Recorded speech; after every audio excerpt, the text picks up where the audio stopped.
Hello YouTube and welcome back to Fire Gaming Project. So I'm just getting set up here in order to get ready for my daily stream.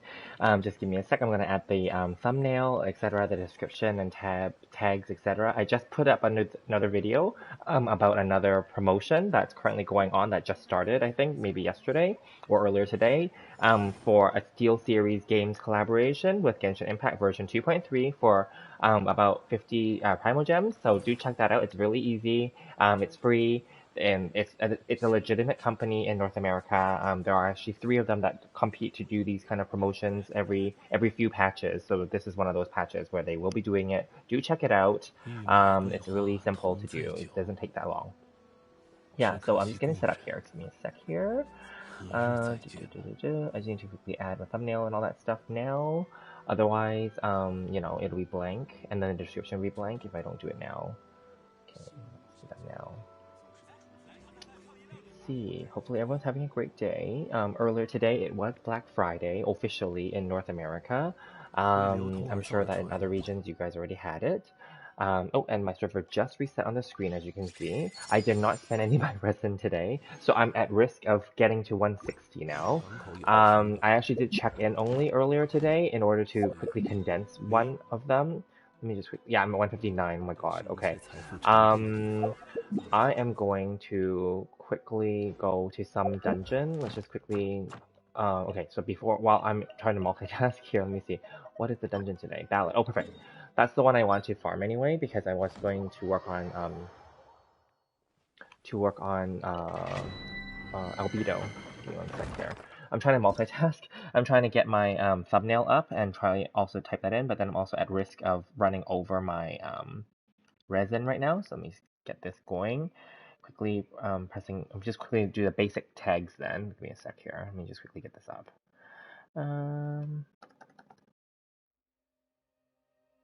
Okay. Okay, it's loading, it's reloading. Okay, so while that's loading, I'm gonna start this dungeon. As you can see, I'm at 159. Yeah, so I'm cutting it close today because I'm at 5 condensed resin and 159 and 160. So I'm gonna claim a regular on this run so that I would not be at over, and then we should be okay. Let me see. Give me one sec here. Okay, let's see.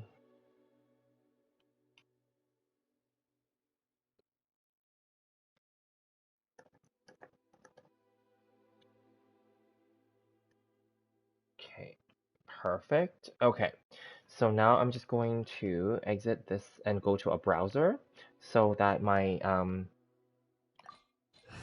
okay, cryo. So I will just quickly yes, I guess I'll use this team only because I need these 3 characters to get their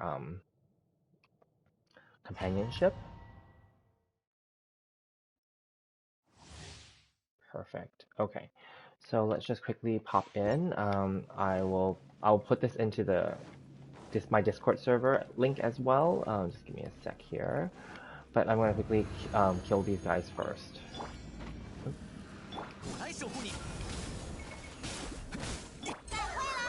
Oops, whatever.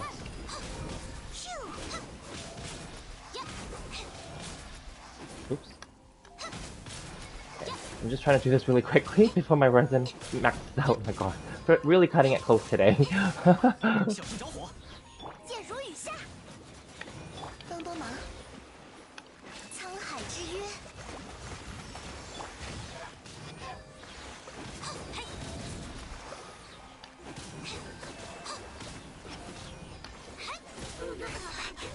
Ugh, the ice!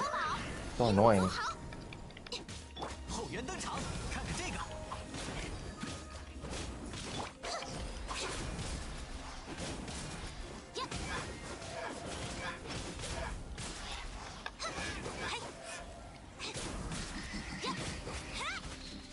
Okay. Alright, should be good. I'm gonna need to claim a regular resin here just so I can make sure that it's not near 160. Press this. Yeah, see 159 and 160, and I have 5 fragile condensed already. So just claim this, make sure the other 3 characters grab some companionship, and then now I'm gonna post into my Discord server. Give me a sec here. Let's see, where's my thing? Live stream. Perfect.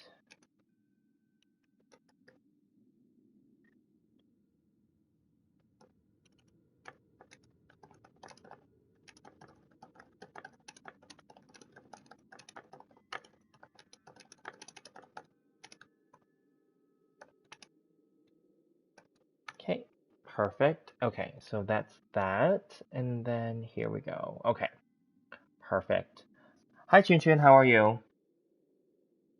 Sorry, I didn't see the chat until now because I went to a different web window to go to the Discord to pop the link in, and then I was trying to multitask because I need to quickly get this resin spent because as you saw, I was at 159 out of 160. Anyway, yeah, so I bought 3 games today from Black Friday. It was perfect because I went downstairs on my lunch break because I live in a building that's connected to the shopping mall, and downstairs is the electronics store. Yeah, and then I compared it with like PlayStation Online Store as well as Amazon, deals, and then I went down and bought 3 games. I bought Scarlet Nexus PS5 edition. I bought, I think that one was 60% off, I think. I bought Persona 5 Strikers for PS4 edition because they don't have a PS5 edition. And that one was 50% off. That was a good deal. And the other one was, what was that? Tales of Arise, which is one of the best games of the year, apparently. And it came out earlier this year. Actually, Scarlet Nexus also came out earlier this year. And I think all 3 games came out earlier this year. And then that one was 40% off, which is also a good deal. And then they were sold out of that one at the store. So I ordered that one on Amazon. It was the same price. So that one will come in a few days, I think, or next week. Yeah. And then there was a few other games I considered getting, but I told myself not to overdo it because buying all these games, I won't be able to play them all anyway. I still have games from before that I didn't play yet. So let's not go crazy. And then like there are some games that I was interested in. There's one called Judgment, which is the part one, and then there's a part two called Lost Judgment, and it's like a detective Yakuza game. Um, yeah, and that one was a good deal. It's 50% off, and I think it's gonna be still 50% off now on Amazon. But I chose not to buy that one because I have too many now, even from before. Anyway, yeah, when will I play them, right? I don't know, right? But I think I should play them. Yeah, so I'm gonna try. I'm gonna play them. I think I should. Yeah, and then start streaming them as well. Yeah. So either I'm gonna play because some of these games I have the demo version for, so I don't know if I need to play the demo now because I bought the actual game now. So maybe, but I'll double check. Maybe some of the demos, I think some of them you have to do part of it in order to get like a free like costume or something. I don't know. We'll see. If I don't need to do the demo, I'll just delete the demo and then just play the game itself. Yeah. But I'm very excited. I'm going to, yeah, do that. I did not even start the albedo quest yet. Today, I was working from home, so it worked out well. That's why I was able to go downstairs. And that was not the reason why I worked at home. My my colleagues and my boss thought that I chose to work from home because it was Black Friday. I'm like, no, it's not. It's not because of that at all. It's actually, because I worked in the office the last 2 days in a row, so I just decided today I was going to work from home. That's basically what it is. Because we have a hybrid thing and we're not required to go to the office every day. But then the last 2 days was busy, so I went to the office. But today it was not as busy. We still did stuff. I did have meetings, project meetings, marketing meetings, and such. But anyway, yeah, it just worked out. And then I was super tired. So anyway, I after work I slept for 4 hours. So I woke up at 9:30 or close to 10 p.m. So that was literally a few hours ago. And then I ate my dinner. It was just leftovers. And then I watched a little bit of news, a little bit of TV. Um, and here we are. Yeah, and then I saw that, then I was looking at some news and then I saw, there's like a promotion for like version 2.3 promo code. I'm like, let me do this first. And so I did that video. Yeah. Anyway, what did you get for Black Friday? Hopefully you got your badminton racket or other or other stuff that you need to get? Yeah, I'm just quickly spending my resin because I was at risk of overflowing right now. And then so luckily I didn't overflow. But then anyway, I was gonna farm this one anyways because it's for albedo. I'm trying to it's a valid one, so yeah. 哎，你没有退路了。起，去吧。嘿，呀，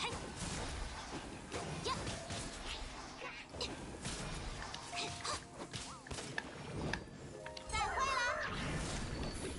呀，Oof. 起，嘿嘿。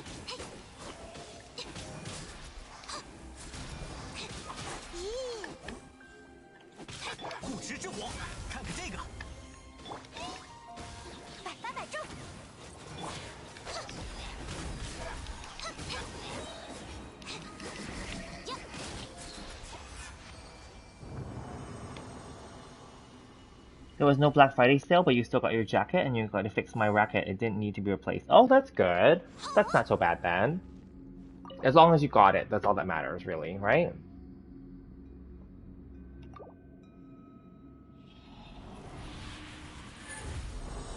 Yeah, I wasn't planning to spend much today. It was just that some of those games I was eyeing them earlier the year already, and people kept saying that they were really good games, so I just had to buy them. But yeah, there's always going to be tons of good games. Like the other two games I talked about, Judgment and Lost Judgment. They're very interesting. I even rewatched like reviews for them. They got like 9 out of 10 from many, many reviewer sites and companies. So I know that they're good, but then I'm like, yeah, but I don't have time. It's fine. I mean, I don't even know if I have time to play the new ones, and then I still have old games that I bought from like last year that I didn't play yet. So I'm thinking, no, let's just not go crazy here. So yeah, but they're really good deals. Like 50% off is huge, right? Oh shoot! Ah, the ice killed me. Okay, fine. Let me heal her first. Bring her back to life. 三勇吧。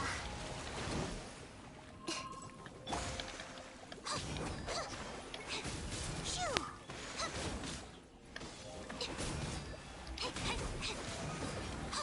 呀！ Yeah. 剑如雨下。 Annoying the ice on the floor because it makes it slow to walk. 别担心。小心着火！后援登场！走。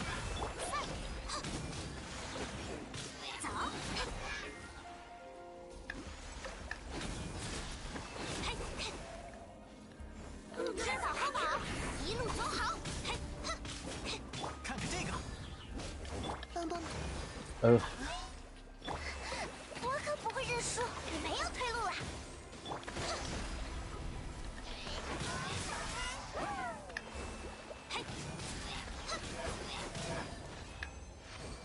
Okay.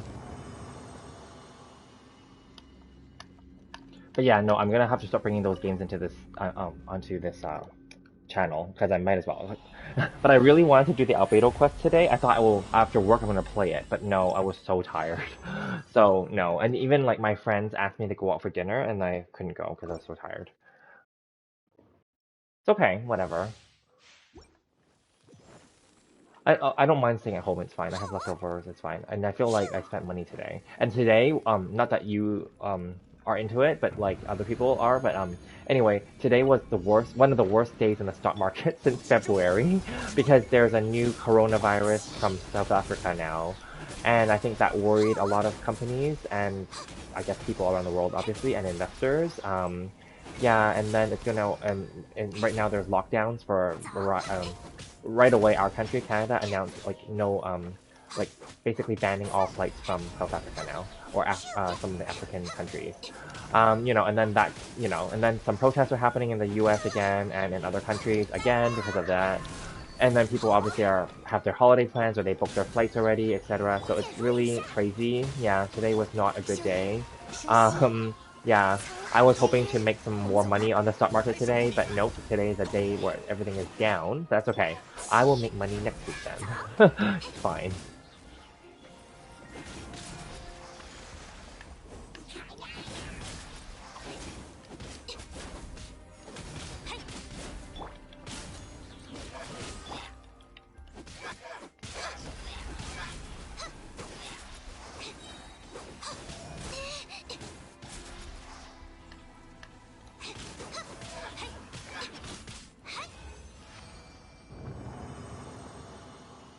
Outro. Hi bro, can you make ASMR? Thanks.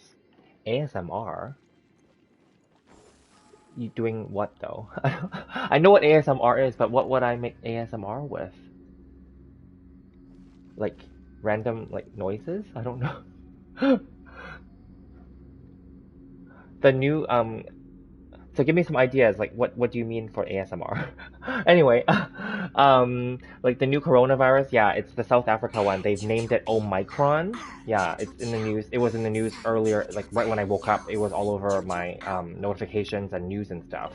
Have to follow news, obviously, not just for my job, but also because for my self-interest, but also for investments. So it basically killed the market today. But anyway, but that didn't freak me out because as an investor, when times are bad and if you have the money, that's the time to buy. So I did buy some stuff today. However, it went lower than the price that I bought. So I should have just waited for it to be lower. But anyway, that's okay. It's not a big deal. It's not my first time, so I know what I'm doing. But anyway, I could have gotten a better, even cheaper price basically for what I bought. That's what I'm saying. For that case, yeah, that's all. Which would mean more profit long run, but that's okay. It's okay as long as I can do what I need to do next week and make my money. Then I'm good. I can't complain. It's been a great, like, basically week and a half or 2 weeks in terms of stock market, so can't complain. 看看这个，帮帮忙。起， Wonder how a Genshin ASMR would work. I don't have like actual like items. Ah, the damn ice. 小心着火，护持之火。 翻涌吧， Okay, let's just bring up the jellyfish just to make sure. 兔兔伯爵出击，百发百中。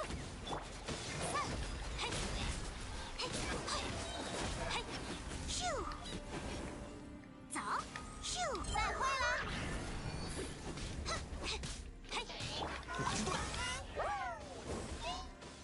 休养，休息。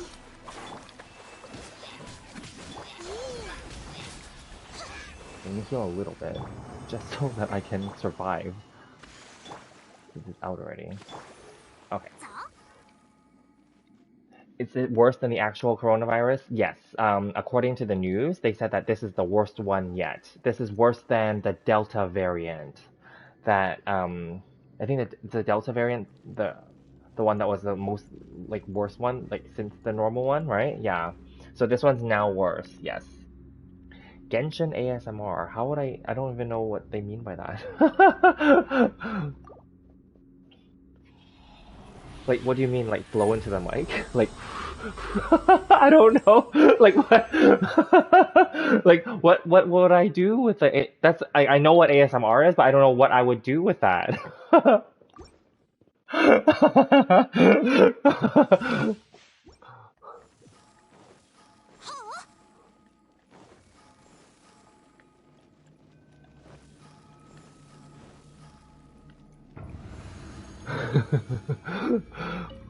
It's a good suggestion, I just don't know.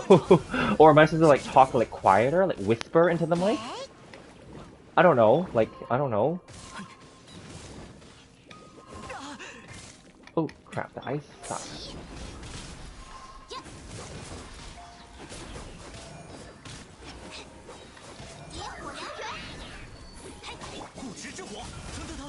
Ugh. 看看这个，箭如雨下。哎，看你啦，帮帮忙。好，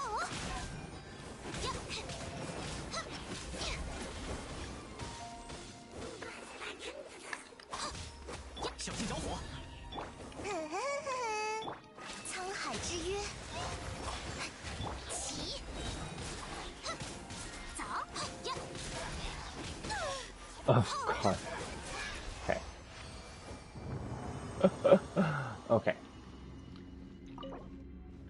Last condense. Let's clean this first. Let's go back and see if I have enough to get my albedo to 699, and then if it's enough, then I don't have to like spend any more resin here. So let's get out first. Lisa ASMR, like have her like climb and like moan at the same time.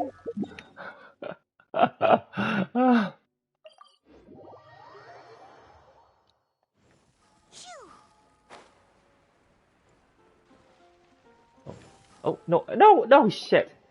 No. 立马，咦，那是阿贝 I knew it. They were there. 走了。 Cuz I don't want to start this quest cuz I didn't have time. Like okay. I'll just leave this part here. Can I I still haven't done the quest yet, so. 是旅行者合派盟。两位，你们好，好久不见了呢。 Okay, let's just go 你 through 们 this 刚 part. 刚是在讨论什么重要的事吗？ 我们一般都会约在这里见面，例行交流最近的研究课题。 可恶，来晚一步。要是能叫住阿贝多，不过看他刚才那个表情，比平时冷淡一点，该不会是遇到什么不高兴的事了吧？要那个，请问你说的不高兴，是指阿贝多先生吗？对呀，我看他刚才表情和平时不太一样。Okay, I have to go through this now. Oh my god. Because there's no way to like not do it, obviously, because I already activated it. Shit. Okay. I'm not gonna do the next part. Obviously, once this dialogue ends, I'm just gonna stop that. I'm gonna need to do my resin stuff, my daily stuff. 难道是蒂马乌斯最近想出来的研究课题太无聊，激怒了阿贝多先生？不至于这么无聊吧？不会吧？我还想让蒂马乌斯帮忙来着。帮忙？可以啊，请问是什么事需要我帮忙？是这样的，前些日子我在山上捡到一批特别甜的日落果，但这么甜的果子吃完就没了，很舍不得。所以我想让你帮我做个装置，果子放进去直接变成果汁，这样就能一直保存了吧？你说的这种事，恐怕……咦，这点事都做不到？派蒙这家伙从刚才开始就一直在说些离谱的话呢。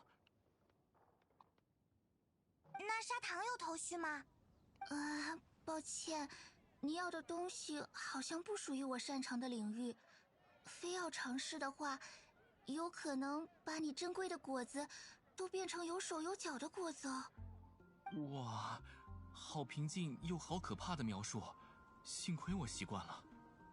毕竟我的研究方向是生物炼金呀。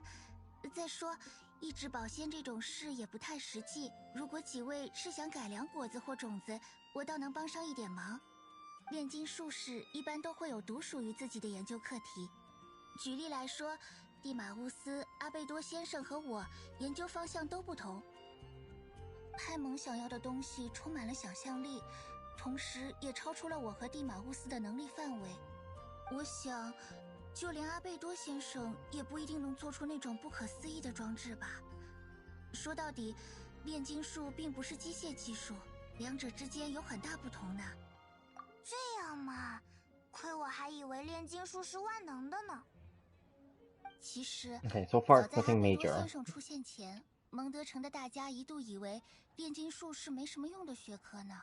不过，就算是现在，我也得承认，炼金术也只是世界的奥秘之一，而不是什么能让物质永驻的万能法术。抱歉，不是在打击你，我只是想要果汁而已，有什么不对嘛？不过，刚才说的都是我和蒂马乌斯主观的感受。如果两位真的很想要这个神奇的装置，可以试着请教阿贝多先生。Okay. 要是他也没办法的话，应该就真的没有可能了吧？他今天心情不太好的样子，不会的啦，阿贝多先生才不是那种人。对了，阿贝多这会儿会去哪里呢？没特别说明的话，他一般都会在雪山。阿贝多先生似乎对雪山一带情有独钟，也真佩服他不怕冷呢。那我们就去雪山找他好了。事不宜迟，现在就出发。 Okay, good. Well, at least by doing this, it activates the quest and then they'll get out of the way so that I can use the crafting bench in this city. I'll talk to them though. Let 不 me 会 see. 吧？阿贝多先生不喜欢我这台能制造出小小冰晶的炼金装置吗？我还以为这是个很不错的设计。蒂马乌斯，其实这个东西也不是完全……这样啊？那我再想想。Okay, clearly this is foreshadowing that trailer where he throws the ice 这 at 东西 them. 有什么用来着？怎么我自己也想不到呢？ Okay. Got it. Okay. Well, whatever. Let's just quickly craft our talent stuff first.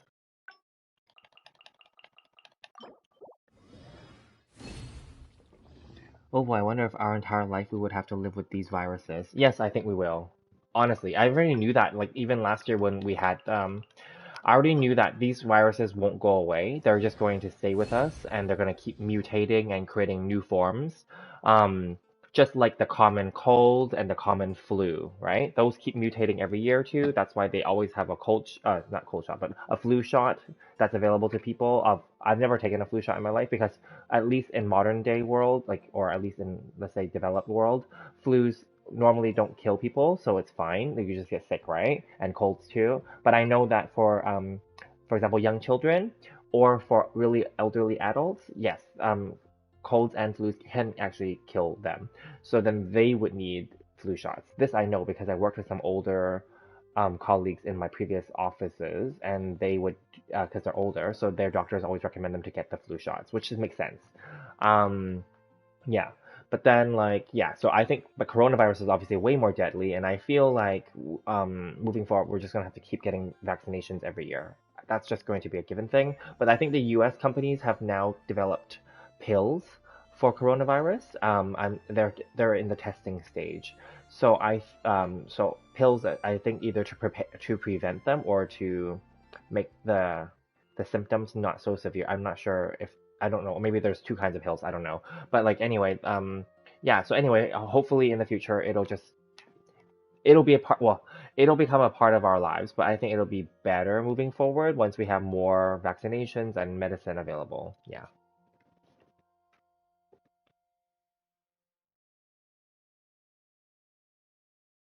Yeah, exactly. It's going to continue evolving and mutating. It's going to keep like going from place to place and keep changing based on like different conditions, like different air, water, people, obviously, temperature, right? It can keep evolving, right? Because that's just how viruses mutate. They evolve, different conditions and the temperature, atmosphere. Yeah, it's pretty bad. Yeah. I'm sure everyone wants to return to the old like way of it, but I don't think there's a way to return really, unless we can somehow get rid of the virus altogether, but I don't think that's possible either. I mean, if the scientists can't figure that out yet, I don't think we can really do much. Oh, I came close to 99 though. Okay, so I would need to do it at least once more maybe, because I need 24. I just need 2 more gold books, and then I need to make a bunch of those purple scroll things. Okay, let's do that now.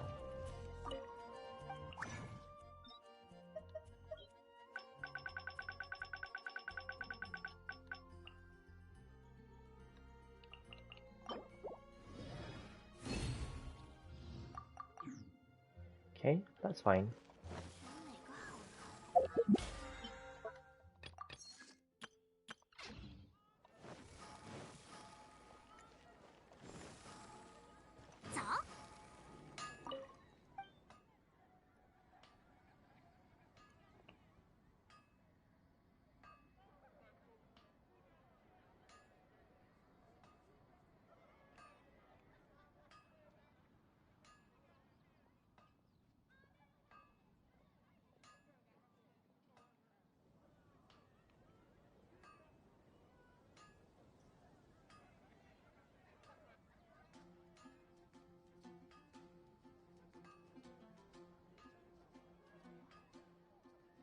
Oh, I have some text messages. Give me one sec here.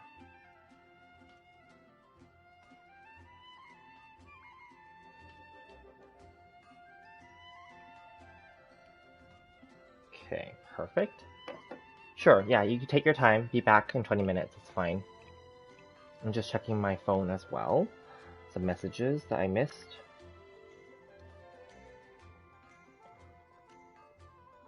Checking my Discord as well in case anybody's there. If not, then that's fine.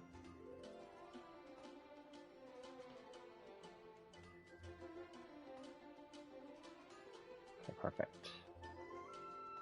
All good, all good. Okay.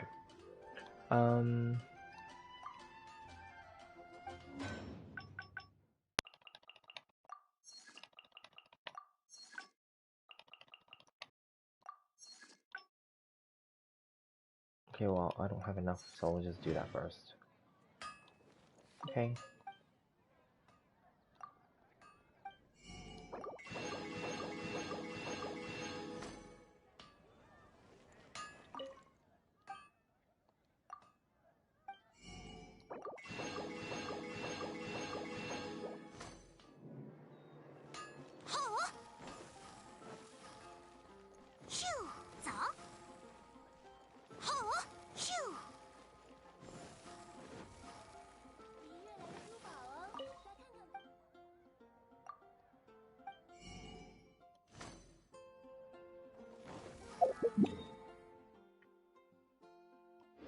Oh yeah, I need to convert my resin. Might as well do that.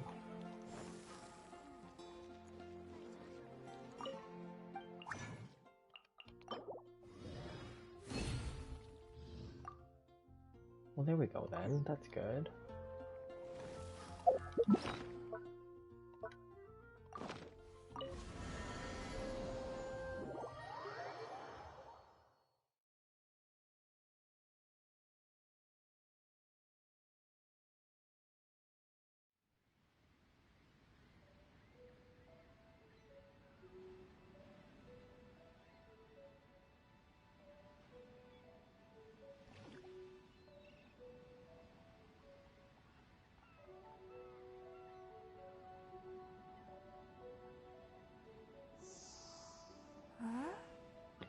Okay, let's see.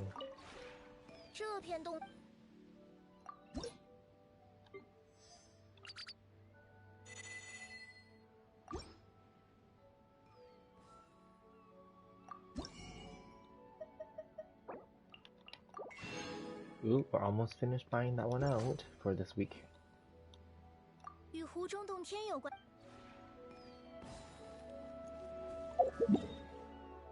Oh good, my crops are ready as well.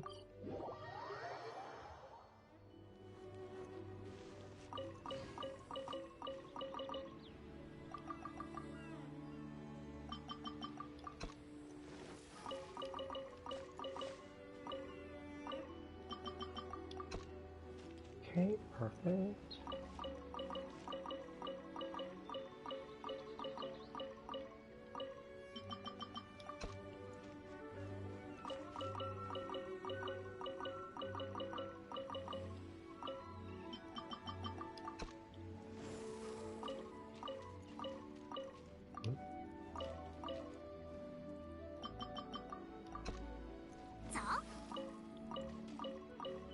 I don't need these crops, but I'm just doing them because there's the achievement, you know, that's gonna take forever, obviously, but those achievements for growing stuff. And they don't give us enough land either, which I don't understand why. They should just give us more.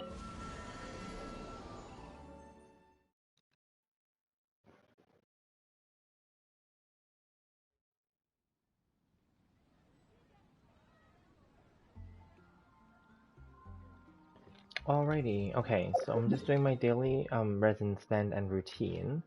I will go back and get a few more ballad pieces for Albedo. And then I think, yeah, we're good. I'm gonna bring him up to 699. Maybe I'll bring him to 799, but that could be like later on. It's fine. Let's see.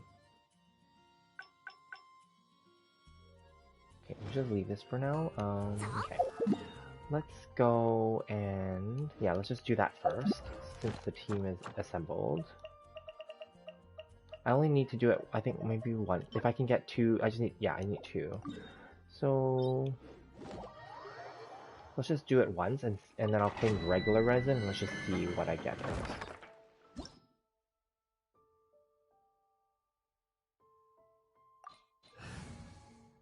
We'll use the same team so that 3 of them get companionship, and we're good to go.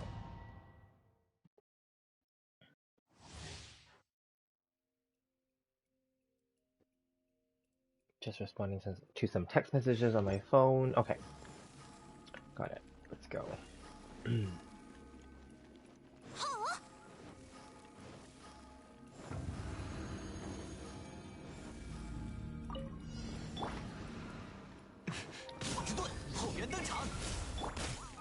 Ugh, the ice is just the most annoying part in this whole dungeon. Oh, and she's dead. God.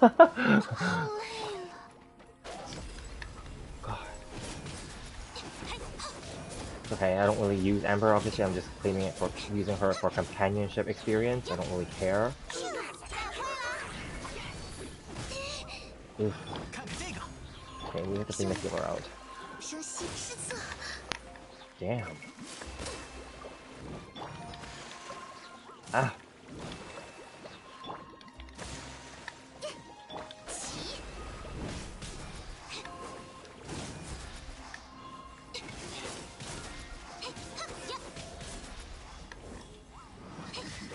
The stupid ice just slows everything down on the floor as per usual. Ah. No! To heal her a little bit. That's the risk reward, but that's the fun part of playing her. Okay, we're gonna bring her out again. Just because I need to make sure she stays alive.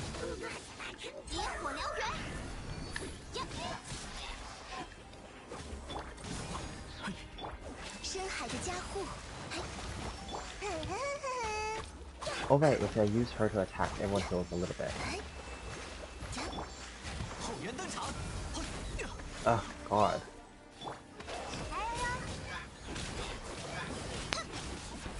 Okay. Make sure everyone else is healed. Oh, the thing disappeared? Okay, fine. Let's just quickly do... Yeah, it's a regular resin. Hopefully that's enough.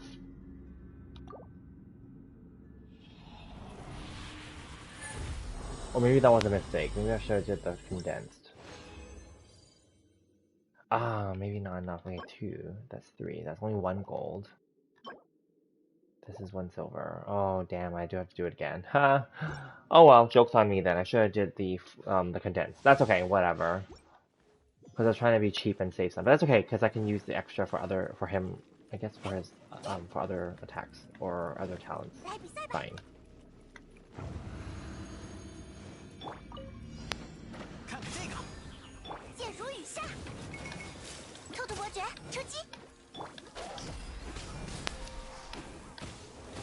Ugh. Hate the ice. The ice is like the worst part of this whole dungeon.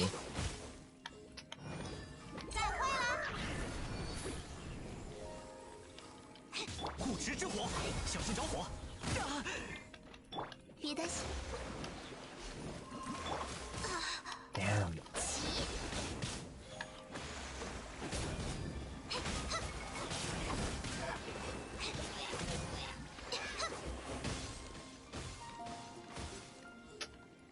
Annoying.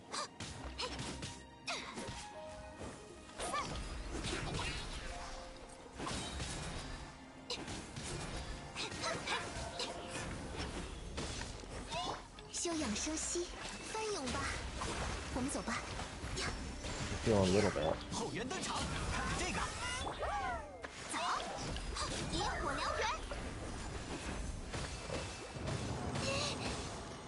Annoying.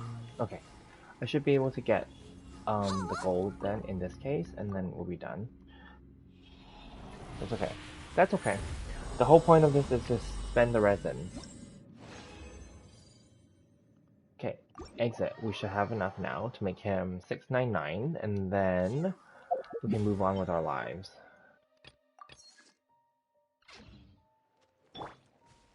Okay, I will just do a quick heal.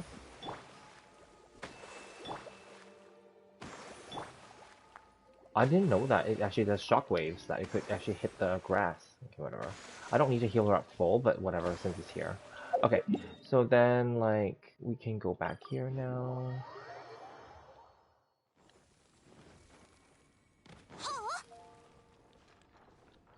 Didn't do the albedo quest. I'm looking forward to it, but I'm not gonna do it now, obviously. Yep.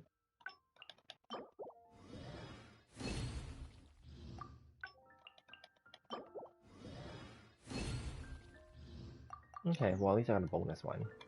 Alrighty, so let's just finish off albedo. Even though I'm not really using him, but it's fine.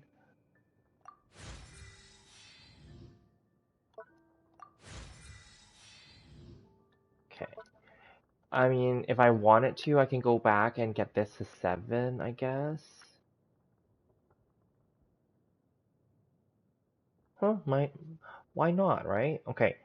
I don't know if I need to bring it to 8. But it is, okay. Interesting. I don't think so. Let's just not, maybe let's not bother. Who else uses Ballad? Actually, let me just quickly go to my character list here. Ballad is who? Ballad is Venti, which I don't use anymore. So he's 888, that's fine. Who else is Ballad? Let me see.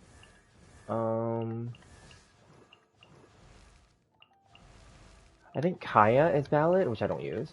And Rosaria is Ballad, which I don't use. So I think, like, yeah, okay. I just left them at 7. So there's no rush to do any more Ballad for anybody else. Like, I don't Maybe Lisa's ballot too, is she?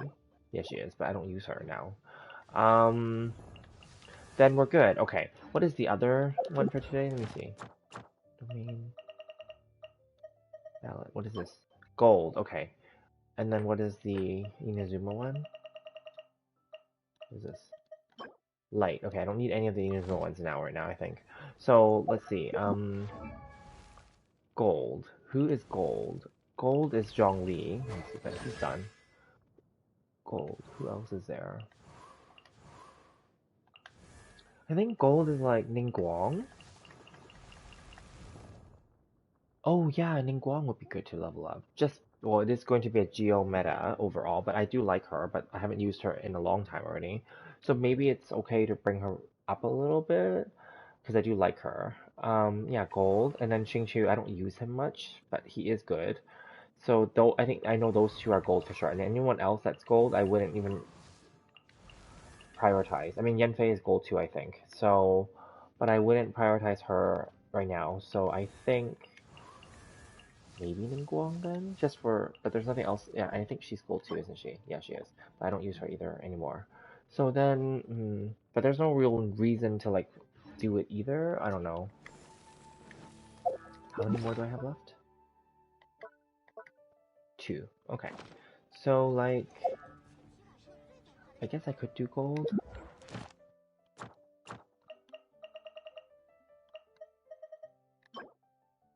Gold.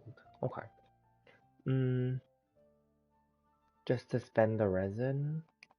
Nah, you know what? Let's just go and just do the daily stuff that we need to do instead. So let's not waste any more resins for now. Let's just, we can hold them, it's fine. Plus tomorrow's reset will be Sunday, so. Okay, good. Expedition reward. Oh yeah, and items. So we can go do some mining of ore, and then the commission, and then the dog quest.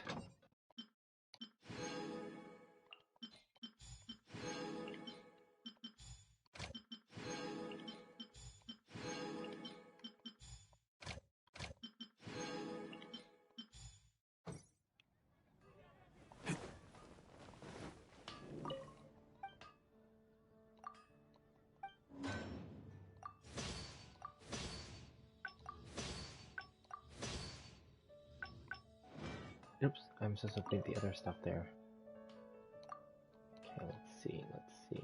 Hi Yadika, how are you? How was your Black Friday? Did you buy anything? Did you get any good deals?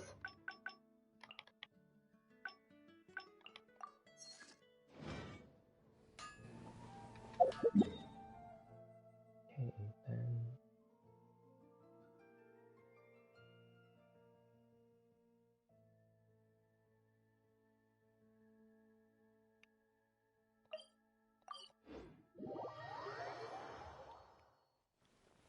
Let's go do the dog thing now actually first, because then I can just be done with that.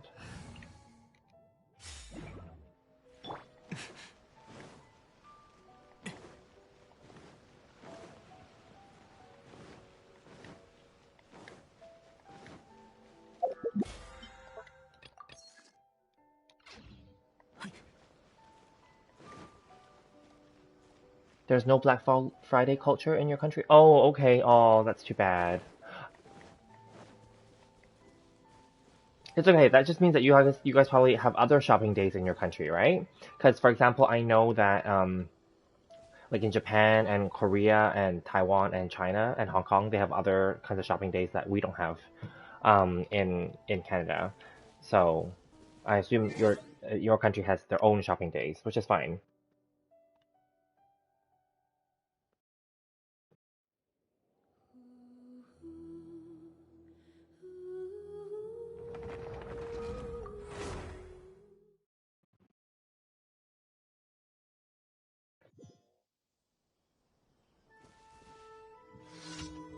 Also, I did post, for anyone who's on the stream, I did post another video right before this stream. It's another redeem code video, but it may not work in your country, so you may need a VPN service to change your region to to USA or Canada in order to get the promo code for the Genshin Impact Primo Gems. Just keep that in mind. But then yesterday I posted another one, talking about if you have Amazon Prime, you can, depending on your country, you may have also access to Twitch Prime, which will then give you a bundle. It's free, and then a code, and then there was another code that's currently out that's circulating. That one it doesn't have a current expiry date, but that one is currently circulating. It's 60 Primo Gems plus some, I think, adventure experience or heroes wits or something like that. So do check that out too. I don't have it right now on hand, but I posted a video about it, and I put that in the pinned comment and in the description as well. So in case anyone's on the stream watching this now live or on replay, make sure that you guys claim those, because I don't know when they will go away, right? Yeah. You kind of have some? Okay. Name some of your shopping days that are kind of interesting, maybe. I know, for example, like Japan and China has something called Golden Week. Golden Week, but then like, I mean, I'm not saying it's current like right now, but Golden Week in Japan is April or May, I think. And then like it's like a time where they can take off like from work, and then because they have lots of holidays, yeah. And then China has two Golden Weeks, I think, or maybe there's one called Silver Week as well. And then like basically they go and like you can just buy a lot of stuff. I think China recently had one on November 11th. They had like a shopping day. I forget the significance of November 11th. I think it's just like 1111 or something. I don't know what that means. I don't know if it just means like something. I don't know. Anyway, it just means that you can buy a lot of stuff. And then they buy, yeah, and then yeah, so I know that lots of, and then Hong Kong, so like in Canada and the US, we have something called Thanksgiving holiday, but in Canada it's in October, and USA has it in November, which is actually it's always the Thursday before Black Friday for US. That's why Black Friday is always the day after American Thanksgiving. And in Hong Kong they have Thanksgiving too. But the funny thing is they call it Thanksgiving, but it's not the same Thanksgiving that I'm thinking about when I say that. They're saying Thanksgiving because they're thanking customers, so they made it a shopping day. So thanks and giving discounts. That's what they call it. So it's actually very different. Yeah. And I know this because I lived and worked in Hong Kong for 1 year before. So then my friends were like, "Oh, it's Thanksgiving." I'm like, "No, it's not." And I'm like, "Is Thanksgiving different in Hong Kong?" And they're like, "Yeah, it's different. It's not about, eating turkey and stuff like that and spending time with your family. It's about shopping." I'm like, "Is it? Okay." So yeah, and I think Japan has something similar. They call it something Thanksgiving too, but it's for shopping, not for spending time with your family, which is totally fine. I think that's cool, but yeah. And then the other thing I thought was interesting was in the West, we have Valentine's Day, which is February 14th. But obviously in China, they have their own Chinese Valentine's Day, which changes based on the lunar holiday every year. But in addition, in Japan and Korea, they have something called White Day. And I think that they do it differently. So like in Western culture, we do Valentine's Day where like the man usually buys like small gifts for like the women, or you can also like in schools they teach us as kids. You can just create like Valentine's Day cards and chocolates and just give them to your classmates, which is fine.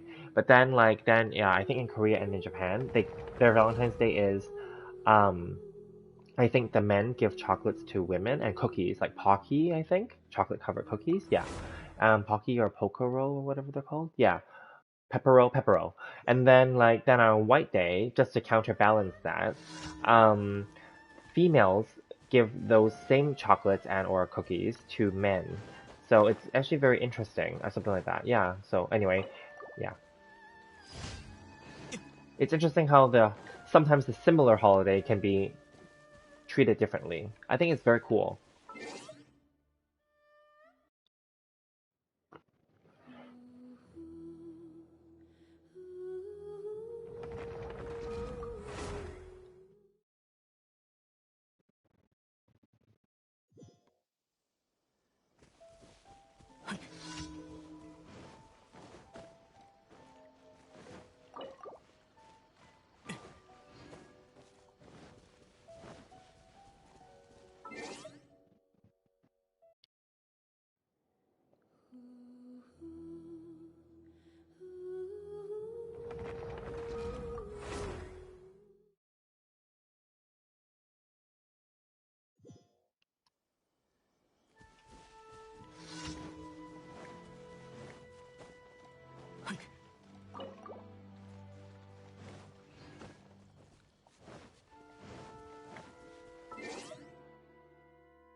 Yeah. So anyway, are you planning to do anything for the weekend, Yadika? Anything?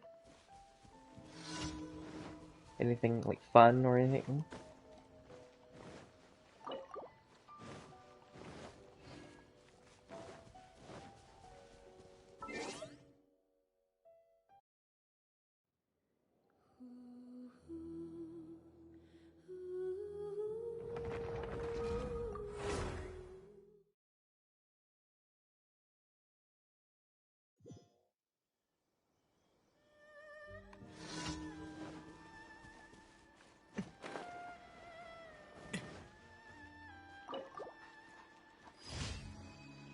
Oh, no more. Okay, good. Then this part is done.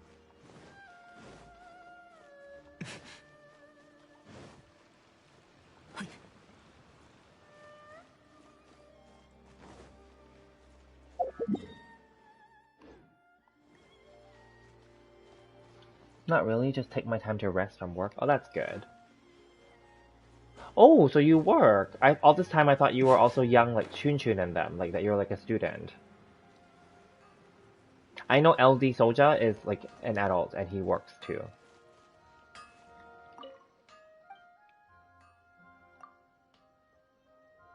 That's good. I'm also resting. Actually, I have some work to do tomorrow, but it's casual. Like I can choose when and how.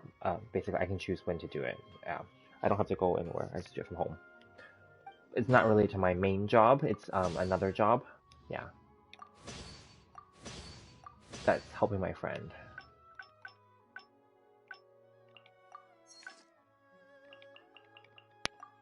Okay, whatever. We'll just spend these white irons and stuff instead. It's fine.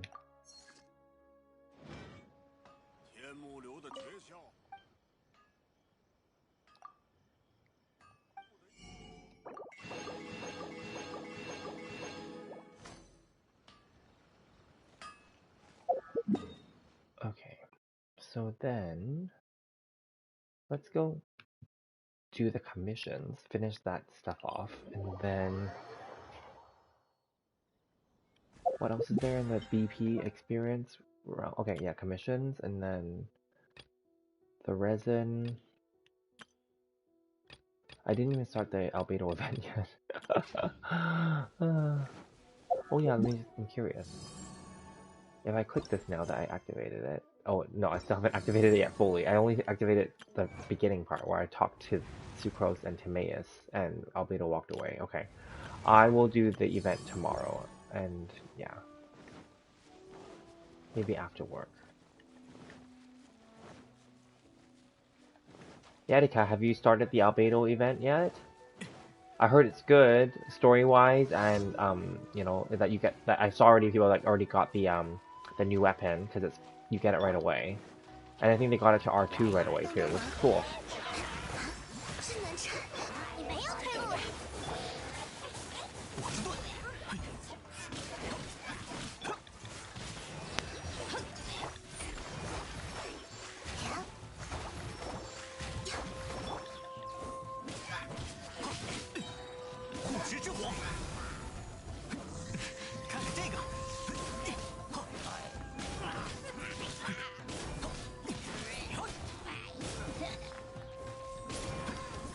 I like that he knocks them back.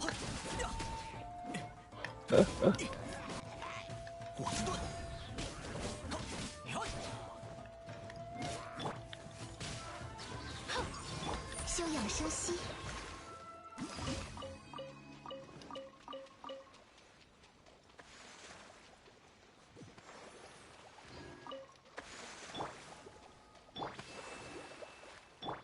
Okay, that's good. Now where's the other one? Oh good, yeah, the cat ones are easy.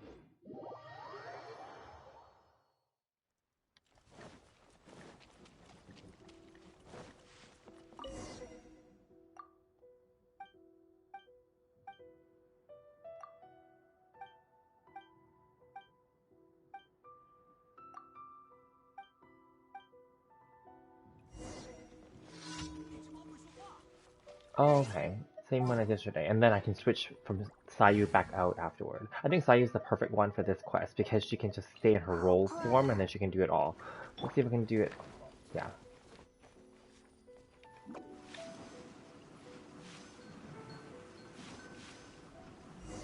That's that.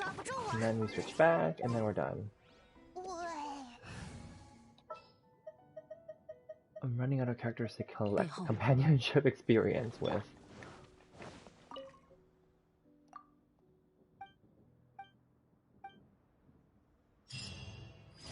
Okay, next. Okay, none down there. Oh, they're both up here. Okay, that's good. Alrighty.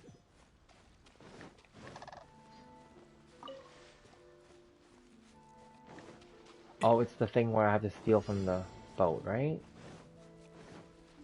Yes, okay.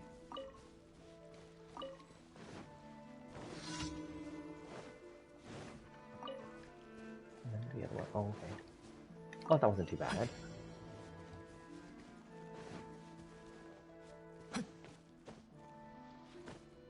Yeah, I think there's one that's walking around down here somewhere. Yes, no? Oh no, he wasn't. Oh, he's walking around over there. Fine.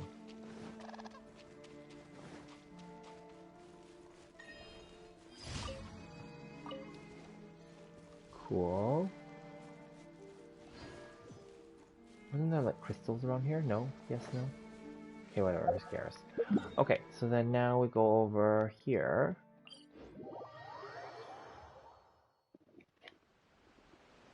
They keep giving me the elemental mastery that I don't need. The RNG in searching good artifact always gets me mad. Yes. Oh, are you doing the new defense dungeon domain? I haven't started that one yet either. I guess I'll have to do it eventually, because I do possibly plan to get Ito, and then I might as well like pre-do it, I guess, because it's gonna take forever. I already know that, right? So yeah. I mean, many of the other bigger streamers, they've already said that they spent like what 3,000 resin. Basically, I'm assuming that means that they use lots of fragile and condensed resins, obviously. And then like yeah, they're like they got like lots of crappy ones, and then yeah, but that's okay because crappy ones just means that you use them as experience instead. But then it's just really annoying. I know. Even like I had horrible RNG on the Emblem of Severed Fate domain as well. I haven't gotten like the best pieces. Nothing I can do about that now, obviously, but whatever. Yeah, it sucks. I agree. It's very stressful and annoying.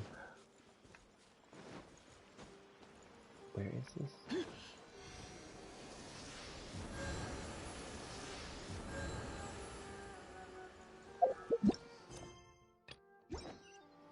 Oh, over there. Okay. Where is it? Yeah, the new one. Yeah, exactly. And I think you have to fight the Rift Hounds, right? The stupid dogs, the corrosion, right? Yeah. I think I saw videos of that.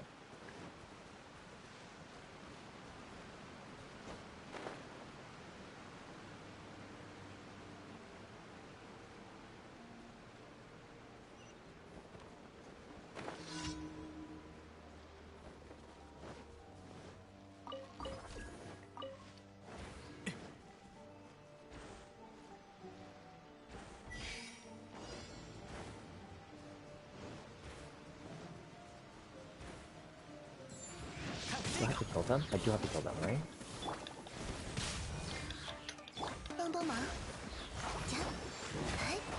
It's a dome around me, I think? Yeah, I do have to kill them, I think.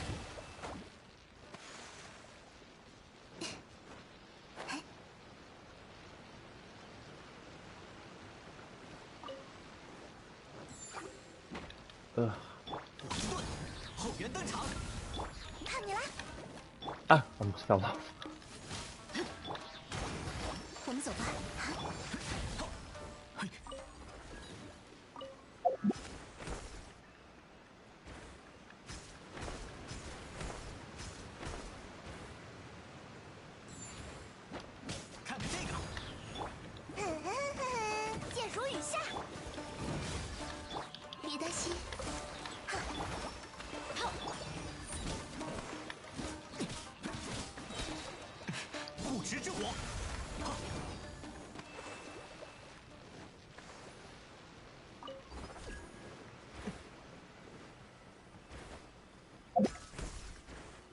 Ugh, got hit by something. Okay, there we go. Good. Okay, so that's done.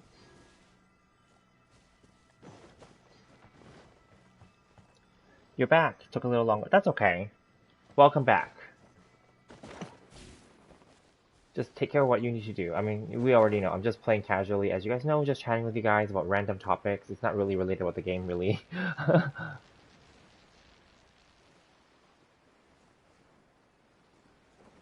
I... was there... Okay. I guess not then? I don't know. I had something listed here that there's like something to farm here, but maybe not. Or maybe it's upper. Okay. Whatever. Alright, let's just go and claim what we need to claim.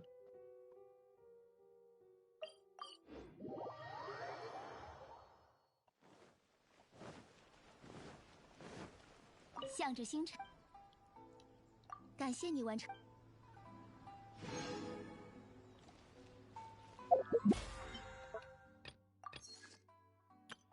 What else is there? Oh, okay, resin, and then like... Yeah, resin, that's it. Okay.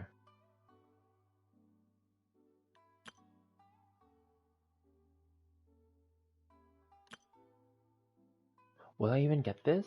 I need like 470 more, but there's only like... I may not get this one. That's okay, whatever, who cares. We'll easily finish the battle pass before the end of the patch anyway. Because it was shorter this week, right? Because the patch came on Tuesday evening for me. So then, yeah, so resins that was used on Monday didn't count towards it, and resin that was used before the patch was updated did not count either. Okay, that's fine.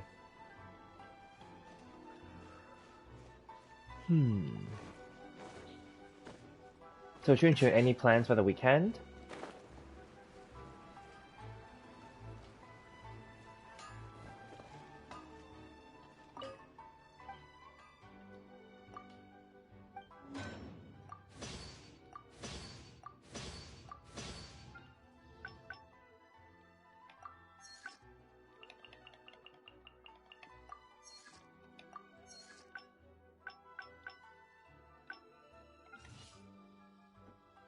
Nope, same as usual. That's fine, just rest. Yeah, I'm planning to rest too. Actually, what I'm gonna probably do is maybe try the new games that I bought today. Yeah, so maybe I'll stream that. But then technically, I should actually start the albedo quest. I haven't started that yet either. Yeah, lots to do then in terms of video games for this weekend. But I do have to do some work tomorrow for my friend, another job that I have as a contract. So I will do that and then probably do some games tomorrow. Yeah. And then Sunday will just be games. I don't have anything else to buy this weekend for Black Friday or Cyber Monday, unless I somehow change my mind and buy more video games, but I don't think I should because I have plenty already. Um, yeah. So that's that. And again, Genshin Impact just doesn't take advantage of these sales things, in my opinion. I think that from a sales perspective, they're missing out. They need to like participate in shopping days too. Like it would be amazing if they had like a Black Friday sale, like 50% off like the top ups or something, or like 90% off would be great.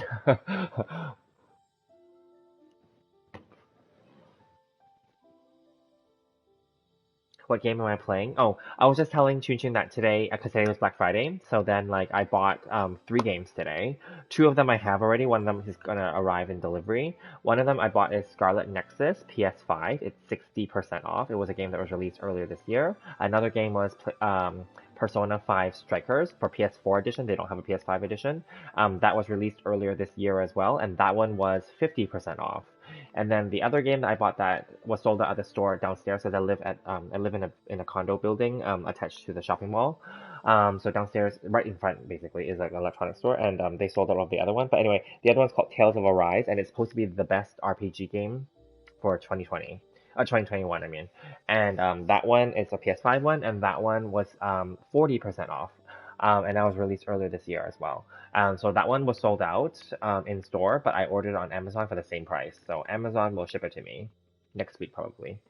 Or I don't have Amazon Prime, but sometimes they do give it to me within 2 days too, depending on the situation, automatically, even though I don't have Prime directly. Um, yeah. I don't have Prime on my account, but someone I know has an Amazon Prime account. So then that's how I always get the Twitch Prime code from them because they don't play this game. So then that's how I get the free Genshin Impact Twitch Prime bundle every month. Yeah. And then I was telling Jujun that there was another series of games that I was interested in. One of them is called Judgment, and the other one, the sequel, is called Lost Judgment. It's like it's based on the Yakuza series of video games. Yeah, so I was interested in it, but I've never played them. But then I've never played the Yakuza one either. But I figured no, I don't want to. Let's not go crazy and just buy everything just because they have a good deal. Those are all 50% off as well, and they got 9 out of 10 in terms of reviewer ratings. But then I'm like, no, there's no point in like just keep buying games that I'm not gonna have time to play them all, right? Because they're all gonna be long, I think. So I don't know, we'll see. But I was thinking that I will probably like stream some of these games. I don't know if I'm gonna stream like the whole game, like my whole playthrough of the whole game. No, maybe bits and pieces of the game, or maybe portions of the game, but not in order. Yeah, we'll see. I'll still do Genshin, but Genshin is so casual. But I also need to do the Albedo quest. I haven't started it yet. I accidentally walked into the thing that activated it today, just now, right before, earlier. But I haven't like continued it yet. Yeah. What do we get on those bundle? The Twitch bundle? Let me see. I had it on the video I had yesterday. The Twitch, it alternates actually. Let me see if it's still here. Code redeemed, code redeemed. This was the Twitch one. This one was the one from yesterday. This is the November second half bundle. For whatever reason, for November they had 2 bundles. Yeah. So then this is what it was: 60 Primo Gems, 8 Hero Wits, and 5 cooked recipe things. And then I don't, because the thing is they don't list it as Twitch, but this was the one I remember today. And then the other ones in the Steel series code that I put out for the other video was 50 gems only. And then the other code that I put out yesterday for 60 is with this one with the Adventurer's Experience. This one is a universal code that may have an expiry date, but I don't know what the expiry date is. This one is Twitch Prime. It's free if you have Amazon Prime already. And then this one is a Steel Series sign up bonus collaboration code. You will need to use VPN, I think, and change your country to USA or Canada in order to get this one. Yeah. And then what was last month's Twitch? Let me see. Or maybe I can just pull up their website. Let me just pull it up their website on my browser here. I'll just read it out. What was Twitch's last one? Let me pull to a different browser. Let's see. So Twitch Prime only started the collaboration earlier this year. Okay, so they alternate. Yes, I didn't get them all either. I didn't know about it. I missed the first 2. So they alternate. So what they do is they do one of them is 60 Primo Gems plus wits plus a recipe. Then the next one is 1 fragile resin, 4 mystic ore, and maybe like 30 or 40,000 mora. And then they'll alternate back, and then it'll be the Primo Gems one again. And sometimes they mix it up. Sometimes it's Primo Gems plus Heroes Wits plus Mora. So it really depends. Yeah, so last month, or no, the first November one, there was 2 this month. The first November bundle was a Fragile Resin, 8 Mystic Ore, and 20,000 Mora. And for the October bundle, it was the 60 Primo Gems, 8 Heroes Wits, 40,000 Mora, and Recipe. So yeah, that's what the Twitch bundle is, in case you're interested. Again, it may not be available in every country. I understand that. So that's why I kept saying like it may be that you have to, it depends on if you, so you have to go to your Amazon Prime subscription and you click on other subscriptions inside of the account. And then you click on Twitch Prime, or you can just Google Twitch Prime Genshin and it should give you the instructions. It's very simple. All you do is log in to your regular account, click it, and then it will generate a code for you. And then you just type in the code and you get the item.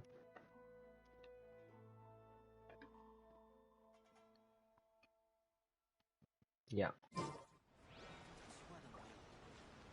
But I will say, as a PlayStation player, we didn't get as many codes and promotions as PC and mobile players in the first, I don't know, like 1.0 through to like maybe even 1.5, I think, or 1.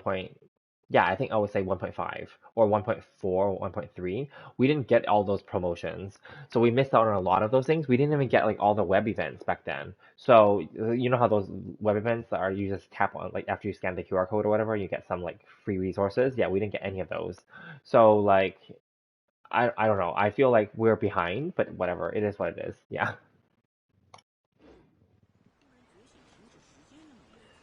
And I know I myself complained in those earlier surveys too, and I think other people complained, PlayStation players, and were like, you have to fix this. This is not fair to us. Like, we don't get to participate in any of those things. We don't get any of those resources, but you're not giving us separate, like, resources either, so it doesn't make sense. It's not really fair, right? You know? So anyway, and then I think, it's not just me, obviously, but I'm sure lots of people complained, and then so then they made it so that they figured it out, I think, because I sent them a nasty email. I remember I worded it really aggressively. I said, this is not fair.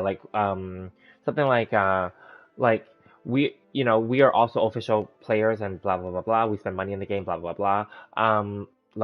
You guys are a billion-dollar business, blah blah blah. You should be able to figure this out. This is not our problem, it's your problem. You need to fix this, And then yeah, I was pretty aggressive in my email. Yeah, and then so then they figured it out, I think. So yeah, and it's like it's not even like you're gonna compensate us for all the missed web events and missed resources that we weren't able to participate in and such, and things that we couldn't do. I'm like, and then I said the whole cross save thing that pissed off everybody as well. And then I just said like, what do you expect us to do? Bring our PlayStation when we travel? That's so stupid. And then I just said like, you are a billion-dollar business. You have to fix this. So anyway, I was pretty aggressive. I can be really aggressive actually. I sound really nice, which I am, but I can be aggressive when it comes to certain things.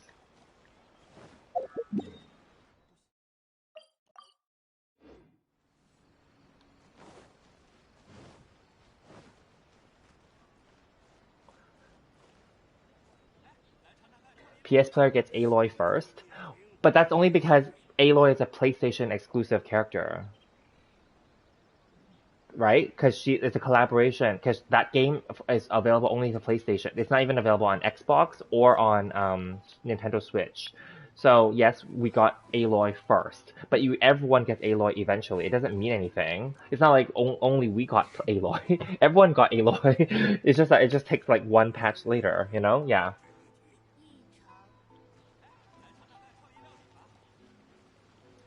Yeah, and then speaking of aggressive, like I know that when we're younger, we're more aggressive too. So yeah, it can be. But I will be honest with you, and this may be a Western culture versus a Asian culture difference, or because in Asian culture, I think people are taught to be more humble and more like considerate and more communal in thinking.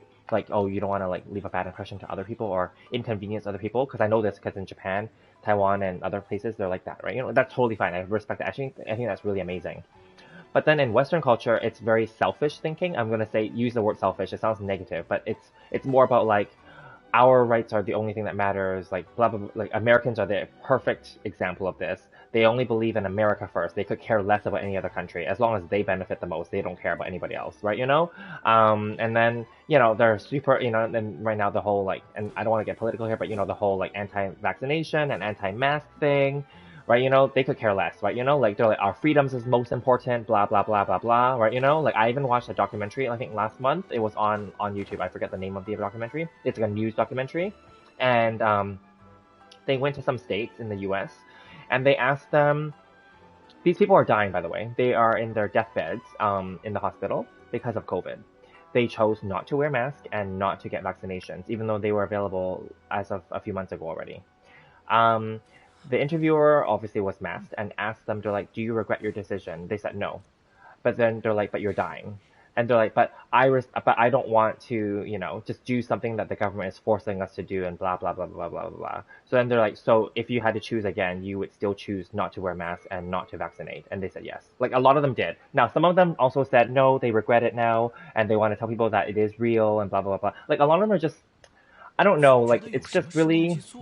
I can only say that like they value their freedom more than their life is what it sounds really weird, but it's yeah. Yes, there was their freedom of their choice to not do this, but then now they're living with the consequence and they're okay with that. And then some of them are really, in a way, disgusting that they didn't think that it mattered still, even though they're dying, or that they caused other people in their family or their friends to die or get the disease. Like, I don't think that that's nice. But anyway, enough about that. But anyway, yes, from a Western perspective, we are taught that freedom and choice and all that stuff is important. But I think some people take it to the extreme where they feel that that should be more important than anything else. Yeah.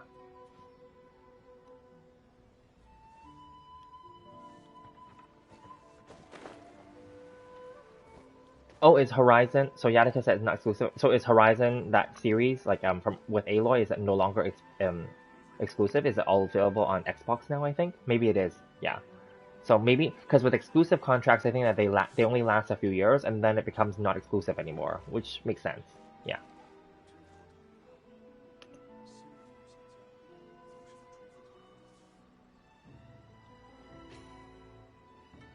Yeah, exactly. I feel like I agree with you, Xinjun. Like I feel like sometimes they spoil them. Like I wouldn't just say it's just American. I think that many people like to spoil their kids because everyone wants to give their kids the so-called best. But then there are also horror stories from the US. I was watching this documentary yesterday. Oh, it was so horrible. It's actually like a news documentary of a case, a real life case, that was trending. It happened in 2018. It's about this family where the parents are religious. The father is an engineer and he makes like six-figure income every year. And they're normal. They're very religious though, so they don't use protection basically and then so they have 13 children. And those children are not cared for and they're neglected in their home. Their home is beautiful though. Their home is like full with trash. The kids are not cared for. They are malnourished. They don't have food. It's like almost like a third world country inside of there. And I don't mean that in a derogatory or condescending way about third world countries, but I just mean it's as if, you would not know that that was America. Let's put it that way. It was like a suburban home, but inside of there, it's like full of filth and trash. And the children said that they don't get a bath. They don't have medicine and they don't have food. And then if they get food from the fridge, they can get punished. Yeah, it's pretty horrible. Anyway, and then one of the daughters, she escaped and called the police. And then, yeah, the parents were arrested. Anyway, it was a big deal. And then recently, the two of the daughters, they've gone to like different news outlets and they've told their story. And so they've kind of become heroes, which is great. I think that that's great. But then the second side of it is that people donated money to the family. I think to the kids. I think the total donations was like $600,000 US. Yeah, the kids didn't get any of that. The government took it. Yeah, it's pretty horrible. So it's very corrupt. Like the whole thing is pretty bad. And then the kids now, like some of the younger ones are like in foster homes, and some of them were abused in those foster homes. Yeah, and then some of the older kids, they were never put into school. They were never taught anything, so they know nothing. But they're adults. Some of them are like in their 30s. Some of them are in their 20s. They have no life skills. They don't know anything. They hardly even know certain words and alphabets and stuff. It's pretty horrible. Like, and it made me really sad. Yeah. Anyway, there's lots of crazy stuff. I will just say that. But there's crazy stuff in any country, right? Like, I mean, Japan, a few weeks ago, like in Japan, one of the countries I love, obviously, there's the guy, he named himself the Joker, and he set fire and threw bombs and stabbed people inside of the train. It was pretty bad. There's crazy people everywhere, unfortunately. Yeah. And it's because they themselves, I guess, either had a bad life or they're taking it out on the world. Yeah. It's bad. And then there was, like, in the States, it's always this, like, because we're in Canada, so we hear lots of the US news, right? There's a guy that drove into, like, a Christmas parade or Thanksgiving parade yesterday or the other day and it killed a bunch of people. It's horrible. Yeah.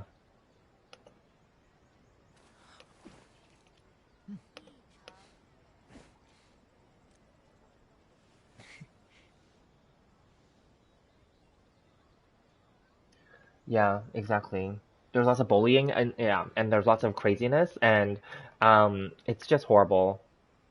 I mean, even when I was young, I was bullied too. Because I was the shortest boy in my classes originally, and the skinniest. Not because my parents didn't feed me, but because I just didn't grow, right? And then like in high school, I became really tall and I would say good looking. And then like, yeah, and then people changed their mind about me, but I was never popular in high school either.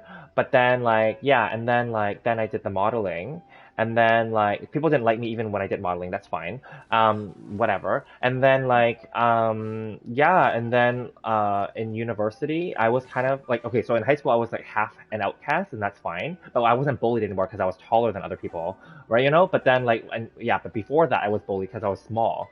And then also because my parents didn't believe in buying name brand stuff, which is fine. So then people would make fun of us because we would just wear like not name brand stuff, right? And that's fine.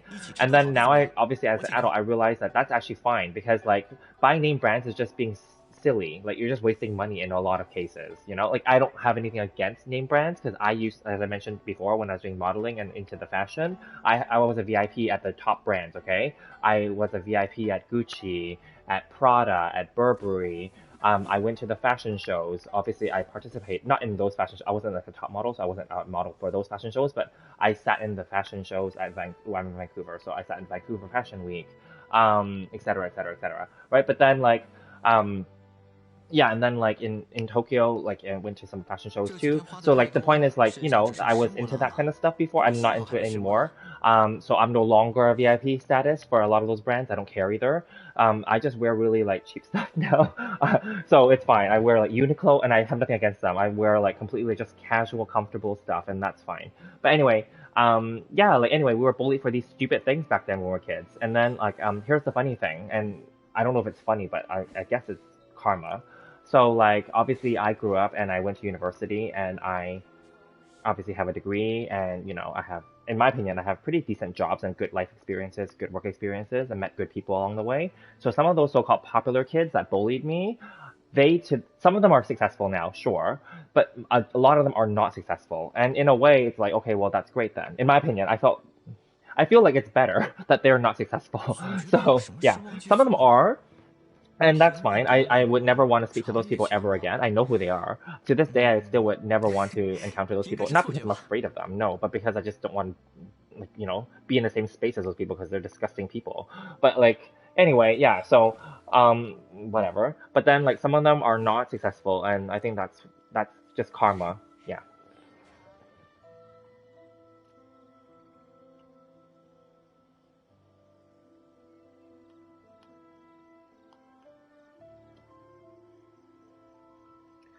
Yeah, the kids had to call the police, and their parents got arrested. Oh, so just to tell you the story, the parents chained up the children. They put chains on them because they said that the children were stealing the food.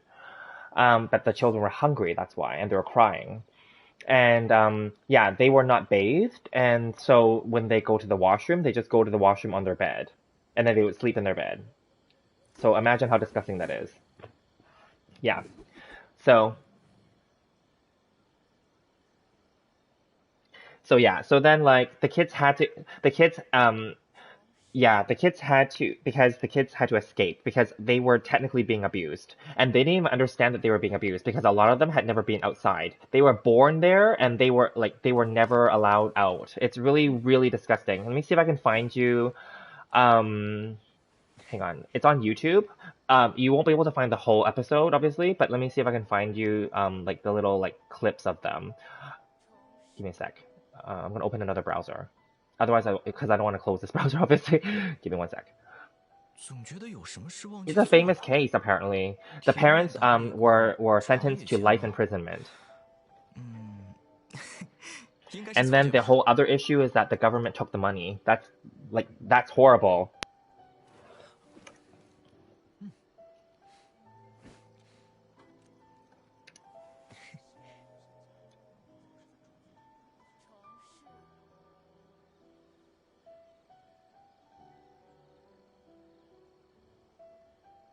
I'll paste it here. Give me one sec. It's kind of long because I think there's 5 parts on YouTube, but there are like little bits of the whole thing. It's a documentary that's like an hour and a half long, I think. So these are just like little clips, obviously for YouTube. They're like 10-minute clips or less. Yeah. So it's not gonna be, and it won't be the whole it won't be the whole documentary, unfortunately, but it will just be little pieces of them. Yeah.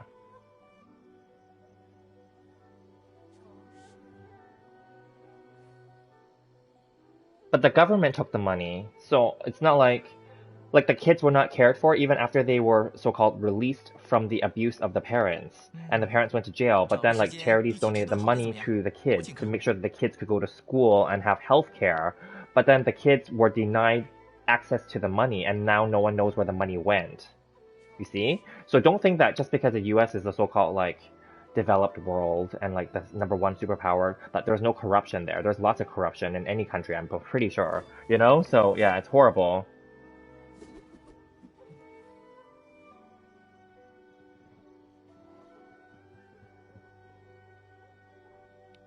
Yeah, it blew my mind, and I shared it to my friend. My friend didn't believe me. He's like, "That would never happen in the U.S." I'm like, "Please, please, watch this." He's like, "Oh my God!" And then he watched. He's like, "Oh my God, I could not ever expect that would happen in the U.S." I'm like, "Exactly. Don't fall for the propaganda. Don't think that just because it's the U.S. that this stuff doesn't happen. Their home is beautiful on the outside, and like I said, the father makes like six digits income, like which is like hundreds of thousands of dollars a year, in American dollars as an engineer at some top firms. They seem so normal, but they're not." Yeah, it's so horrible.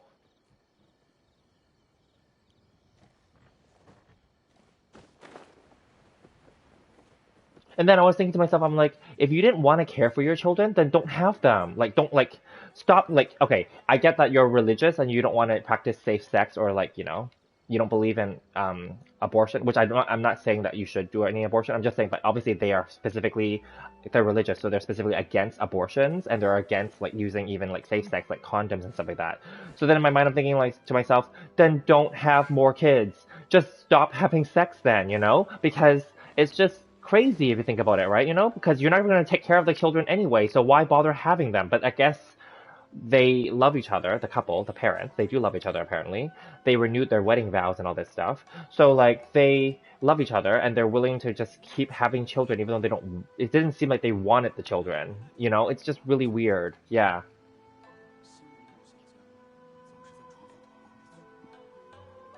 Sorry, so yeah, we're getting off topic. So that's just something that I watched recently. It was trending over the last week, and then they did a post documentary interview with the two sisters who are willing to come on camera because other family members are not willing to, and even they're saying right now like a lot of them are just learning life skills. Like they're in their 20s, one of them is in her 30s, one of them is in her 20s.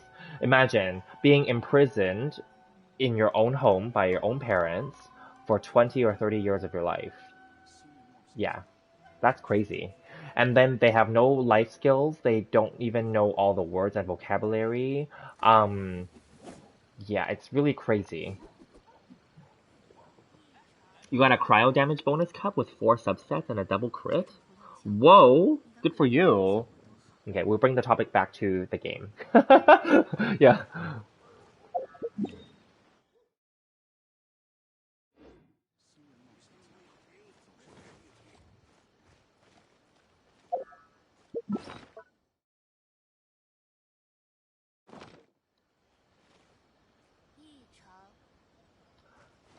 Well, they didn't make a TV show from it. It's that because the case is publicized. All cases that are really crazy are publicized, obviously, on the news and in the media in the U.S.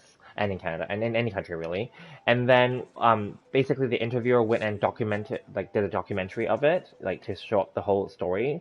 And yeah, probably what's going to happen, and this is what I think is going to happen, and I think it's okay in this case, is if the family, like the children, they come together and they write a book or they release a book and then sell the book and make money. Because honestly, I think that they need to make money. Otherwise, they're really like one of the daughters. Like actually, the daughters are really quite pretty, I must say. The ones that are willing to come to the media. Like one of the daughters, like she like just finished high school and she's in her 20s, of course, right? Because they didn't have school.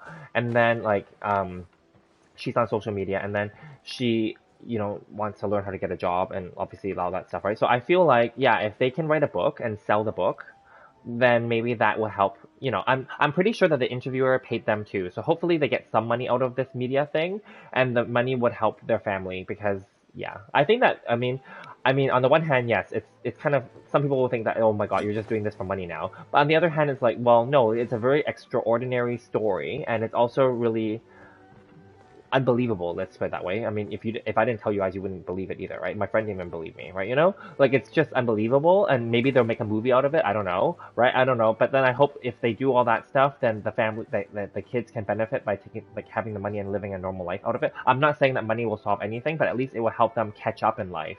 You know, with the money, and hopefully people aren't gonna rip them off. But hopefully there's some good people in their life that can teach them life skills, and help them, you know, get jobs, help them like get healthcare and get whatever they need to get in life, you know, because they're still young, right? You know, yeah.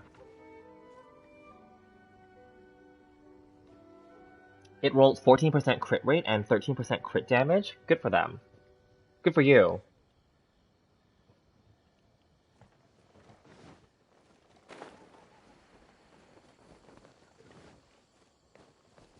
So was that from the defense domain, or where did you get that cup from?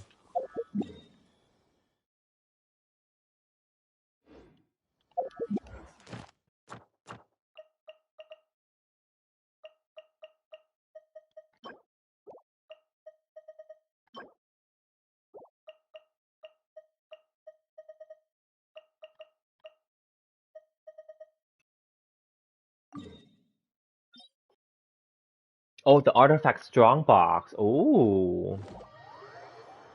Very risky of you, but very interesting as well.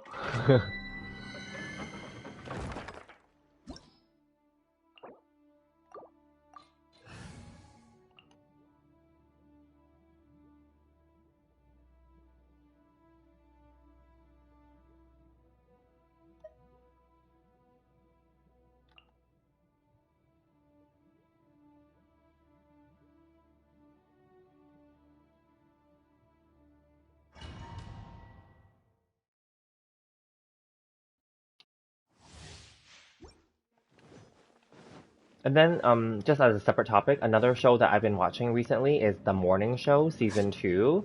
I think it's an Apple TV exclusive, but I don't know. Other streaming sites might have it, and depending on your region, maybe it may not be an Apple TV exclusive. But anyway, the show is about like the Me Too movement, and in a way, it's a drama. It's about these morning TV shows, and like it has Jennifer Aniston. Oops, I did the wrong thing. Anyway, it has Jennifer Aniston and Reese Witherspoon as the main actresses in it. And yeah, season 1 was where you know they were exposing the company that they work for is like toxic and like sexist and all this stuff. And then season 2 is just now like them navigating the post announcement situation. It's interesting. Is there a lot of politics in the workplace? Oops. Oh shoot. 帮帮忙！Yeah. So like that's I don't know. That's what I've been watching. Back in 10 minutes. Go for it. The strongbox is useful. Yeah.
I just decided to go and do it. I might as well, just to farm it. Not that I care, but like, yeah. I mean, I guess I could have did artifacts instead, but I think talents is a more permanent upgrade to a character, whereas, yeah, talents and weapons are basically more permanent upgrades, whereas artifacts are definitely the single best source for increasing their damage, but then it's also RNG, so that's a risk, whereas this is guaranteed. Yeah.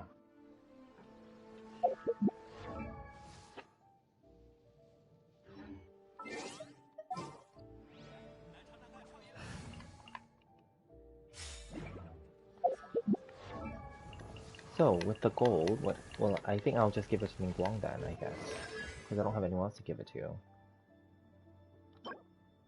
Oh wait, I did gold. I didn't do prosperity. What the hell was I thinking? Oh shoot. Okay, whatever. Okay, who is gold again? Oh shoot. I thought. Okay, he is done. I kept thinking like Ningguang is gold because she's wearing a gold dress, but no, she's not gold. Okay. I think gold is Xingqiu then. And Yanfei. Yeah. And then oh, and Beidou. Okay, fine then, screw it then. And Xinyan. Okay, screw it then. Then in that case, I'll just give it to Xingqiu then, whatever. Okay, so not enough anyway. That's fine. Whatever, no regrets. It'll go to good use eventually. Do I play Noelle or any other Geo units? No, not currently. But I am looking forward to actually maybe bringing on Ito if I get him, and maybe I have used Albedo. I did, as you can see, I did bring his companionship to level 10 already. So I did pair him with Zhongli for a time, but he's not level 90. But I could level him up, I guess. Yeah, and then like I didn't do the Albedo event yet, so I don't have his new sword yet. But I'm gonna replace this sword with that one, and then this sword will just because all my other sword users already have a sword, so this will just sit and in the back until I get another sword character. That's fine because this is a universal sword. Um, and then like I haven't done the new domain yet, so I just gave him like defense build basically like from other leftover pieces.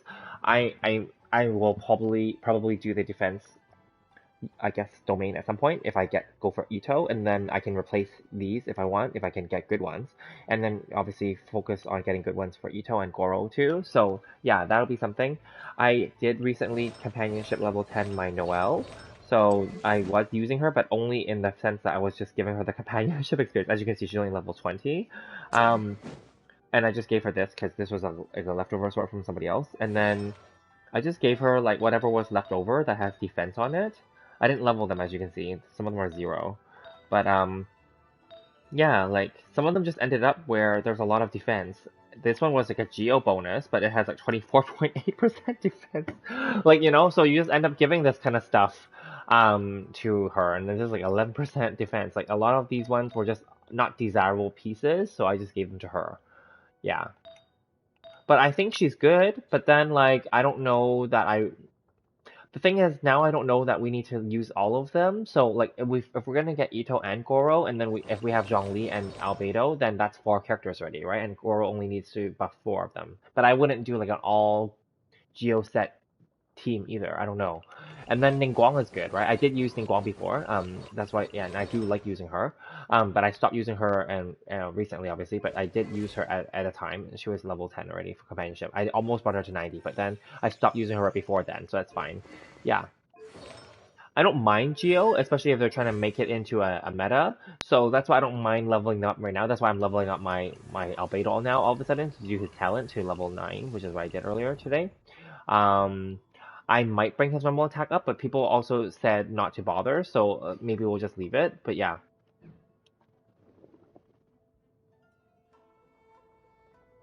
Do I have all the 5 stars? What a lucky... I don't think it's lucky. I did spend money in the game, that's why. So, I don't know if it's really luck, or is it really that I just paid for them. I didn't whale, but I dolphined, let's say. Yeah. But I will say some of them were lucky, literally, because some of them I got them early in the game when I was using my free wishes. So Jean and Klee and Child were free for me, because I started the game around that time. So those are just the free wishes that you get from exploring and doing stuff. Yeah, um, yeah, and then like and like depending on the roles and stuff, sometimes you get them early, right? And then you save wishes that you can use for another character later instead. So yes, there was some luck there. I was also lucky with my weapons, my 5-star weapons.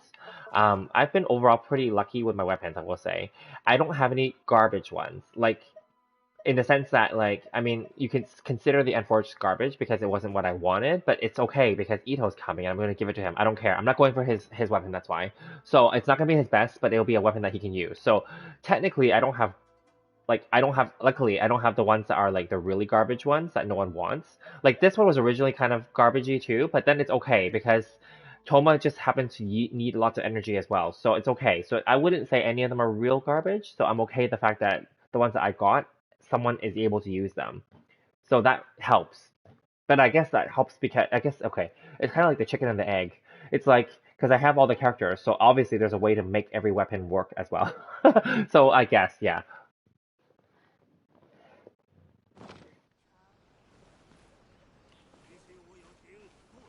But yes, I can see that if you don't have all the characters, then you can and you get some weapons that are garbage, literally, and that none of your actual characters have or need, then yes, they'll be garbage. I can see that. For example, like the Cinnabar Spindle, if you don't have an Albedo, then that weapon is complete garbage then, obviously, right? So, because no other sword user can use that right now with defense and all that stuff, right? Only he would. So yeah, I can see that. So yes, in a way, I would say lucky, but in a way, I would say, well, I kind of planned for it because I did pay for it. 只可惜故人，何日再见呢？ I only got the 5-star under pity once, the rest of it on 80 polls. That sucks. Oh, okay. Yeah, that's fine. Most of the time, I can tell you that most of the time, my 5-star characters, I have to go through pity as well. Like, if you saw my recent polling for Toma, I didn't even get one copy of freaking Toma. And when I was polling my Hu Tao, and I got her to C3 from C1. So that was like basically, and when I pulled Hu Tao to C3, I lost 2 pities. I got a Mona and a Chi Chi. So I was fine with it because technically I only topped up twice, but I got 4 5-star characters technically in that 2 top up session. But I got 0 Toma, which annoyed me. And then I saved up a little bit of free gems just from the event at that time, and then I went and pulled and I got 1 Toma. That's all I have, 1 C0. Not that he's good or anything, but then like my point is I thought that by spending the money, I would have gotten like C6 Toma with the Hu Tao up to C3, and then it would have been done, right? But no, I didn't. Yeah. So, but then I'm okay with it. So now my mindset is completely different, and even before then, my mindset was different. I'm trying to spend less in this game, and not worry so much. I don't care anymore because, like you said, I do have all the characters, and I do have pretty okay weapons in my opinion. They're not the best. But they're good enough. And then like I have only okay artifacts. They're not the best either. It's good enough. I don't. That's why I'm not sure that I want to collect all the characters and all the weapons anymore either. So yeah, it's fine. Plus now I mentioned I have other games that I will probably bring to this channel and showcase. Now I know not everyone's gonna care about those games, but I want to at least show them, and see if they're kind of interesting. I want to play them too. So yeah. I'll still do Genshin stuff. I'll still play every day Genshin. I'll still do the events. But then but I don't want to make this channel exclusively a Genshin channel. I know there are many big channels out there that are exclusive Genshin channels. They made a lot of growth and money from just doing Genshin. But no, that's not my goal. That's why my channel name is, Fire Gaming Project. It's not a Genshin project. So I want to be able to play other games too, right? So yeah.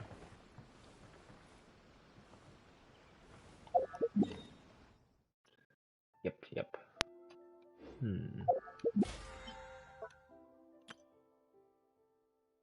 So I'm just thinking about how I'm gonna get this one. I guess I won't be able to.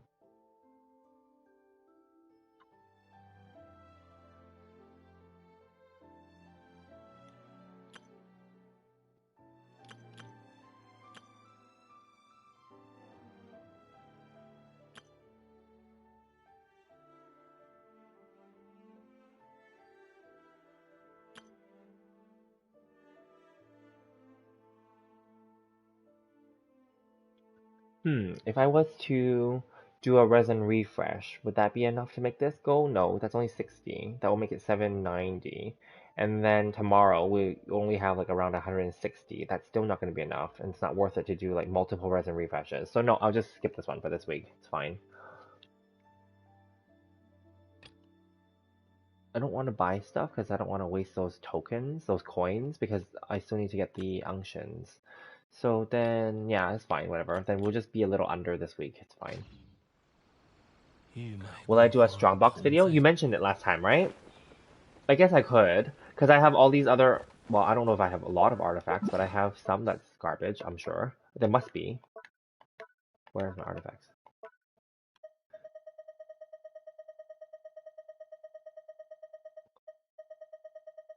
There's probably a bunch of garbage in here, I'm sure. I guess I could. I can do one, but it'll probably be short because I don't have that much artifacts that I can use because I don't farm artifacts exclusively. Or maybe I can do it after maybe okay. Maybe another way to do this is to maybe start farming the defense domain, the new one, and then not use them as experience and then use them for the stronghold video. Maybe that's a good better way so that I have more like garbagey 5-star ones to use. Maybe that's a better way to do it. Yeah. Yeah, maybe I'll do that. So maybe, because right now I don't, like I said recently, I'm running out of characters that I really care about, that I want to build their talents for. So farming their talents is no longer my priority now. It was my priority for the last 2 or 3 weeks, but I guess now we're at the point where all the ones, obviously I spent all my crowns, but like we're gonna get new crowns soon, probably, but still, even then, like most of them have like the talents that they need already. So, you know. I think, yeah, now we're just really just focusing on, yeah, I guess I can probably, yeah, focus back on artifacts again. Yeah, I think I can do that. I haven't really planned any other videos.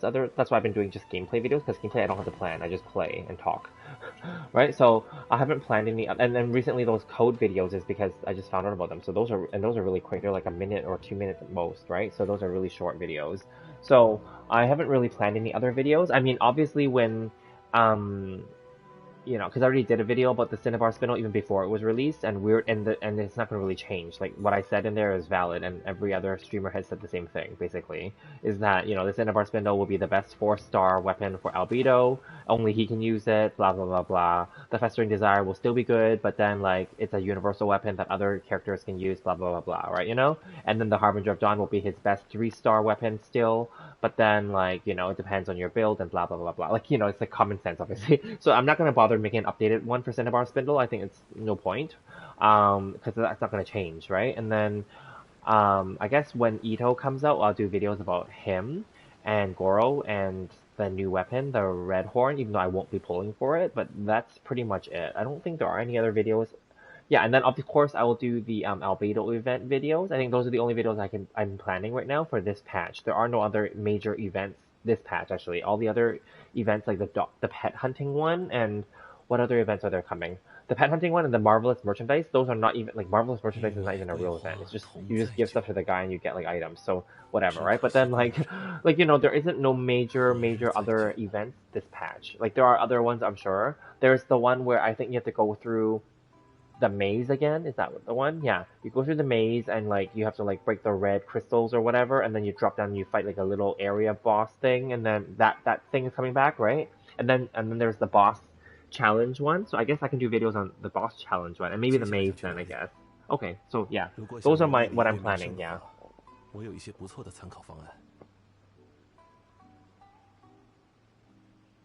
Your stream is lagging. Okay. Well, my stream looks fine from where I'm at, so I'm not sure. Because I can see it live on my laptop while I'm talking to you. So maybe it's your internet? Cutting out, in and out, it does happen.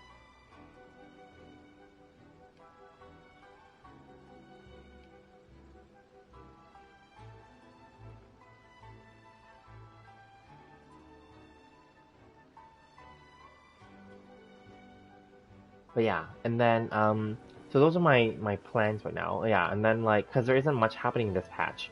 Now, did you guys and I think we talked about this maybe the other day.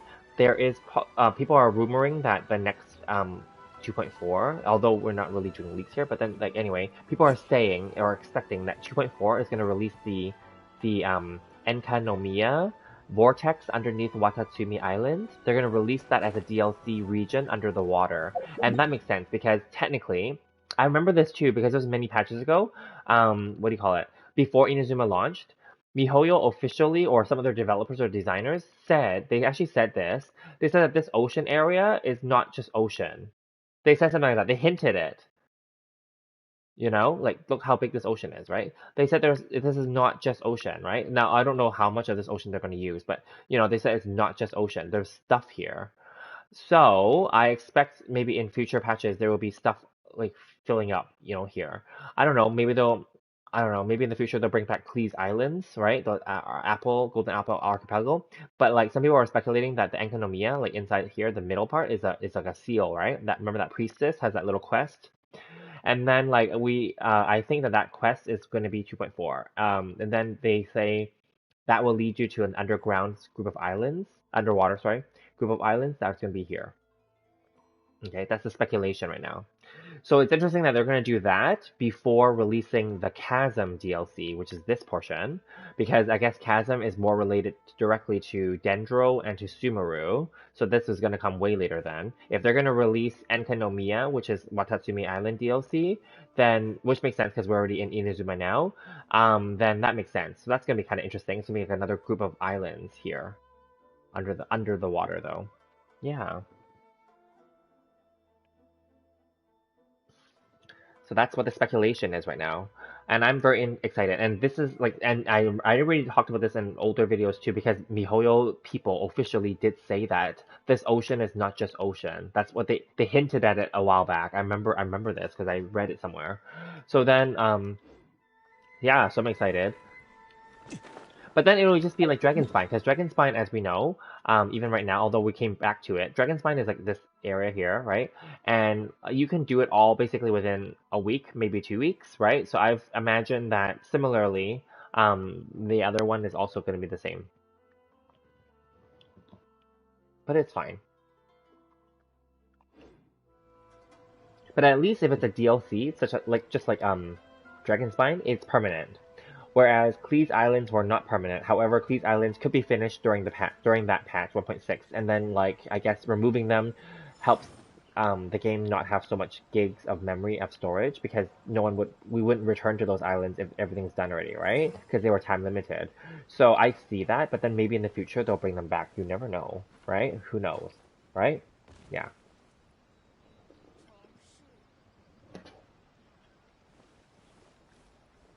I would want, okay. So if we go back to if we go to Enkanomiya, does that mean that we're gonna get like a Kokomi like storyline? Is that what's gonna happen then? That's what I'm thinking. But then I thought for 2.4 it's gonna be like Xiao Ganyu, Zhongli, and Shenhe and Yunjin. Like I thought it was completely like gonna be a Li Yue storyline. So maybe 2.4 is not Enkanomiya, but that's weird then. I don't know, people are maybe 2.5 is Enkanomiya, because 2.4 is Lantern, right? So I have no idea now. But Enkanomiya sounds like it's the next major DLC coming. But if Enkanomiya is a thing, then that implies Kokomi is going to get another storyline, right? Because she's the priestess that came from there with the serpent god. So I have no idea. And then if she's going to be part of the storyline, does that mean that they're going to like rerun her already? I don't think they would. That's so soon. Also, plus she's not popular and she's useless. So I don't know, right? Yeah. Lots of speculation.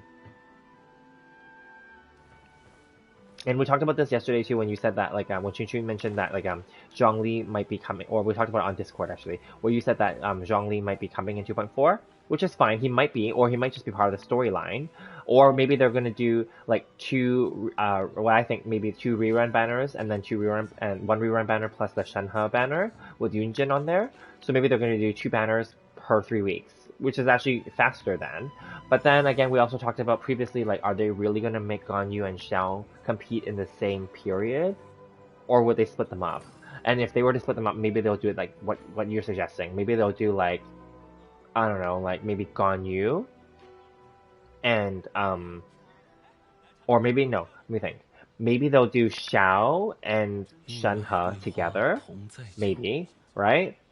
and because Xiao for left and right, obviously, right? And then maybe they'll put Ganyu and Zhongli together. They can't put Ganyu with Shenhe because they're both ice, and that will compete with each other, right? You know, yeah, and then I don't know if they can put Shenhe and Xiao together because they're both polearms, 5 stars, right? You know, so then, but then Xiao and Zhongli will both be polearms too. I don't know. So I don't know, like, how would they put it? You know, all these considerations, right? Yeah.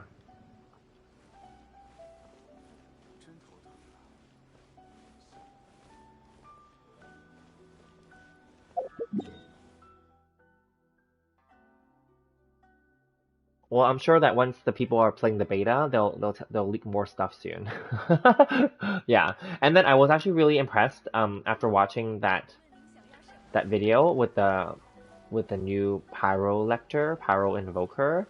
So it totally seems that Yunjin is completely a shield slash support character, and that Shenhe is going to be a sub DPS, right?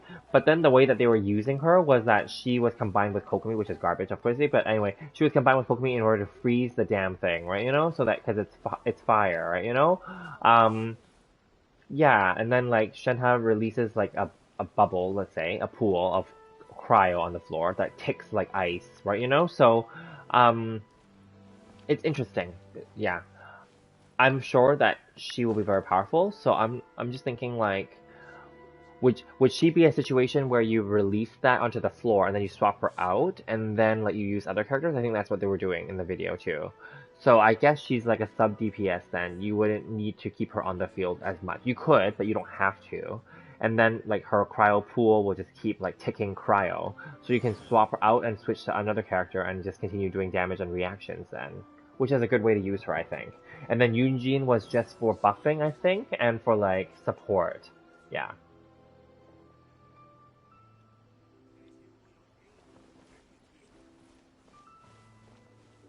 So yes, so you were saying that you were hoping that Shenhe is going to be a support character. She might be a support DPS then. And Yunjin was clearly going to be a support character because Geo is kind of a supportive element. But I really like her animations. Yunjin, she looked like she has a lot of Chinese opera movements, which is cute. And then like I'm pretty sure Ito is going to have more kabuki opera theater movements as well. So that's cool.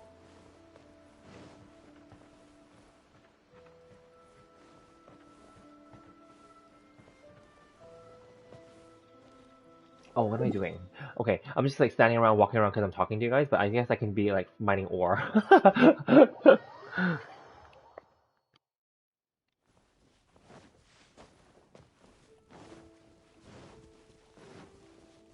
And you're right, if Shenhe was to compete with Ganyu, I have a feeling that Shenhe will beat Ganyu. Not because of power, but because of interest, because Shenhe's new, whereas Ganyu is not. Right, you know? So just because of that alone, people may go for Shenhe over Ganyu just because of that reason.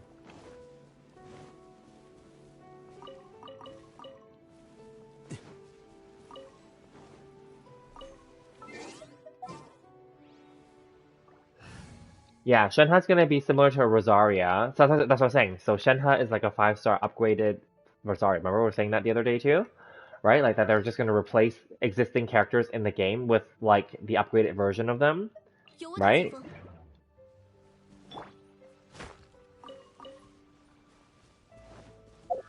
Which then makes it questionable if it's even necessary then. Right? There's that too.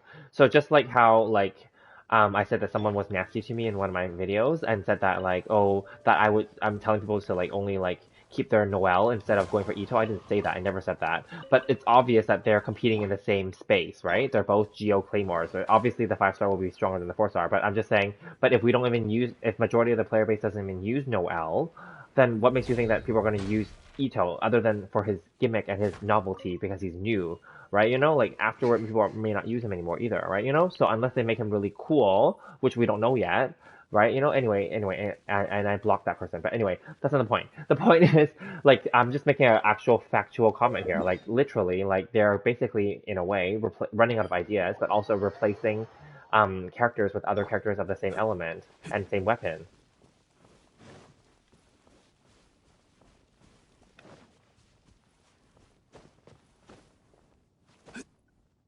But there are also lots of weapon types and elements that are not represented. Like there are not very many Hydro characters, for example, and there are not many Hydro weapon types. There is now 2 5-star catalysts, Kokomi and Mona. Now, of course, Kokomi is a healer, so that's a separate role. But like, they're but yeah, but Kokomi is technically the 5-star version of Barbara, which is obvious. But then, yeah, like they don't have like, and I don't know if like, I mean, remember we talked about like how Child is considered a polearm user, but he's not, right? Because he looks like a polearm user. Well, regardless of that, like there's no official Hydro polearm user. There is no Hydro Claymore user, and there is, yeah, so there's a Hydro sword user, Shinchu, right? You know, so yeah, and there's yeah. So anyway, there are some things that are missing still in the game. Like I feel like not all the weapons are represented in every element, and I feel like um some elements obviously even before Inazuma, like Electro was underrepresented, but because of Inazuma now we have more Electro characters, and also Geo was previously not represented, and now they're bringing that back. So I think the next big one that's coming with a lot more characters should be Hydro after Geo, after they do their thing with Geo and balance it back out where there's more Geo characters. But it was interesting that they made Shenhe like ice. They could have made her Hydro technically. Because Cryo has a lot of characters. Obviously, Pyro has a lot of characters too, right? So anyway.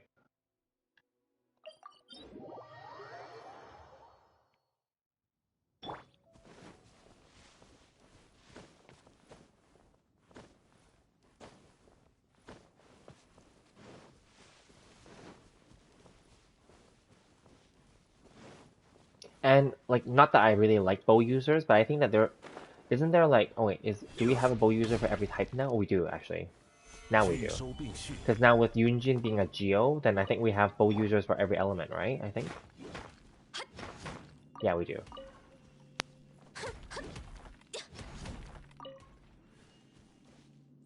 Sorry, not Yunjin. I mean Goro. And Yunjin being a polearm Geo character is like she basically, yeah, in her case, so she's the same thing as Klee and Yanfei. We have Zhongli as the Geo 5-star, so then now they're making a 4-star. So that's basically Yunjin's situation. Whereas we had Klee first as a 5-star, and then they made Yanfei. So then in some cases they're going the other way, where we had the 5-star of that element and weapon type first, and then they went backwards to then create the 4-star character.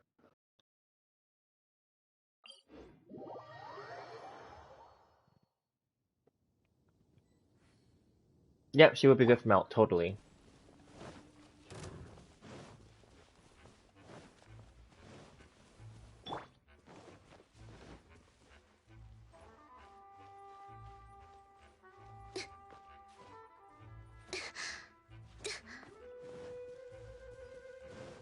Eula moans too when she climbs.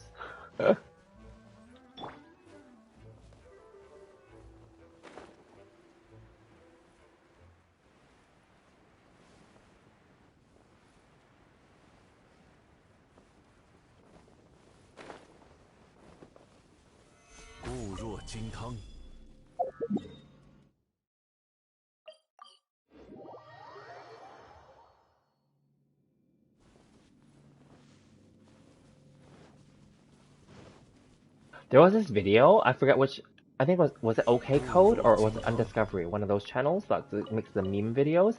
They had a video a few months ago, oh, this is actually many months ago maybe. They had a video where there, you know, there's that force field area that on the island, like off of Mondstadt, the island that you go to where the compass is, and there's like a wind, right? Anyway, there's a force field there, right? And then they made a video where all the characters, men and women, they were stuck in the force field and they're moaning. It was really hilarious. And then like my friend and they watched it. They're like, "Are you watching porn?" I'm like, "No, it's a meme." And then yeah, they're like, "Why is everyone moaning?" And I'm like, "Yeah, they're getting attacked by the force field, but they're stuck there." And then it was really funny.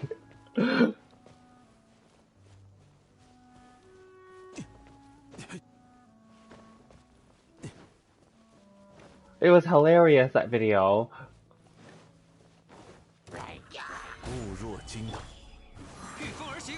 Oh, Zhongli moans too. Yeah, the men moan too, by the way.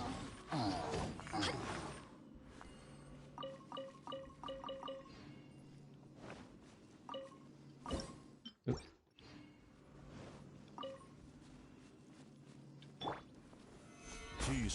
You remember once you were playing with Eula in Japan, and in Japanese, and I was climbing and Eula moaned, and my aunt was like, "What game are you playing?" I was like, "Nothing."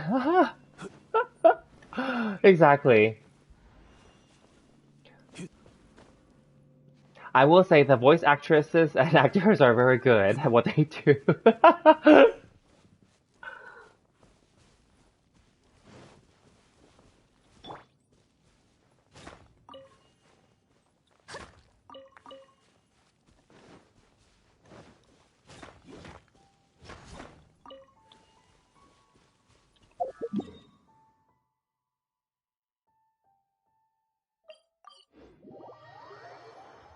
It was scary. The moaning was scary. Or you mean scary because your aunt thought something?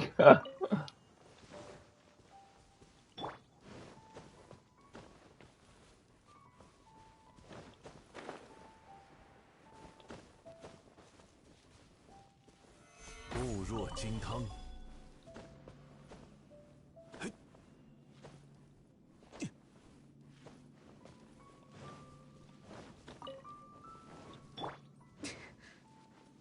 And then the other thing that I was recently reading more about is just learning more about crypto and stuff because I've been investing. So like, obviously I'm a little bit late to the game now, but it doesn't matter. There's still money to be made. But like, anyway, I was learning more about crypto, and there's all these things that you have to learn about. Like aside from, I was talking about in one of my earlier videos last week, I think, or I was saying like, oh, you can set up your own crypto mine at home, right? And like that was interesting as a side business, but then I'm not sure.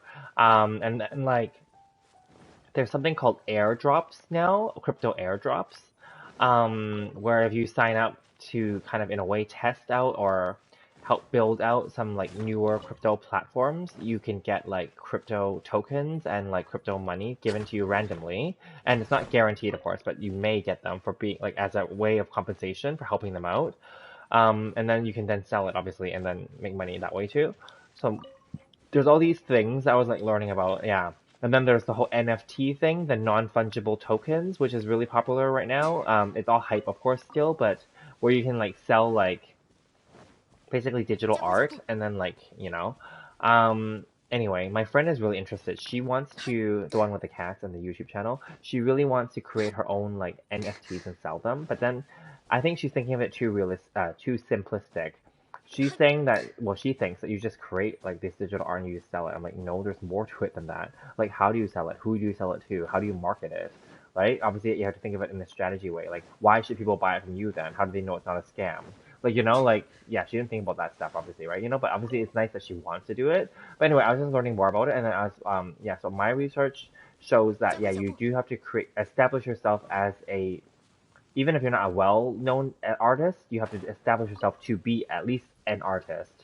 And you have to market yourself and your value and your art in a way, and then sell it. So then I'm like, well, I don't know if that's going to happen in her case, but or anyone's cases. But it's not that it's impossible. But then like you have to kind of make it.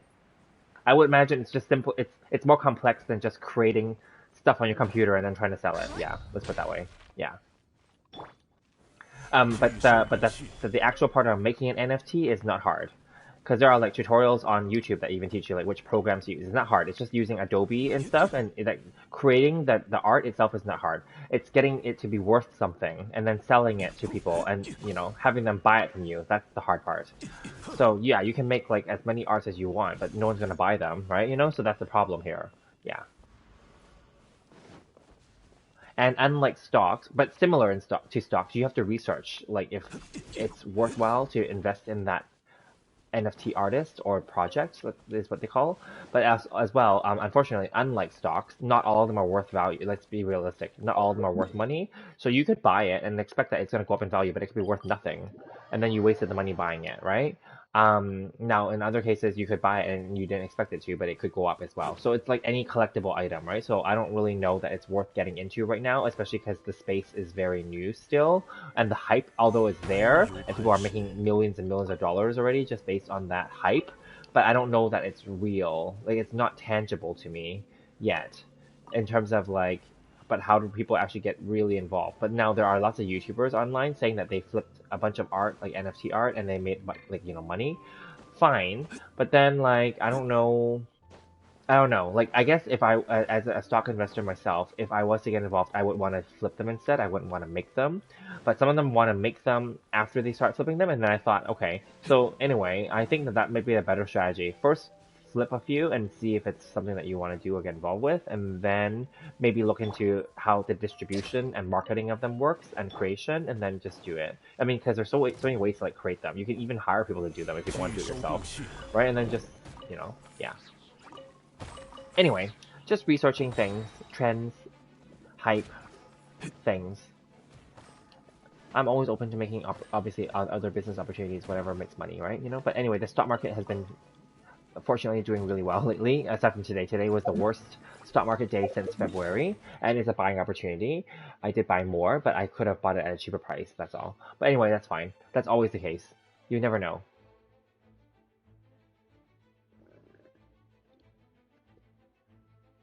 Yeah, crypto. So I'll be honest with you. I think that Bitcoin is over in terms of like getting involved because it's so expensive already, and like I mean, you could still buy Bitcoin, of course. You could get partial Bitcoins. That's fine. But I think that like like not to say the hype is over, but I think it's here to stay, obviously. But at the same time, like for regular people trying to get in now, including myself, like it's a little late, isn't it? Because it's like overpriced already. So that's why people are now switching to the other ones, the newer ones. Now Ethereum, Ether, that one is the second most popular coin, and that one's worth a lot already too. So now people are switching to the even newer ones. So that's why after Squid Game, the show came out, there was a Squid coin. That one went up and down really volatile, and I don't know what happened after. I think that they pulled it off the market temporarily. I don't know what happened. I didn't really follow because I was never going to buy that one. Then there was something called the Shiba Inu coin and the Doge coin. Those ones, like the Doge coin went up a lot this year, and Shiba Inu coin also went up a lot. People made a lot of money. I think some guy like made like a few $1 billion. I forgot how many billion from Shiba Inu coins. But then I don't know now either like how sustainable that is because like yeah, anyway. It's all based on hype too, so that's the thing. Um, yeah, I don't know. But I will say it's okay to try those ones because they're at least cheaper to try. So just think of it as an experience only. Like, yeah, like if you make money, then great. But if you don't and you're okay with losing that little bit of money, then at least it's not too bad. Just think of it that way.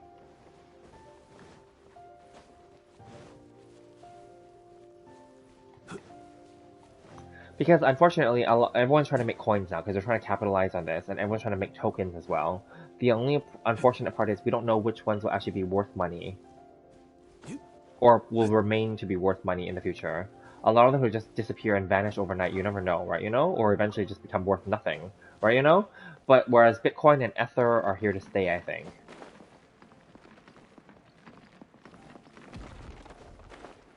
And I didn't buy into it before because I didn't believe in it. To be very honest, I didn't. I just believed more into like like I get the whole like, oh, you want decentralized finance, which is this term DeFi now, because you want it outside of the regular banking systems and regular like regulatory governing bodies and governments and stuff. I understand that completely. However, there is some benefits to having them remain in those systems, though, if you think about it, because then like they're less scammy. Because right now it's like the literally the wild west with crypto. We don't know which ones are scams and which ones are not in a way. Like I mean, you could probably tell which ones are scams, but you wouldn't know until yeah, that's what I'm saying. Whereas definitely there are scams in stocks too, but with stocks there are requirements though to become a stock. So yeah, I don't know. But I will say though, the reality of the world is risk and reward, right? If you're those who are willing to take the risk and ride it out, if they're lucky, then they will get a really big payout. Like people that bought Bitcoin when it was worth like a few dollars, obviously, and if they kept it till now, they're like freaking like mega millionaires, billionaires, right? But no one knew at the time either that it would become so big, right? So, yeah. And even when it rose in price, I remember this too. When it rose to like $30 a coin, I was like, oh, okay, I guess that's it, right? Then it went to like $100 a coin. I'm like, oh, okay, whatever. Like you never know, right? And then obviously now they're like what? Well, in Canadian dollars is like the other day it was like $75,000 Canadian for 1 coin. I think in the US it would be like $60,000 or around $60,000 a coin. So it's like you would never have guessed that, right? You know, back then when it was like first started, I would have never guessed that one day it would be worth that much for 1 coin. That's crazy. So yeah. 震天撼地，朔风解衣。 Okay, I get it, whatever.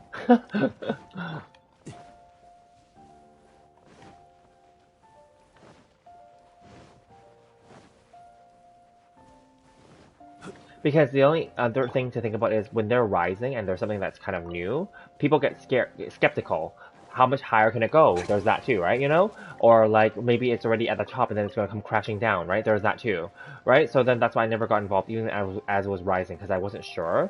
But I guess if I took more risk back then it would be even better payoff than stocks, right? But that's okay. I'm okay with my stocks payouts. I mean, I was able to retire with them, so, you know, it is what it is. I'm okay with my stocks and my real estate. I was able to retire with those, so I'm good. But then, yeah, I could have made even more, that's all, with crypto probably. 固若金汤。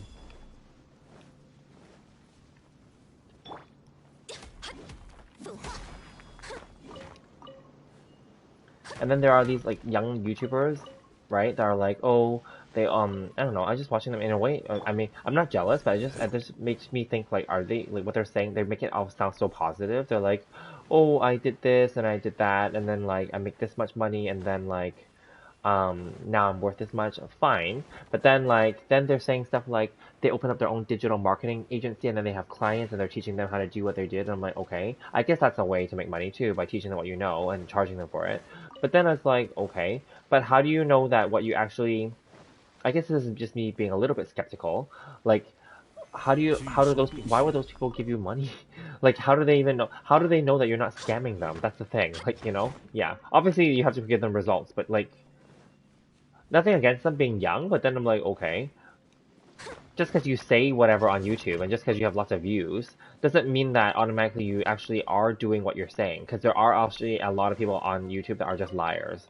So I don't, yeah, that's just my own thinking, just me being skeptical. Yeah.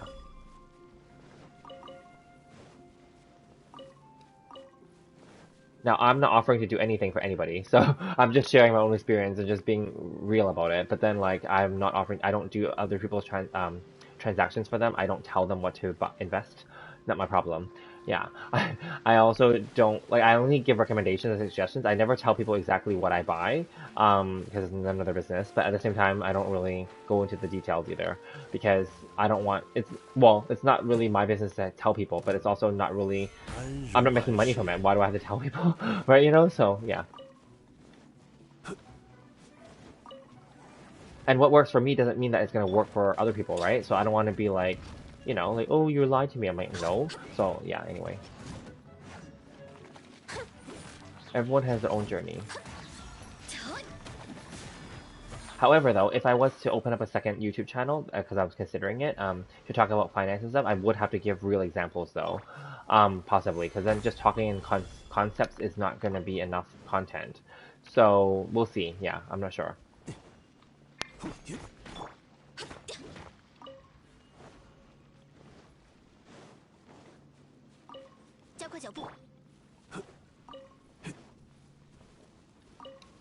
But I wouldn't feel comfortable showing, like, because some of these people, they show you, like, their bank account. Like, they actually show, like, online. Well, of course, they block out their account number and their name and stuff, right? But then, like, I wouldn't feel comfortable showing that. Not because I'm lying, but because I don't want people to know what I have. Right, you know? So, yeah.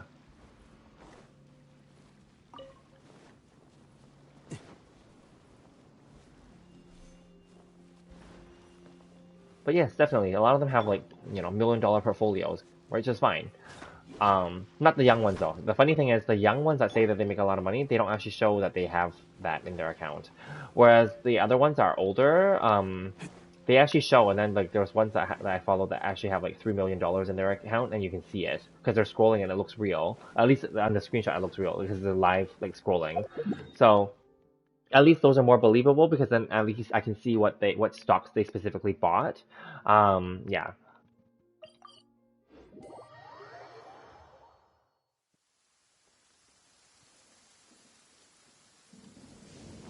Yes, there's luck and timing, unfortunately, with everything. Um, there is. 安如磐石。 Like, obviously, I'm older than you guys, but then, like, I was lucky that I was able to get into the real estate market, obviously, when I was young. But then, it was really interesting. I will say, like, when I bought my first apartment, so that's not this one, but when I bought my first apartment, I was, and I'm not showing off here, but I'm just telling you my story, since we're kind of on the topic. So I bought my first apartment when I was 23 years old, 23, 24. Yeah. So, yeah, 23. And then, so obviously I was a fresh grad and I had my first job and I saved up a lot of money from that job. I graduated when I was 21 from university and then like I had my job. Yeah, so I had been working for about 2 years at that point and then I had saved up my money and then like it was just enough to get a down payment. And my job was just enough to qualify for a mortgage, my income. It wasn't like the highest income, just so we're clear, but then it was an income at least. And then so yeah, I went and got a mortgage, and I went and bought my first apartment, and my I remember this. My parents yelled at me. They yelled at me so much. They actually said that I was stupid and that what am I doing? They thought I was getting ripped off. They told me they're like, no, save your money, buy a house instead. Don't buy an apartment. Apartments are a waste of money, blah blah blah blah. Right? Okay. I didn't listen to them because at least that's the part of me that's I listen to myself a lot of times because I would just say this. I'm not stupid. Okay. I've done my research. I know what I'm doing. Let's put it that way. Anyway, so I didn't listen to them. I went through with it, and I just told them, I'm like, it's my money. It's not like I'm asking them for the money. It was my money, so it's none of their business anyway. And then I'm like, it's fine. If I lose it, I lose it. It's fine. It's my money, right? You know. So then, like, anyway, I did it, and then like, yeah. Well, anyway, the real estate market in my city, as I mentioned in some of my earlier videos, my city is Vancouver. We are the second tied, always tied with Sydney, Australia. We're second or third most expensive city for real estate compared to income ratio in the world. The number one city is Hong Kong, every year. And so like, yeah, like it's expensive to live here. And then okay, so this was before we got the Winter Olympics in 2010. So, but I bought my first apartment in 2008, during the financial crisis. So things were on sale. And to me, and I already always knew this, and many famous rich people had said this, Warren Buffett being one of them. When other people are scared and you have the money ready, you should take advantage. That's what always stuck with me, you know? So then like I'm like, well, the biggest financial crisis in our time is 2008, 2009, right? And if you're not going to buy something at that point, then I guess you would have missed out, right? Yeah. So anyway, so I bought it and I'm so happy that I did, obviously. And then that was the time I wasn't buying stocks yet at that point, but I was starting to learn and I was like, okay, I need to buy because I just followed myself. Yeah, anyway, I started learning and buying a little bit and then making money and then people around me like that were older than me, luckily they were willing to teach me a little bit and then they were making so much money already, just buying stocks and flipping them during that time or just holding them beyond that time because everything doubled, tripled since then, right? Because then that's the lowest point. So as long as you can get in and time it so that you get in at the low points and then you just hold them, then they'll just be worth money, right? So that apartment, I still have it to this day. So it's been like, it's about, I bought it new. It is now, what, 13 years old? Yeah, that apartment has doubled in value. So, like, yeah, I'm very proud of myself, I think. And then, in 2014, from that experience, because you learn, I then bought my second apartment, the one that I'm living in now. And, yeah, and then this one, yeah, and then it was because I had the money from the first one that I could buy this second one.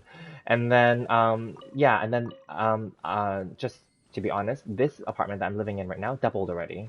Um, yeah, it doubled already. So then, like, and I've only lived here since 2018 because I bought it as a pre-sale apartment. So it wasn't built yet. In 2014 was the year I made sure that I bought it before I moved to Hong Kong. That was the year I moved to Hong Kong to do some modeling and teaching English. And then like, yeah, I made sure I signed the contract and before I left Canada. And then like they said, oh, it's 2018 when it's gonna be built. I'm like, that's fine. And then like yeah, because I wasn't sure that how long I was gonna stay in Hong Kong. I was gonna do 1 year first, and then 1 year contract, and then I was gonna see if I liked it and if I had other opportunities. If I had other opportunities, I was gonna stay there. But I didn't, so that's fine. Or I didn't like it really, and I left. And then that's fine. And then I came back and yeah, and then yeah. So this one doubled faster than that first one. So that's all I can say. You don't need to listen to anyone else as long as you know what you're doing. That's all I'm gonna say. And as long as you have the right timing, then that's all that matters. Yeah. 拒收并蓄。 And then obviously I've been continuing to learn stocks and investments throughout my time since then. And so I just I tried different strategies. I'm not afraid to try. I'm not afraid to like risk some money. It's fine. That's part of the learning, right? You know, no one's gonna, I'll be honest with you, no one's gonna tell you their secret sauce is what I call it. No one's gonna tell you their secret recipe of what to buy and when to buy and how to do it, okay? So I'm already pretty nice already when it comes to like, I tell my family, my younger sisters, I teach them some things, right? You know, and then like they make money obviously. I'm super proud. My youngest sister, she doubled one of her portfolios in 1 year. I'm so proud of her, honestly. So like I'm already pretty nice already. Like I don't tell like other people like things. I tell some of my really close friends, but I don't tell them very many things. Because I'm like, in a way, let's be real here. Why am I telling you my secret recipe that I had to like trial and error in my own life? You know, possibly losing some money here and there too, right? In order to figure it out, right? I'm like, that's not for me to like just share and just give away for free, you know? Not that I charge them money either, but I'm just saying no. So then like, anyway, yeah, so, but with my family, because we have a really good relationship, so I don't mind. But then like, because family is family, like blood is thicker than water, right? But then like when it's like other people, even if they're close friends, I'm very careful what I say. I don't want to I'm not saying that I'm being selfish, but I just don't feel that it's my responsibility to tell you what to do with your money.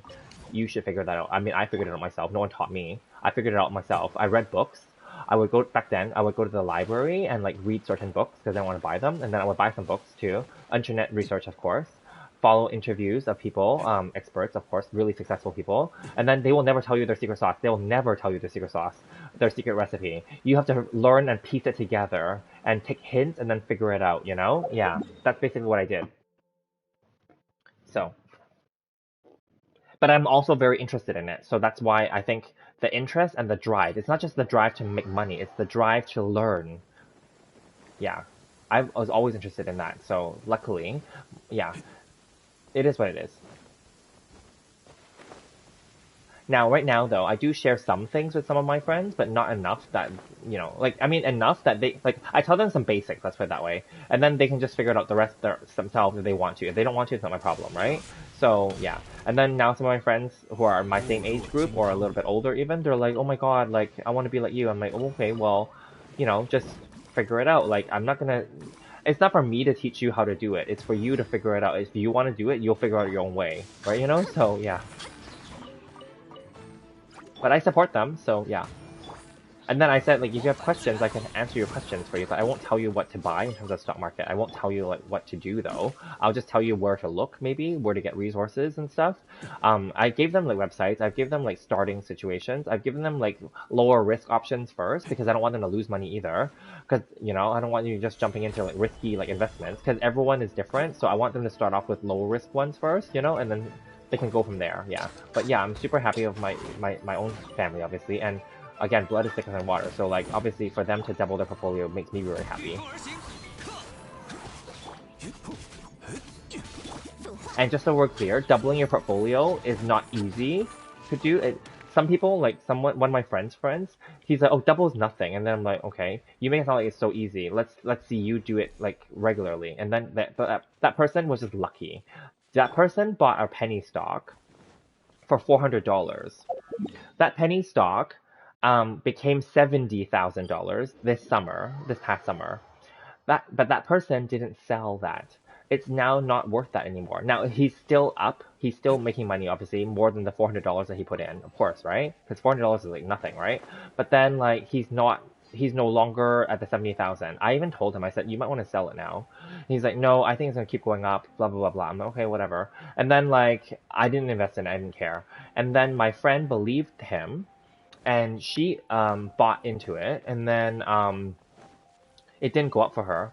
So it went up a little bit, so thankfully it did. But she didn't make like as much as him, obviously, right? You know?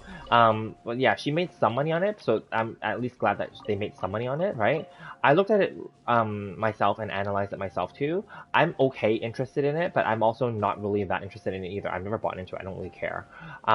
First of all, penny stocks, just so we're clear, the reward potential is high, but the risk is also high. The company can also go bankrupt overnight and you would lose it all. So, but then I guess the risk is low because if you don't invest that much in it, then it's fine, right? So, yeah, anyway, that's all I'm gonna say about that. Basically, like, I don't know, like to each their own, right? Like whatever your risk tolerance is.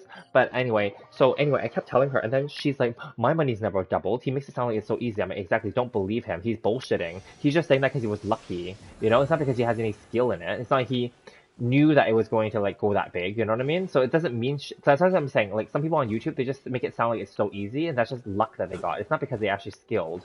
They didn't actually learn anything from it, you know? They might know some terminology and fancy words and fancy processes and stuff, but they didn't actually, like, figure it out, in my opinion. They're just lucky because they were riding the wave of hype, maybe, or the timing. So, yeah. Yeah, because that friend, she first didn't double. And then exactly, doubling something is not like guaranteed for anybody. Doubling is what people expect and want to have. So yeah, for the guy to be like so cocky and be like, doubling is nothing, it's fine. I'm like, no, please, you're just lucky.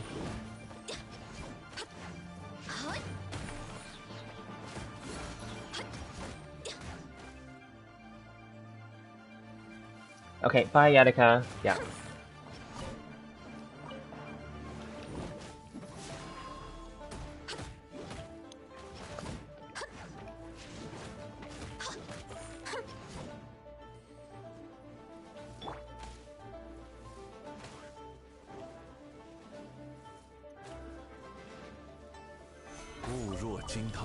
It's okay. Well, no, well, sucks in the haters.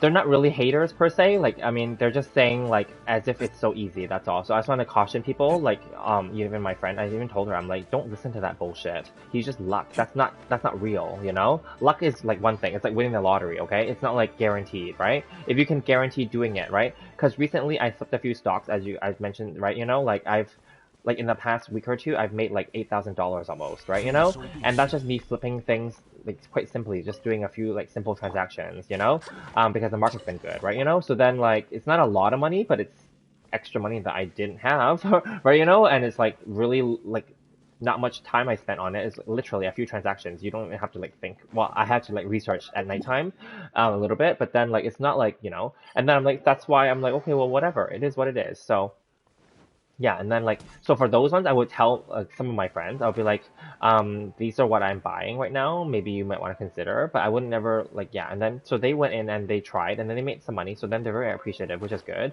right? You know, but then like, I don't have to tell them any of this technically, right? So yeah. And then some of them didn't buy and that's fine. There's no rush to buy, but yeah, it is what it is.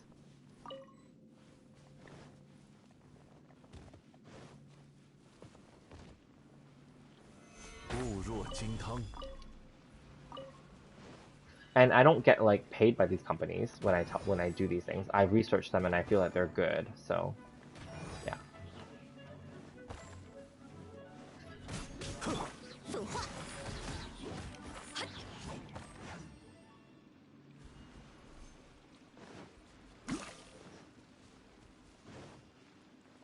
But yeah, anyway, it really helped that Vancouver got the Olympics in 2010, the Winter Olympics, and that put us more on the map and made more people want to move here as well. And so that's why our real estate has gone up consistently.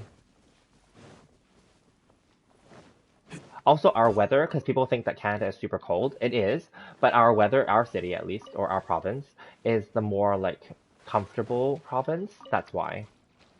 Like it's not going to be tropical and hot all the time. No, it's not. But at least it's the more comfortable city and region. because we have all 4 seasons.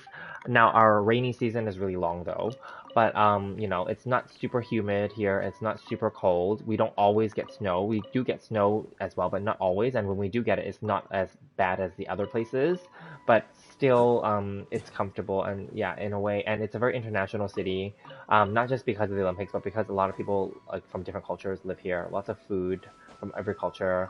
You know, so it's a nice city, definitely. But then, yeah, it's very expensive.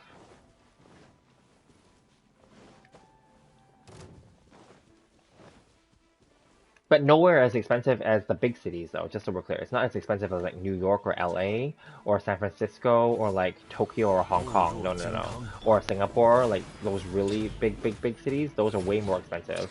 Not as expensive as those.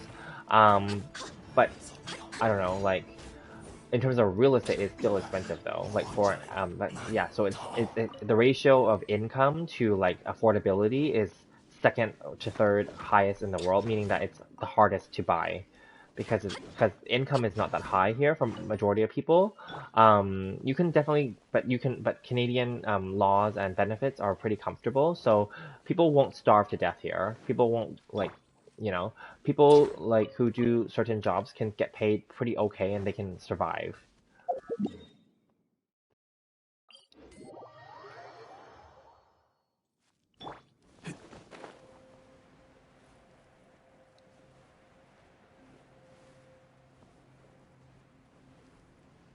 Anyway, I've talked too much about that.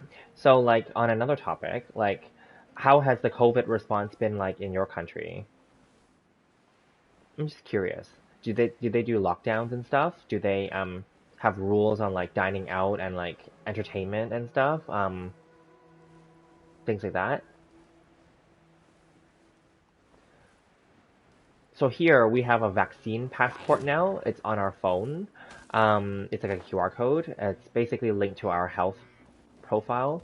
So if we're vaccinated, 拒 it will 收 show 并 that we're 蓄， vaccinated, and if we're not, it will show that we're not, obviously. And then if we only got one out of the two, then it will show only half vaccinated or something. And then a vaccine passport is required in order to enter restaurants here now for the last few months.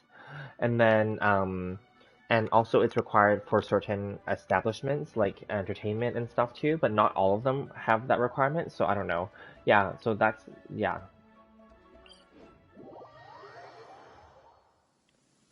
Okay, yeah. Lockdown, yeah, okay. And then like border properly, yeah. And then during last year there was a lockdown situation with the border with the US, and the US just keeps trying to like bully us to like open the border back for them.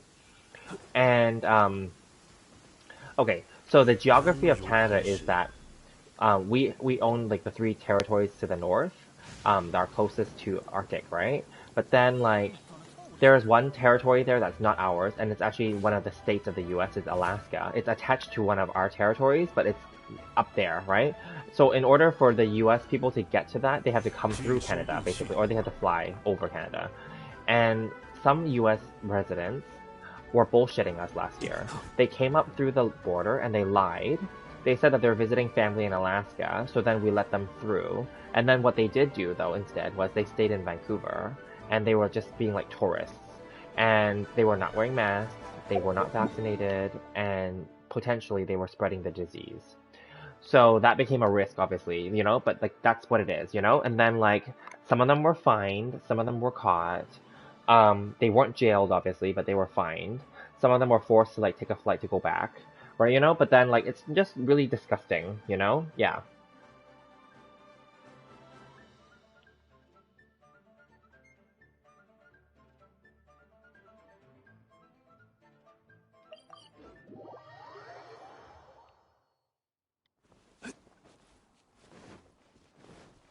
Also because the US dollar is currently still stronger than the Canadian dollar, so for them it's like, ooh, they can come here where it's safer technically because people here are more like vaccinated and more willing to like social distance and wear masks and stuff like that, so they felt it was safer up here. Also, they're benefiting because they like their money is worth more, so when they came up here, they're benefiting already, right? And then Yeah, and there's actually less people up here than there are in the States. The States has bigger population than we do.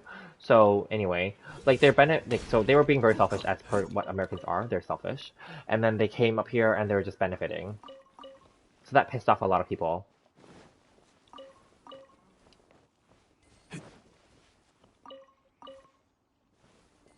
Yeah, they were like hanging out at like the ski resorts that we have because our ski resorts are world renowned, like Whistler, because that's where the Olympics were held. Part of the ones that require mountains, for skiing and snowboarding. Yeah. So then they were like, just like enjoying themselves like on vacation kind of thing. It's like, okay, the world is in a lockdown and like you guys are just using some kind of loophole, like to get up here. Yeah. 对象选错了。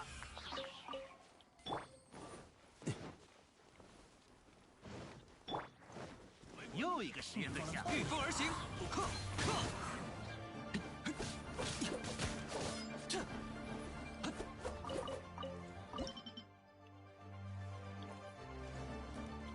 往返自然。呵。选错了。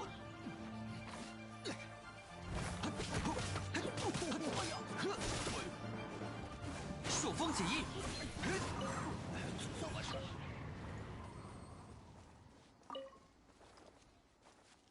该出发了。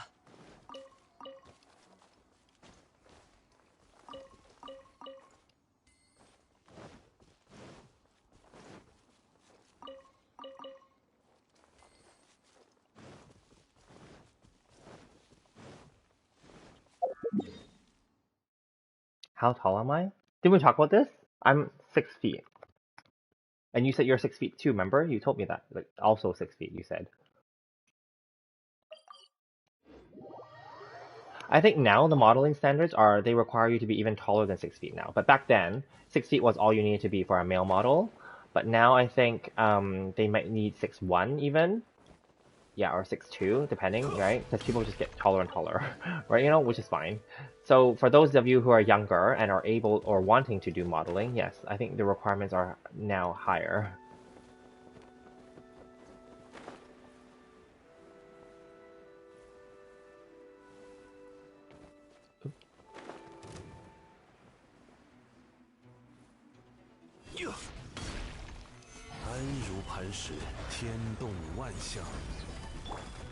Getting old, please. Do not go there with me. You're like a child. Compared to me. We have one girl and she's really nice and all, but she's like pretty much like a fresh grad. She's like 24, maybe 25, 24. Yeah. And then I'm like, okay. And then she's like saying all this stuff and then we're like, please, don't talk to us this way. We are older. Well, she wasn't being mean. She was just saying stuff like, because we're talking for one of our client meetings, we're talking about like how to engage with youth in the 18 to 24-year-old category, and then like then we're asking her for her ideas and suggestions. She's saying, oh, she's like older than that. She doesn't know anymore what's in, and then I'm like, oh, please, and then you think that we know what's in? We're older, so anyway. Well, I think I know what's in. It's just that I don't know, like, I don't even use TikTok, to be very honest with you. It's not because I don't know how, it's because I just don't really feel like I need to, like, sit there and watch TikToks. I understand why it's popular, but it's not my thing. I never even used Snapchat, and that's still popular, even though I don't understand why it's still popular. I thought that that was just like like a 1 year or 2 year trend, and then I thought that it died already. But apparently Snapchat is still very popular. I didn't know that. I know they're listed on the stock exchange, and they're still there. They didn't go bankrupt, so yeah. I know Twitter is still popular because people like to use it, but also people like to use it for like fake news and stuff. I don't know. I don't trust the stuff on there, but it is still useful as a communications tool, yes. And marketing tool, sure.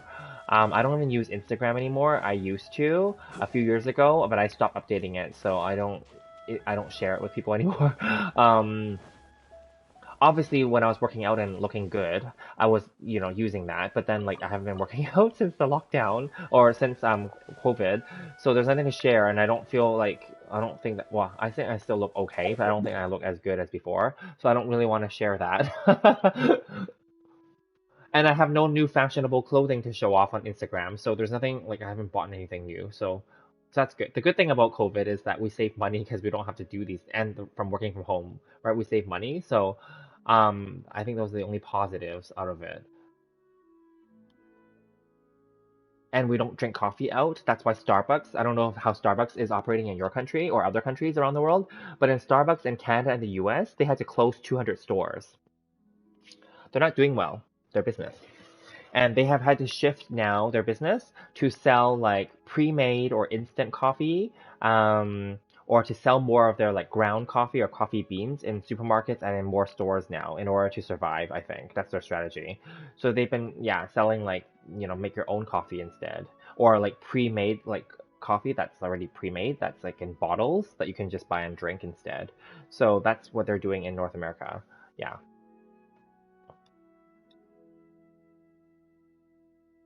So, I mean, I'll be honest though, like we used to, it was so funny. Like back then when I worked in one of my jobs, this was when I was younger and just finished like the younger modeling, but before doing the adult modeling. Yeah, like I was working an office job and then like me and this office people, these people that were with me in training, we would go to the Starbucks near our office every day for breaks, right? And then like the people at the Starbucks, they would recognize us, obviously because we're there every day. And then like they recognize me, and then every time I go up there, they would give me like something free. It was really nice of them. And then it was really nice. So I'm not flexing here, I'm not being whatever, okay? And I'm not trying to say like I'm super whatever. But then like I was just lucky, let's just put that lucky. So I didn't do anything extra. I would just go up there and order and then they would just give me like a free like here they're like, oh here have a free donut or like a free like muffin or like a free whatever, right? And then like then one guy who's older than us, who's yeah, he's like older. So he is like maybe 40 at the time. Anyway, he's like WTF, he's like, why do you always give him free stuff? He's like, we're like, we always come here every day too, and you know us too. How come only he gets them? Like, he actually said that to them, and then like, yeah, and then they were really like caught off guard, right? And then they gave him one too, right? And then he's like, this is not fair, you know? He's like, we're just as handsome as him, and then I'm like, I don't know. And then they're like, are you flirting with them? I'm like, no, I'm not. I'm not. I'm just ordering. They're just giving me like stuff, you know? And then yeah, it was just really uncomfortable. Yeah. So then like, yeah. Anyway.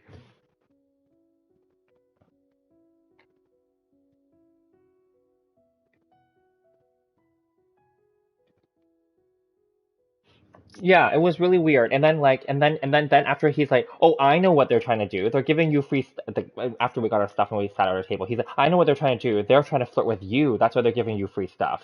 And then I'm like, okay, well that's fine. And then afterward, I felt so uncomfortable that the next day I went back to them. I'm like, oh, you don't have to give me free stuff anymore, all right? And then I'm like, or if you're going to give me free stuff, can you give them free stuff too, right? You know, like if it's okay with you, right? You know, if not, then we'll just pay for it, right? You know. And then they were so nice. So then, like, they gave them like free stuff too, and then only because I told them, and also because I guess because he yelled at them, right? But then, like, it was so uncomfortable. And then on the day, because we were only doing training in that office, so we weren't working from the office permanently. Then on our last day of training there, we went there and we told them like, oh, this is our last day in training here, and we're going to go to another office afterward. They were so sad. They're like, oh no! And then they gave me like a box of donuts, and they said, so sorry to see you go. And then again, my coworker got really upset. He's like, how come it's like only to you again? And I'm like, I don't know. It's a box here. It's for everyone. Like, yeah. So yeah, it was weird. Yeah. And then anyway, then we went to a different office, and we would just continue our tradition of going to like another like Starbucks. And then so we would go to another Starbucks, and we'd go there every day. And then like yeah, then like this time it was me and a few other people. That guy was no longer in that group. And then like yeah, and then these other people. Then again, it happened again. I'm not showing off, but it literally happened again. Those people started giving me free stuff again. But of course, to avoid having any drama, I made it clear to them. I said, "Oh, you don't have to. It's fine. Don't worry about it." And they're like, "No, no, it's fine." And like, well, then can you at least make sure that other people that I'm with also get it? Because I don't want them to feel like you're only giving me special treatment, you know? And then they're like, okay. And then so yeah, it was yeah. Anyway, it was really yeah. It was nice. I will say that. So I will just say it was really nice. But then now I'm older.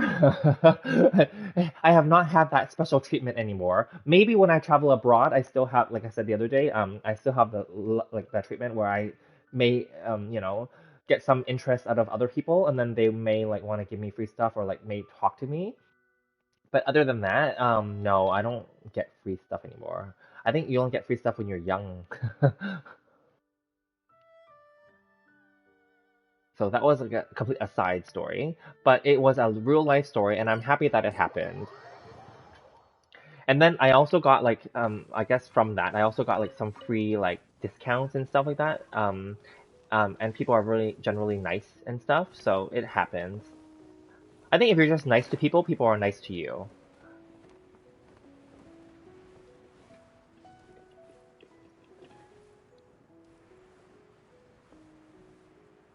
Well, I think you can be a model too then. There are some toxic parts of being modeling, but then there are some benefits 安然 too. 磐石，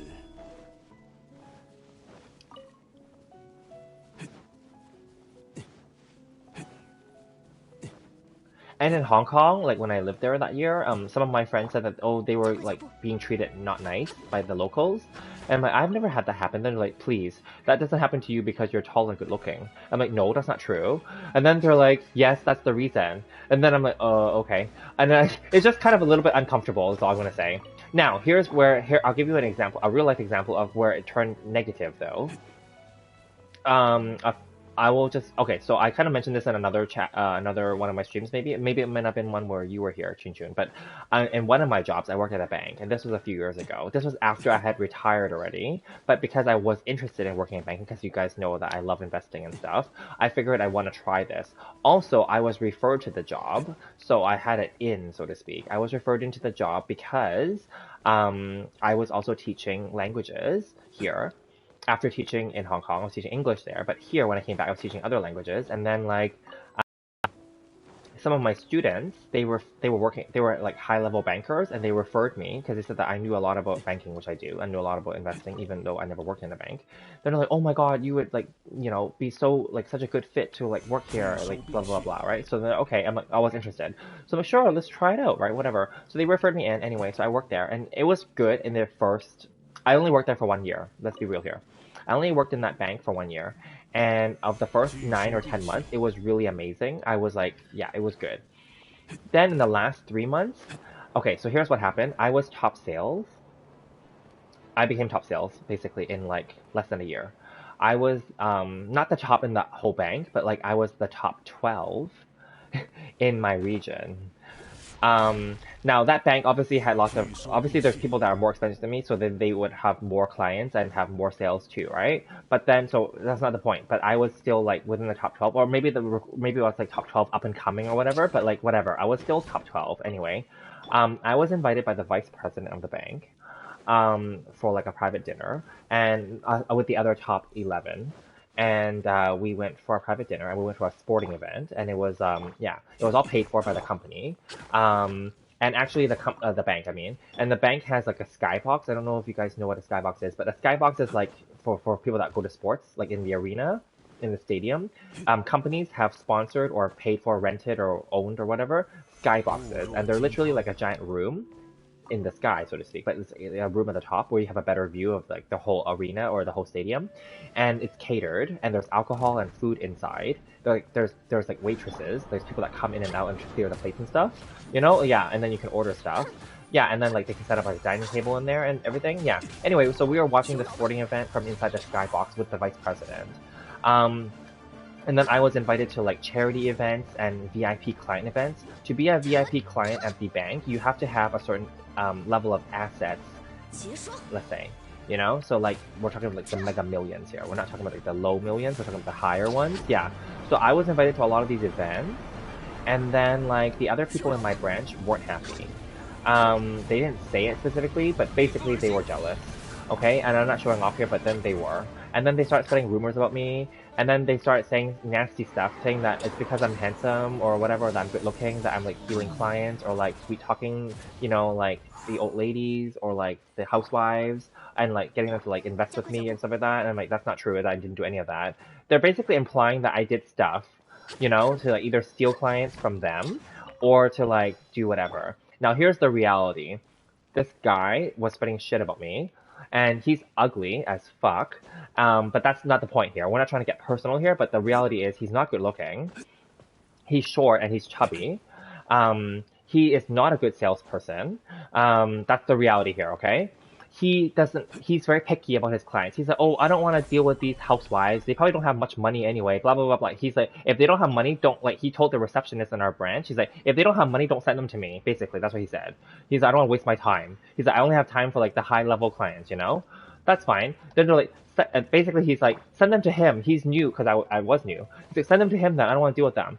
So then, like, fine, I took them, right? And then, like, yeah, and then they're don't don't judge them just because they're like housewives or whatever. They have money, obviously. So like, yeah, this lady came in and she's like, "Oh, you're so cool to talk to, and you're so knowledgeable, and like you're not trying to upsell me anything." And I wasn't, right? You know. And then they're like, "Okay, here's the deal. I am going to buy another apartment to invest in, and the deal is like $1 million of that." She's like, "Can you help me with this?" I'm like, "Okay." And then she's like, "Oh, and I have like $90,000 cash. You know, I had nothing to do with it. Here, take it." And then she's like, "Invest it for me." I'm like, "Okay." So I just did all that for her. I just set it all up, right? You know, and then like, yeah, and then like these basically these deals that no one wanted because they didn't know what they were bringing to the table. Yeah, I got them all, and then that's how, in a way, they helped me become like top sales. But then like, but technically, I did the work too because I actually met with the client and I actually developed a relationship, like a professional client relationship with them, and then I did what they asked me to do, and then yeah, then they referred their own friends and their other business to me, and then that was just what it is, right? You know. Anyway, then they got pissed off. Then like, so he actually said this to management. He actually said, "That's because he stole my client. That was supposed to be a client that I was supposed to meet with." And then like, that's not true. That's not what you did. You didn't want this client. You thought that they didn't have money because they're just a housewife, quote unquote. You told the receptionist to assign the client to me. They were actually expecting to meet with you, but then you didn't meet with them. And then he's like, well, then now I want them back. I'm like, fine, I don't care. So then anyway, the client's like, I don't want to work with that person though. I never, they didn't like, you know. And then he's like, I want to work with you. And then I'm like, okay, well, and then it's the client's choice, you know. Anyway, this happened more than once, and not just with him. Then there's this female like woman like that was there, and she was like there before me as well, obviously, because I was new. And then like similarly, like she's like, oh, I don't want to deal with these clients, blah blah blah. They're annoying, blah blah blah blah. I dealt with them, and then like yeah, they have money, and then like obviously I did it for them, and then yeah. Anyway, these people are just nasty. They're just stupid in my opinion.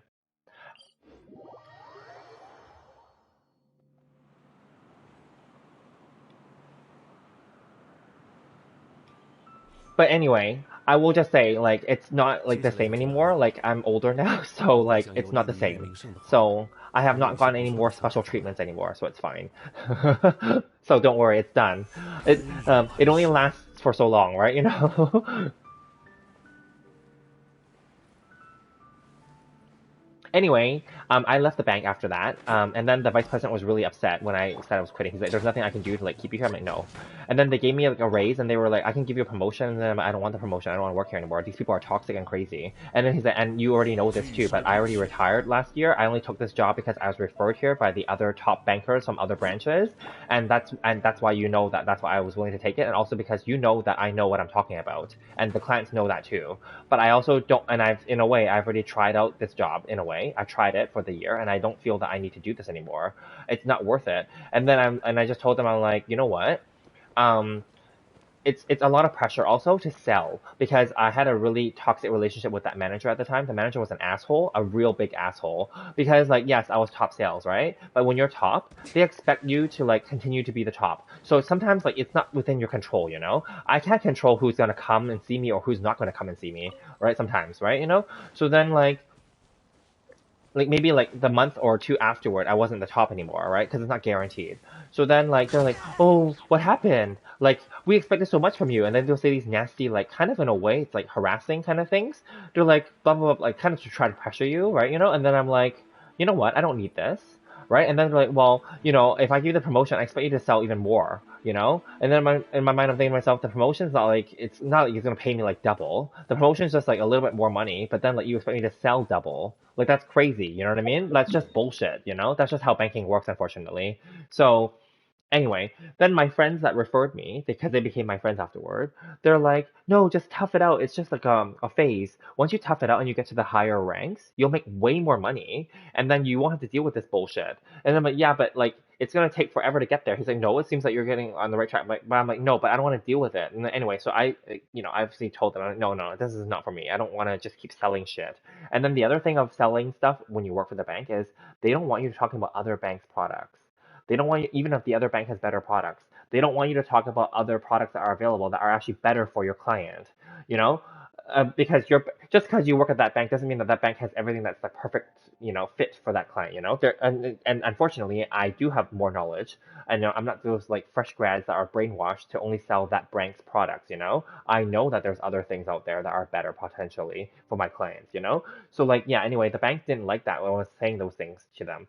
But yeah, anyway, but that's why my clients liked me as well, because I was being honest, right? So anyway, um, so I'm like, well, whatever. And then I left because it wasn't a good relationship with that manager anymore, and I just left. And then the vice president was like, "No, I want you to stay," and blah blah blah. But there was nothing else that they could do, so I left. After I left, the guy that was harassing me, that was spreading false rumors about me, like stealing clients and shit like that, he got fired because he was not performing, and he was an asshole anyway. So that's fine. He deserved it. And then the woman that was like saying that I was similar shit, bullshit, right? Like whatever. She didn't get the promotion that she wanted, which is great. Because luckily I was able to plant a seed in my manager's mind, at least before I left, that she was not qualified to be a manager, because she wanted to become the assistant manager. And I basically just said she's not qualified. I think so and so is more qualified, which is actually one of my friends instead. So then my friend got it, and she was fucking pissed. Sorry, I'm swearing now, but she was fucking pissed because she was like sucking up to the manager to try to get it. Yeah, and then like, so she didn't get it, so I was super happy. So now she's not the assistant manager, but my friend is. So then that's fine. So karma.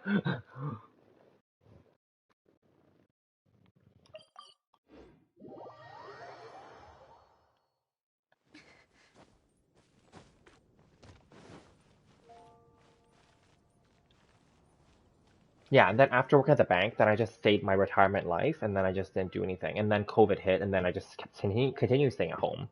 I will say, and this is like a thing that people don't talk about, when you retire young, it's fun in the beginning, but then you get bored because I'm still young.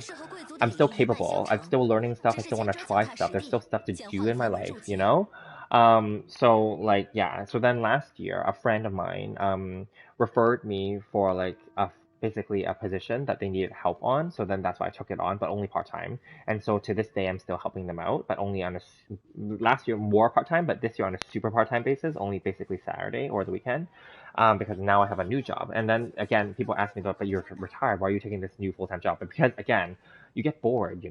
So and then like I want the full time job because this is what a job that I wanted. It has actually elements of all my previous jobs, but with a more positive twist overall. And it's a more tech job that I'm more interested in.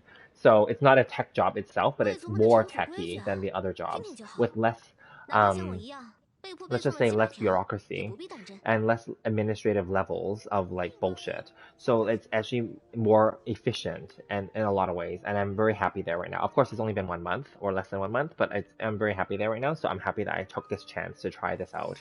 So yeah, it's good. And obviously I'm still learning too. So it's a good way to challenge myself and keep myself motivated and interested. So yeah, so that's that. But yeah, I mean, I think it's we only live once. Just try a bunch of different jobs and like, you know what? If the people are nasty or negative, don't stay there. Like there's always other jobs with better people out there, okay? So it's not worth it. I'm saying this, but knowing that obviously don't just quit because you hate them. Obviously, make sure you have a backup plan. Like get another job offer first before you quit, right? Like tough it out until you have another better offer and then go. Yeah.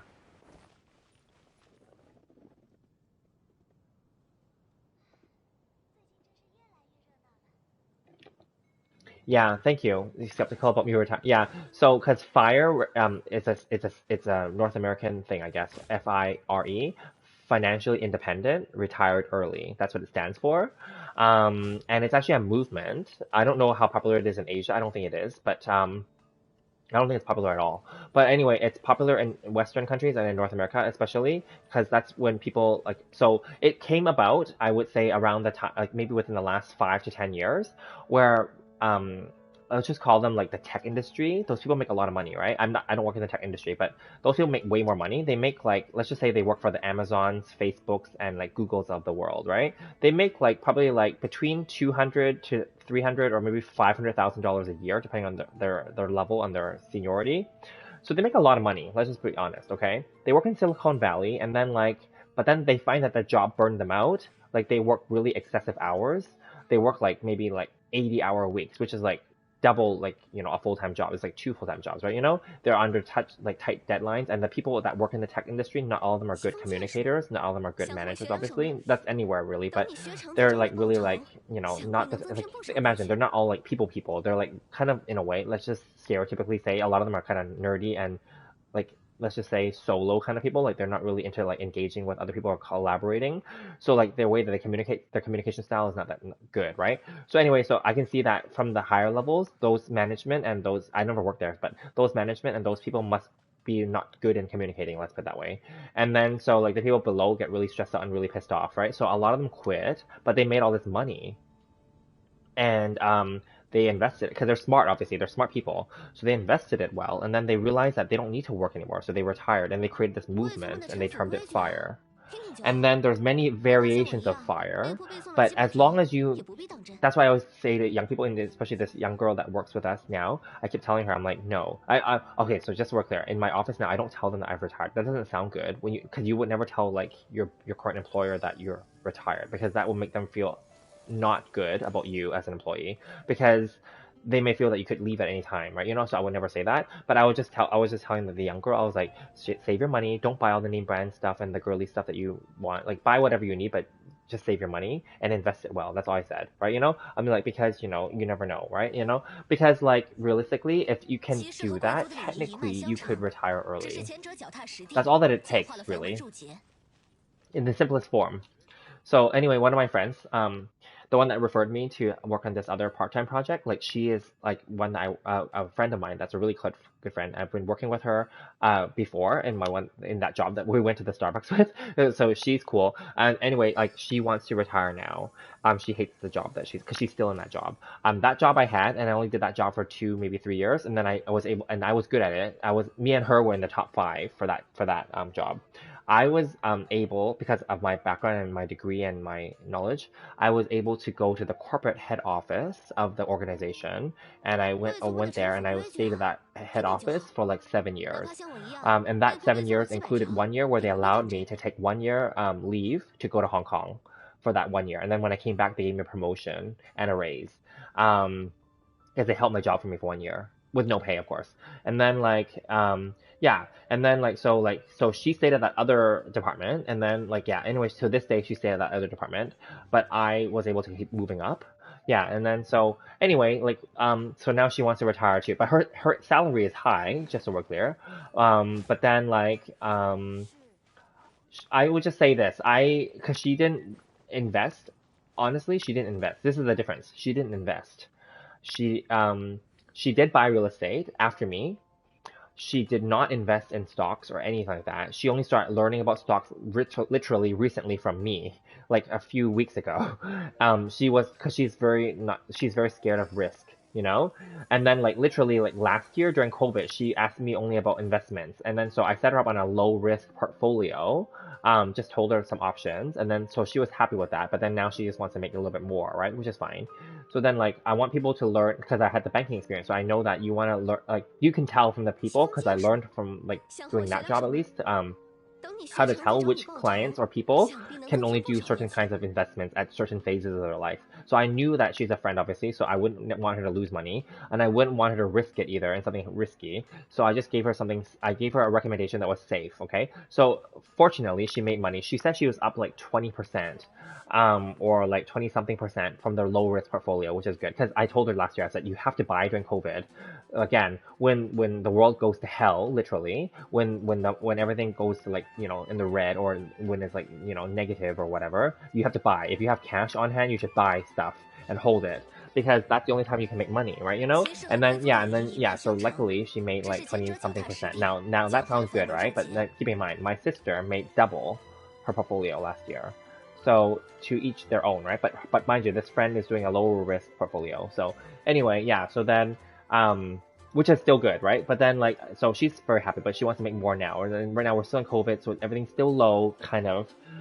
Things are starting to rise already, but yeah, there's still opportunities. So anyway, so see the difference? I was able to retire a few years ago because I had invested heavily early on. She did not retire because she did not invest, but now she wants to retire.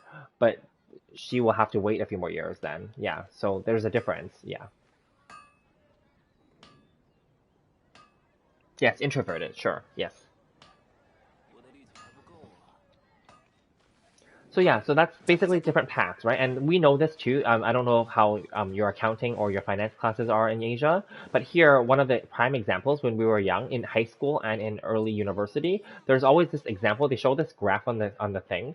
It's like, oh, if you invest when you're like in your 20s and you invest like some low amount basically every year, and then if you can make 10% every year, then every 7 to 10 years your money will double and blah blah blah blah, and then by like the time that you retire, you'll have like $1 million or $2 million, blah blah blah blah, right? And then I remember it specifically because when I was like in high school or in like when I was like in university, I'm like, that's bullshit. No one can get 10% return every year.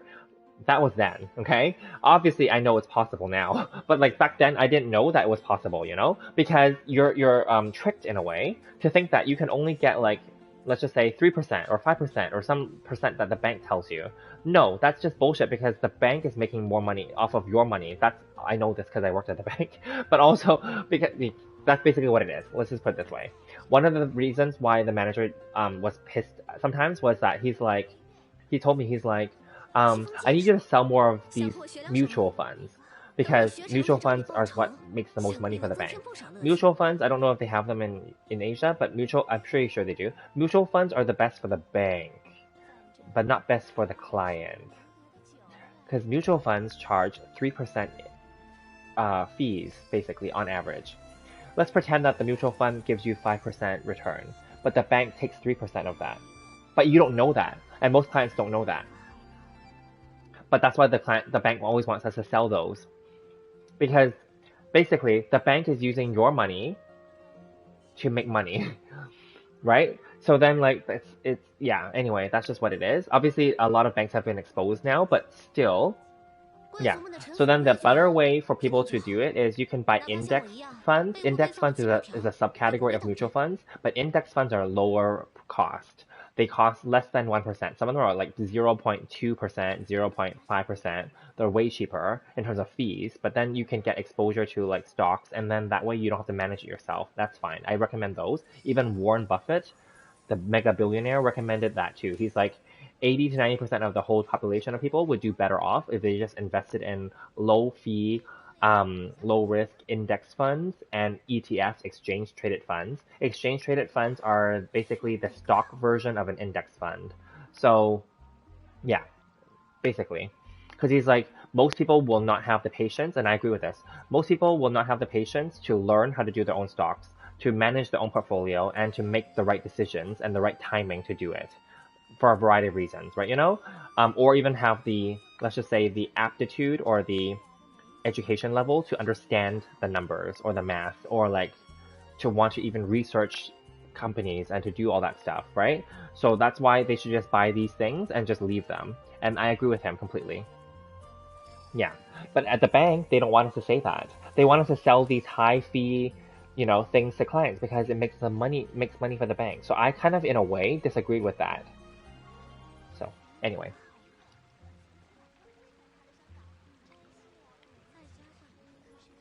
Yeah, so FYI, so don't buy mutual funds, but buy indexed funds and exchange traded funds as your starter. And make sure they're diversified and also tax efficient based on whichever accounts are tax efficient for you.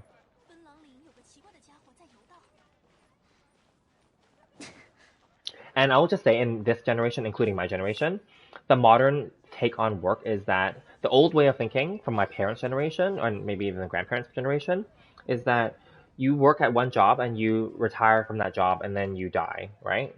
And then you only travel and like you spend money when you retire only, right? Obviously, in our generation, it's not like that. You only live once. You should enjoy your life and your money while you're alive and healthy and young, right? And continue to, but also you need to plan, right? So then, like, in addition, now modern employment, employers don't care if you stay with them forever. They could care less.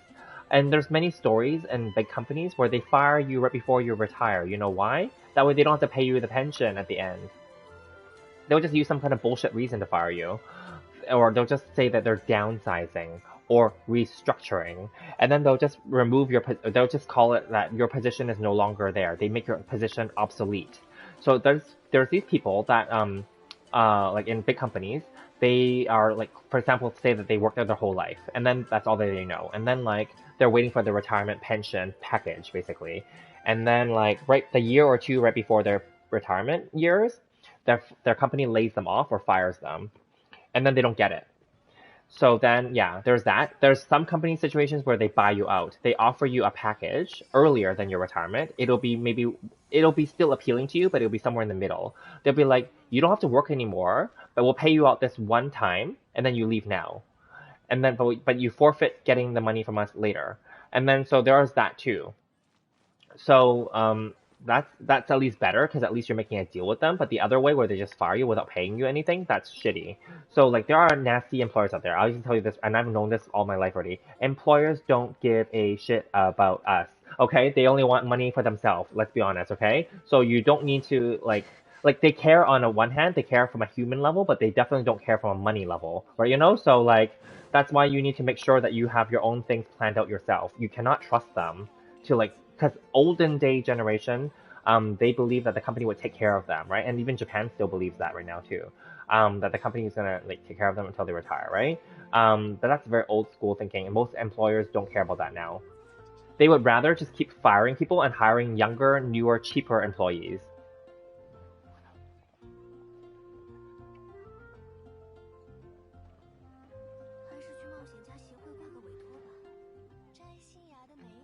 Oh, okay. People that you play badminton with, they're older than you and they do stock trading, but they don't hold them. Yeah. So there's that. So they're not doing the right strategy then. I think that they're gambling, kind of. That's gambling. That's different. That's not investing. You have to. There's actually it's a lot of things to talk about, but like there's actually various strategies. You need a long-term hold. You need a mid-term, and you need a short-term. So long-term holds are ones that you don't ever sell. You just literally hold them, right? Midterm ones are ones that have potential, but because the industry or the company that they're in may not be a forever company, so those companies may just be like you hold them for maybe 5 years, 10 years, maybe you sell them afterward, right? You know, or you sell them when you hear news that the company is either not as good anymore or whatever, right? You know, and then the short-term holds are the ones that are definitely more risky, but then they have higher rewards. So lately, like I was saying, I've been making money. The last like I don't actively trade, just so we're clear. But then like, I have done day trading before, but I don't like it because it's very stressful because you have to like watch stuff all the time. But recently there was some opportunities, so I took advantage of it, and I know what I'm doing. So, I flipped a few stocks, and yeah, and then I made money, obviously. And then like, but those are short term because I flipped them within a day or two, because those are literally day trades, like because they're not meant to be kept, because those are risky. So yeah.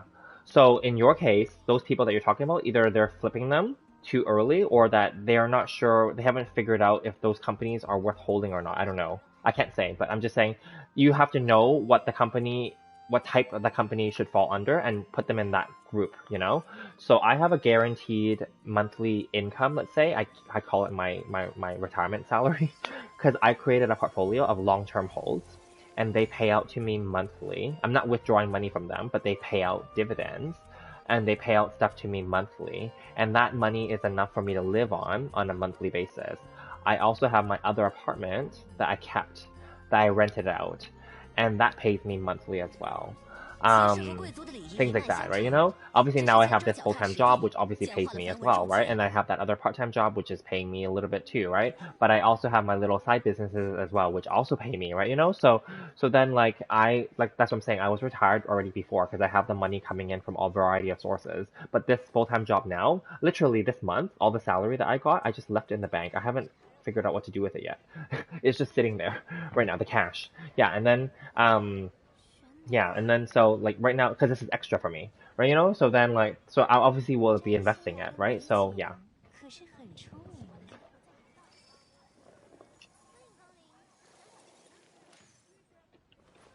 Yeah, don't gamble with stocks. Don't, because gambling, sometimes it goes your way and sometimes it doesn't. So just make sure that you're doing it the right way. Because that's what some of my friends said too. They're like, "Oh, you're just gambling." I'm not gambling. It takes work. It's work. I'm researching the companies. I'm looking at their numbers. I'm looking at their products, and I'm making educated probability, I guess, estimate on their potential as well. I'm analyzing them, literally like a financial analyst, you know? I'm also comparing them with other companies in the same industry and in other sectors. I'm also looking at news every day, you know? I'm also reading about strategies and like trends so that I can see if they have potential or not, you know? It's actually work, but I don't consider it work because I actually enjoy this kind of stuff because it's knowledge for me. But then I'm like, it's work, right? And as I said, that's why it's also recommended that most people just buy portfolios and low priced funds so that they don't have to do any of this. Right? I don't mind, right? But then that's the whole point here. People who do this for a living, not I don't do it for a living, but people who day trade must be doing this every day, obviously, and therefore they're making a lot of money because they do this for a living, right? You know, whether it's for their interest or for money, right? But they make more money because they have to do this actively, right? You know, I don't do this actively, but I'm definitely making more than if I just left it all in the bank, right? Because I know enough that I can do it myself, but then I don't have enough time to do it every day, but I'll do it when I see a good opportunity, you know? So that's what it is, right? You know? Yeah. So like, you know, and then, you know, yeah. So for me, it's not. I don't ever like to consider it gambling because I'm not gambling with it because I know what I'm doing. So, yeah.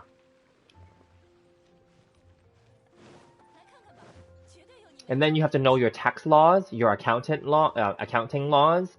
You have to know like that stuff too. You know, nobody wants to know tax laws, but one of my side businesses is I file taxes for people, so I know the tax laws. I also worked at a tax office as one of my earliest jobs. Um, you know, so like I know stuff, you know, and yeah, I also do the taxes for my family members, even though they're adults and they know how to do their own taxes too, but they feel that I'm more thorough, and then my clients, they also feel that I'm very thorough. This is my clients from one of my side businesses. They feel that I'm quite thorough, right? You know, so I'm very detailed. So I know stuff that other people don't know. I know stuff that actual accountants with licenses don't even know, you know. So yeah, because that's what I told people too. I said, don't just because they're an accountant doesn't mean that they know anything. So when I moved to Hong Kong that year, I asked one of our acquaintances, let's say, he is actually a professional accountant. He makes lots of money. That's fine. I asked him for his opinion. I said, I'm moving to Hong Kong. Do I need to do anything in terms of tax or anything like that? And he's like, you'll have to declare that all of my assets are sold when I move. I'm like, but I'm not moving them permanently. It's just like temporary. He said, no, you have to do this. You have to do this. You have to fill out these forms. And then I researched it more. I'm like, you're bullshitting me. You don't even know what you're talking about. I do not have to do that. So anyway, yeah, you just have to declare to the government that you're temporarily moving out of the country, but I was still going to pay taxes here, you know? And then, like, I didn't have to do any of that bullshit. So he didn't even know what he's talking about. But yeah, he's a good accountant, but he doesn't know, like, just because they are whatever position doesn't mean that they know everything. Let's put it that way. You know? It's always good to still do your own research and still ask other people's opinions.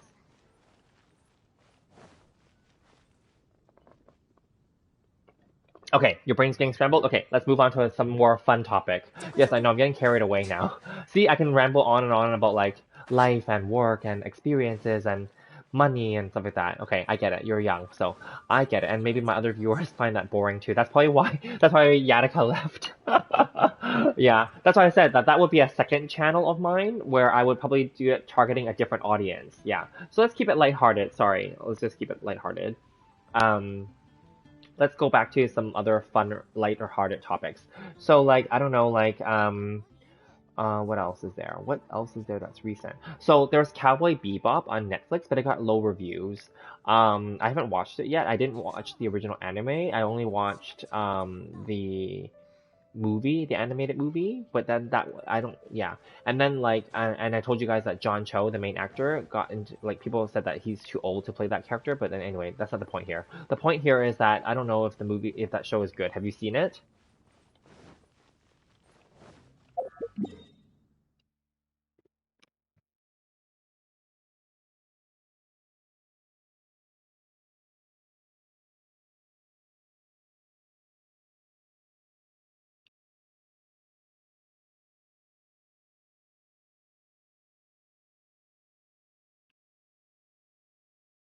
Nope. Okay, that's fine.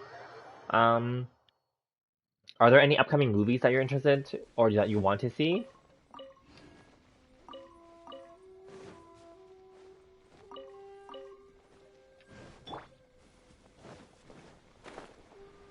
Movies or TV shows, I guess.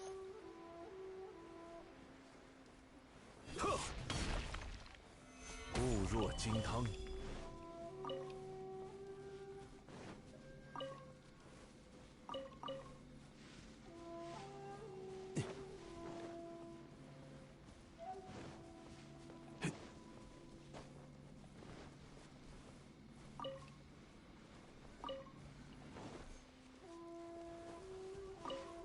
Not particularly? Okay, that's fine then. What about anime? Anything that you're looking forward to watching or that you're planning to watch? Or what are you currently watching lately?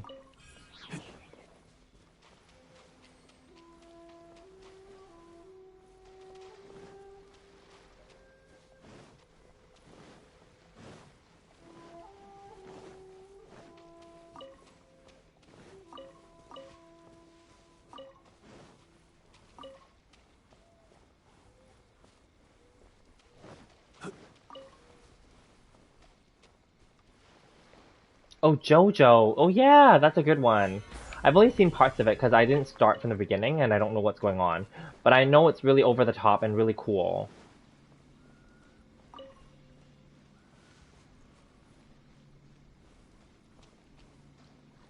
Prison school. Ooh, okay.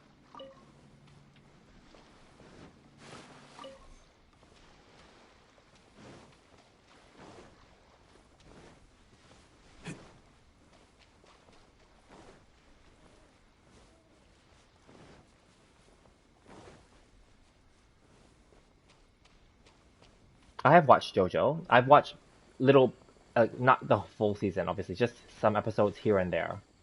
I don't remember the people's names, obviously, and I don't remember what happened. But I know that it was cool and that there's always some killing and stuff happening.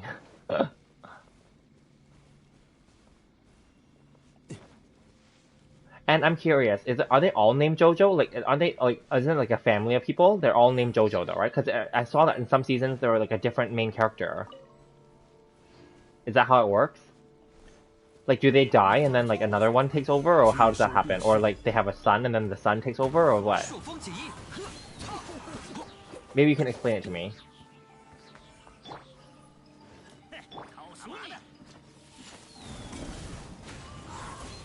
Because over the years the JoJo looks different. Or is he like in Dragon Ball where he levels up and he changes?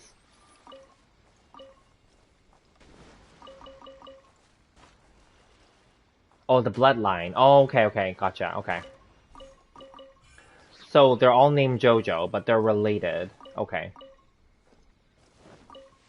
That makes sense then. 该出发了。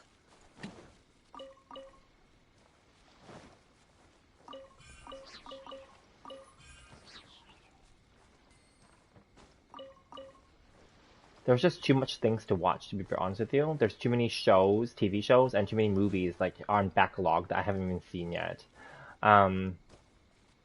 There's just so many stuff, and there's only so many hours in a day. Obviously, it'd be like, so when I was retired, like not working any job, it was obviously more fun in that sense because I can watch everything that I wanted to watch without having to wait. But then at the same time, you also get bored too because not everything is good to watch, right? You know, you end up watching lots of trashy shows too, right? You know, but yeah.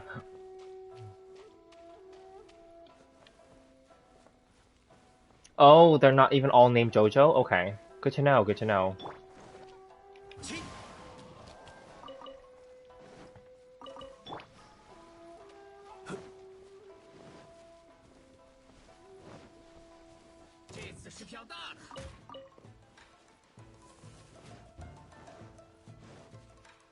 It's kind of their nickname.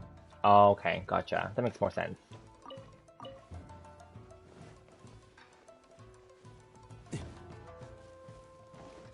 Yeah, there's so many things to watch.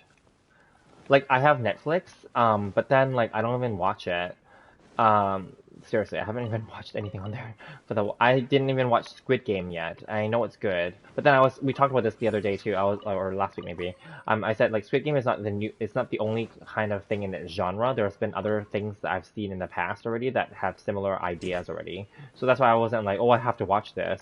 But obviously I understand it's cool, but yeah.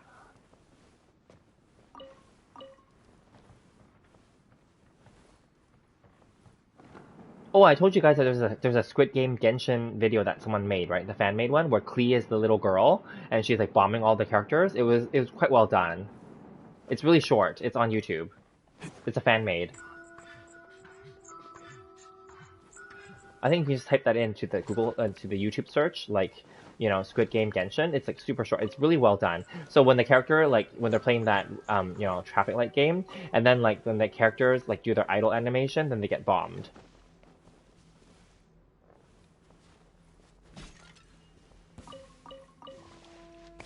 You should watch JoJo, but beware, its first part is kind of boring and the second part is better, but to be honest though, it really picks up from season 4, like it turns into God tier, season 2, and S3 also very, very good? Okay.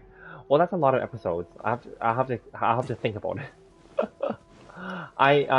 One thing that I prefer is I prefer the short limited run series, so Japan has always been doing this, where they just do 10 episodes, right? But I guess the US has been doing this in the last 10 years, where they have short run shows where they're only 10 episodes. And I actually, or sometimes even less. And I prefer the short run ones because it's just less commitment. So earlier I said I was watching the morning show, season 2 right now, and yeah, it's only 10 episodes.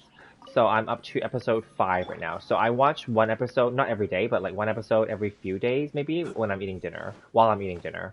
And then like, yeah, and then that's good enough for me. Like that's like 45 minutes to 1 hour, right? You know, yeah, and then like, yeah. There was this one that I watched last year. It's called Why Women Kill, season 1. It's about 3 different women at 3 different um, eras or decades, and they all lived in the same house. So the house is not haunted or anything. It's not like that. It's just that in the end, it's just that unfortunately in that house, the storyline is that 3 women and there were 3 deaths in their lives in that house. But then it's not a tragedy. It's like you don't know who dies and you don't know why they die. So anyway, Lucy Liu is one of the main characters that's more famous. The other actresses and actors in there are not as famous, let's say, internationally. So I'm just naming Lucy Liu because she's more internationally famous. Yeah, that was season 1. So season 2 is not like that. It changed the format. So season 2 just follows one family, and it's about like why the wife kills. So yeah. So anyway, it's interesting. So it's somewhat interesting, but I thought that season 2 was not as interesting as season 1. But anyway, so that was fun. And then there was one called what is it called? Killing Eve. Killing Eve. I think that one had 3 seasons. It's about a I think it's a. I didn't watch it yet, but it's supposed to be good. It's 3 seasons, and each of them was only like maybe 8 episodes or something, or 6. And then like it's like a Sandra Oh, who's also internationally famous. She's the main character, but she's not the one that's. She's I think a psychiatrist or psychologist or something like that. And then like there's an assassin who's killing people, and she's trying to in a way she's investigating the situation, and then yeah, it's interesting. And then the assassin in every episode kills somebody, and then like the assassin also knows that the psychologist is part of the team that's trying to find her. So like it's kind of like a cat and mouse kind of situation. It's kind of interesting. Yeah, I didn't watch it yet, but I heard it's good.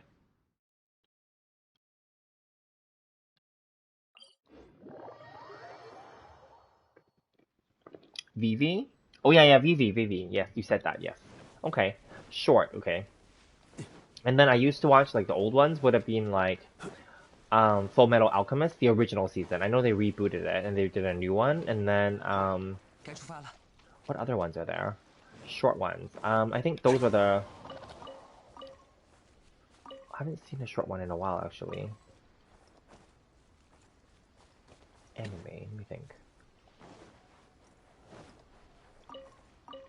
No, I haven't seen a short one. Like I avoid the long ones. So I don't watch like Naruto and those ones. I avoid the ones that are like hundreds of episodes long. I avoid those. I don't watch One Piece. I think the last one that was long that I watched many years ago was an Inuyasha. So that's that. Yeah.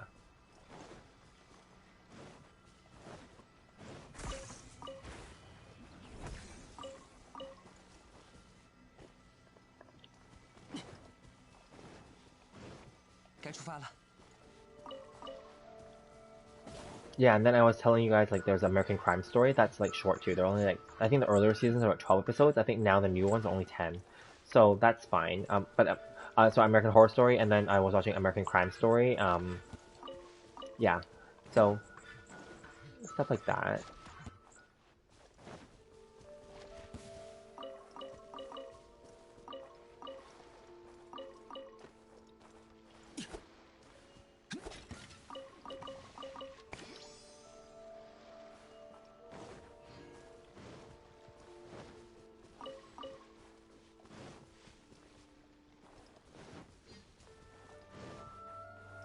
And then sometimes I watch reality TV. I don't know if reality TV is popular in Asia, but I know that Asia has its own version of reality TV that's different. Because Western reality TV is more like, I guess you can say like sexy or like more outrageous, let's say, right? Yeah. Like on Netflix, I think the one that's popular was Too Hot to Handle. Then there was Love is Blind. Those ones were popular. Yeah, Too Hot to Handle is the one where these sexy people and what the really hot woman, Francesca, she's from Vancouver. But anyway, like these people are on this island together, but they're not allowed to have sex with each other. But but they're not even allowed to kiss or touch each. Well, they can touch each other, but they can't kiss or like have sex basically. And if they do anything like that, then they lose money because apparently there's money to be won, at the end. So yeah, it's very interesting. So that was season 1. I think they did a season 2 now on Netflix. I haven't seen it yet. And then there's Love is Blind, which is this experiment one where like people aren't they're supposed to chat and they're not allowed to see each other until afterward. And then after, if they form a couple, then they can leave together and then they can date basically, and they live in like an apartment. Yeah, and then at the end, if they still remain together, they're supposed to get married or not get married. It was very interesting, I guess. Love is Blind, yeah. Because some of the couples actually ended up in real life married after and stayed married afterward in real life. And then the other one that's quite sexy is called Love Island. That one is like they have to keep swapping partners, and your goal is that or you don't have to keep swapping, but your goal is that you have to stay in a relationship to stay on the island. If you're not in a relationship, you will be eliminated and have to leave the island. And then the final couple that stays at the end will win money. So, yeah, but then on that one, they were allowed to have sex. So, so they can have sex on camera if they wanted to, which some of them do. But then the camera doesn't like show it, obviously. But like yeah. Oh, you have to go now? Okay, today was a big stream. Yeah, sorry. All right. Have a good night. Sorry, have a good day. Thank you. Yeah, today was big. It's already like 4:30 a.m. here, so I just got carried away. Sorry, talking a lot about like finances and stuff like that. I'll make sure to keep the topics more light moving forward. Thank you, and have a good day. Yeah.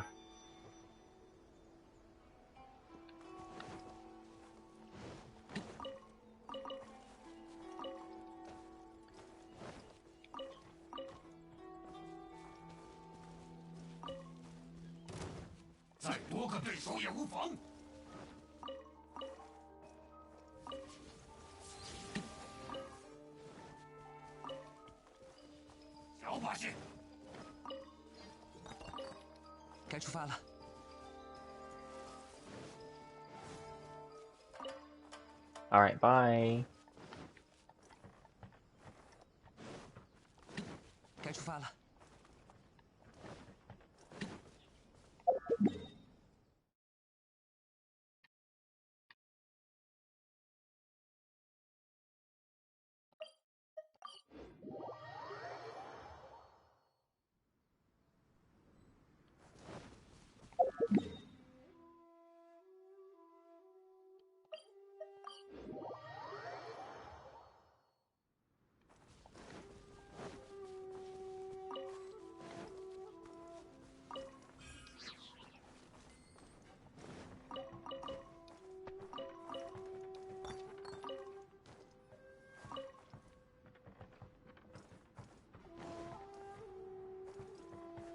So, is there anybody else on here on the stream that would like to chat about any topic? And I do apologize if I go on to topics that you're not interested in. So we can focus on topics that you are interested in if anybody wants to. I was just, yeah, going off on a tangent there. Just sharing my experiences.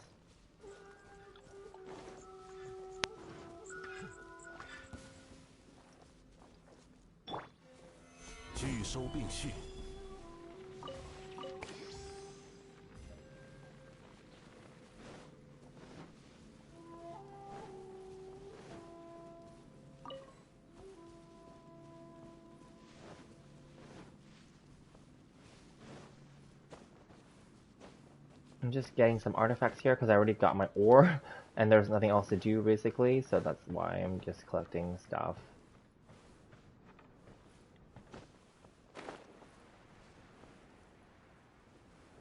Yeah, this was a long stream. Wow, it's like 4:30 a.m. The reason why it's like so late for me is because my time zone, but also because I actually as you can hear my voice, I'm actually still very lively because I actually took a long nap. I took like a 4 or maybe 5 hour nap.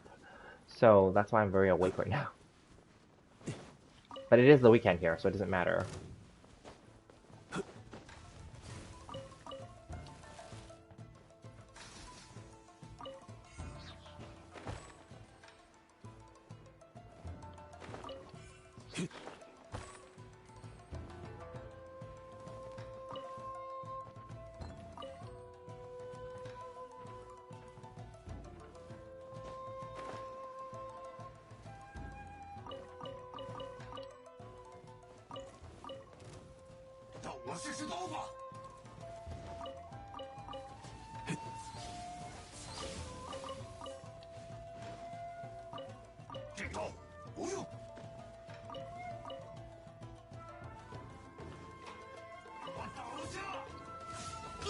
Ooh, no, I took it in the face.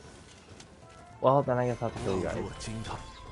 精兵断绝深仇。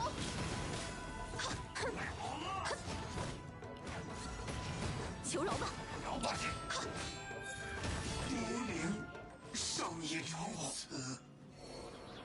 I love her pose at the end.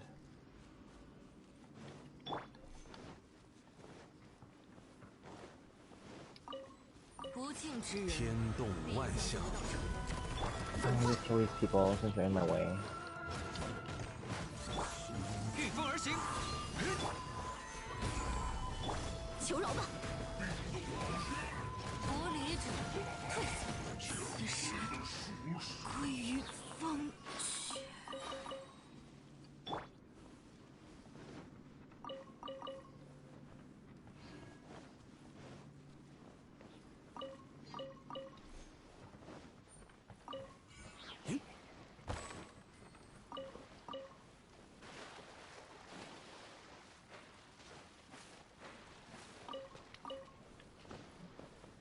I guess I'll just collect the artifacts here.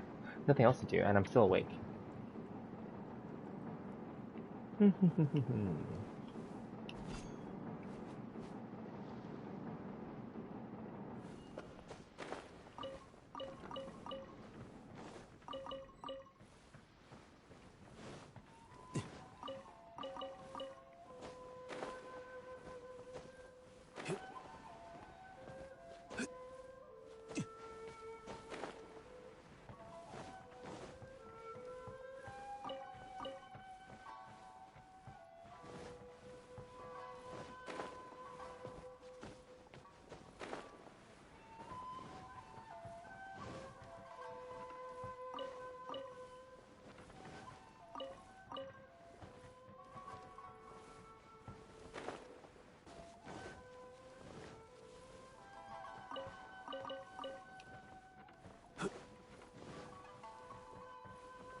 hold this way first. 往返自然，呵，臂力千仞，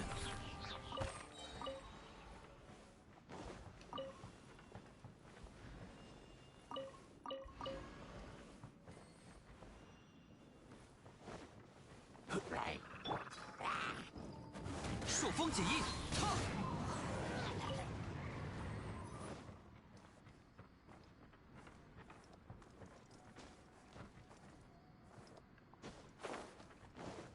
该出发了，该出发了！御风而行，呵！ Oh, I think they died. Oh well. 该出发了， No, I didn't go there.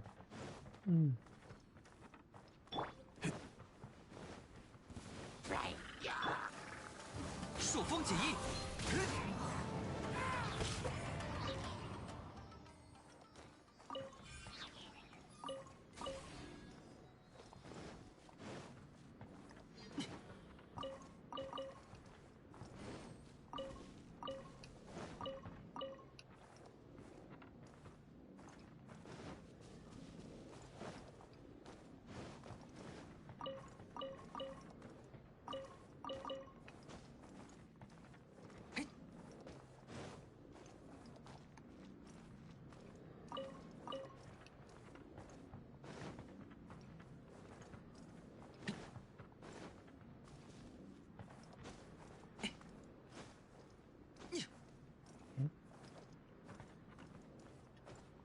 御风而行，顺着风的方向。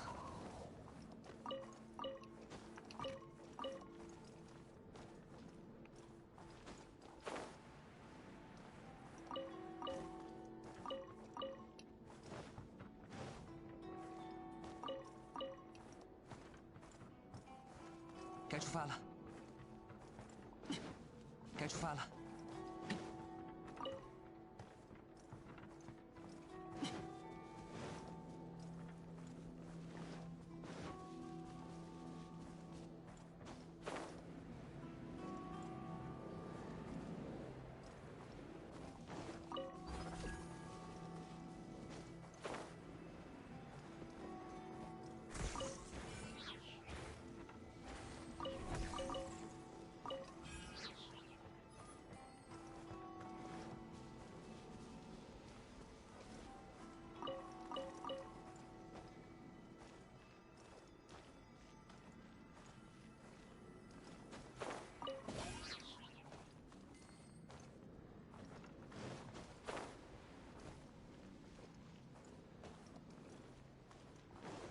And then there's like one below, I remember.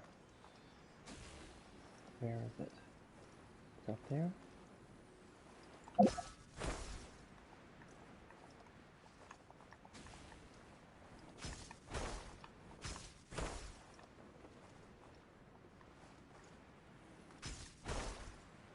There you go.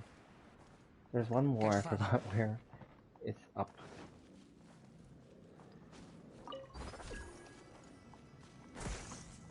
It's like to the side. There's like one more platform. Yeah, here. And then this one or something. One of these has. No. There's supposed to be one more that has an actual. Let's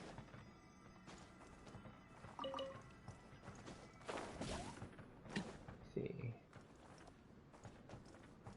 Up there.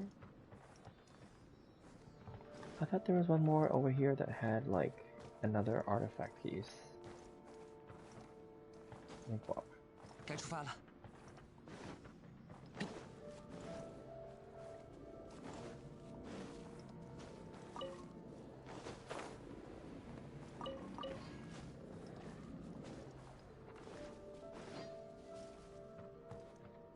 Not that one. It's one of these other.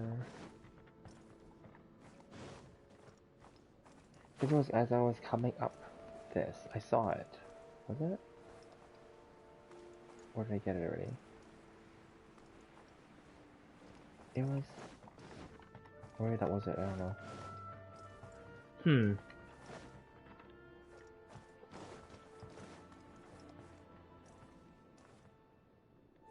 I thought there was another one with like a... Maybe I got it already. Okay, whatever. It's fine, it's just like one artifact.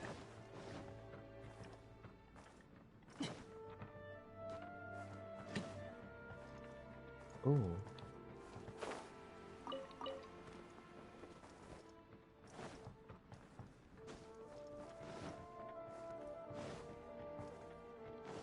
Okay, whatever. And then there's like this bridge. I don't know where the bridge is now, but there's a bridge that leads to one more as well.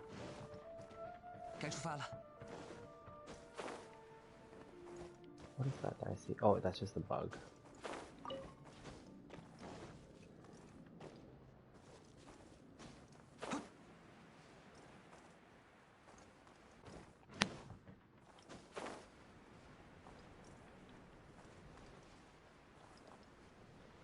Okay, well I don't know which bridge is it. Is it that one?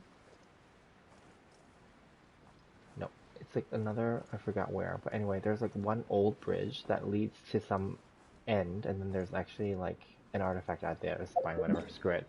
Okay, let's just go get other artifacts instead. It's not like we have to only get those ones. I know that these village... Is it this village? No. One of these has, this? Yes, this. There's a tent here. Oh, it didn't... Okay, I think that I got them all then. That means... So if this Tanuki has no more, then I think I got all of them, like, for now. I reached my limit, I think, in terms of investigation points and artifacts then. The other day I reached the artifact limit first, and then the investigation point limit was still there. But I think also because I grabbed a bunch of vegetable investigation points, so that counted towards that you met that requirement as well.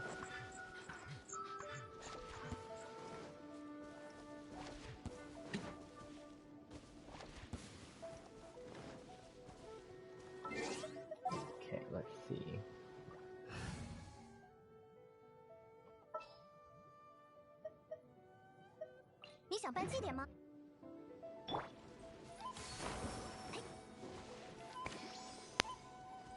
Yep, nothing. Okay, so we got it already then. Cool. 也好。 Then I guess I'll just quickly heal them, and then we move on with our lives. Yeah, I think this blank here too.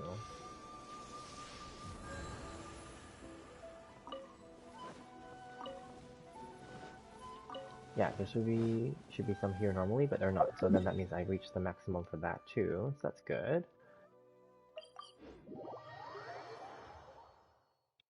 Okay, so let's see. So I need to do this albedo event. The hangout events will be there. It's fine. They're permanent. Do that too, and then yeah, that's just the hangout event. One of them, and then this is this one. We need to do this, and then. Yeah, we'll do that separately then. And I already did this, I think. Yeah, okay.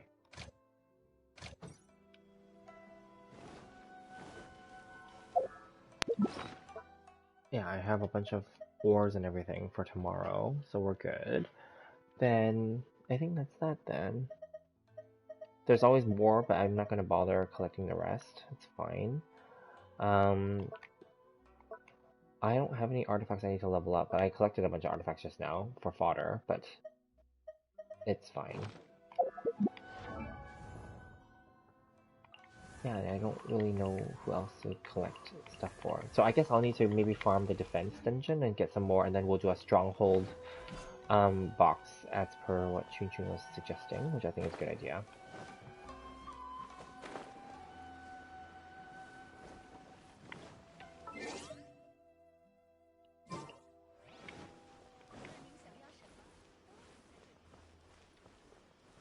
Alrighty, okay. So if anyone else is still on this stream, if you have any questions or comments or any topic that you want to talk about randomly, feel free to let me know. Otherwise, I guess we'll just call it a night. It is almost 5 a.m. here. Time flies when you're having fun and I was just rambling. So anyway, we're talking about random topics here, as you guys know already. It could be anything, game related or not game related. Yeah. So anyway, I guess since I did everything already, even more than I normally would for this for this purpose of this video, I usually just do the dog feeding. I go get some mining and I do the commissions, and then that's pretty much it, right? But then today I also did the artifacts as well, and then like I think I did early on I did a bunch of like domain runs as well, so that's extra. But then that's fine. Definitely cool. Anyway, so I will stop here then. I don't see any more comments. Again, thank you guys for those who came in and out and participated, for anyone who's listening and not feeling comfortable enough to chat maybe, or for anyone who has already commented, definitely thank you guys for your support. Definitely I'll hope to see you guys in the next one. Tomorrow I'm going to try, after I do my work, I'm going to try to do the albedo event, so that'll be during my daytime. And then as per usual at nighttime, I will do the regular stream as well for doing the resin spending and mining and farming. So yeah, definitely stay tuned and I hope to see you guys there. So I'll leave it here and I'll see you guys in the next one. Thank you guys and have a great day. Bye.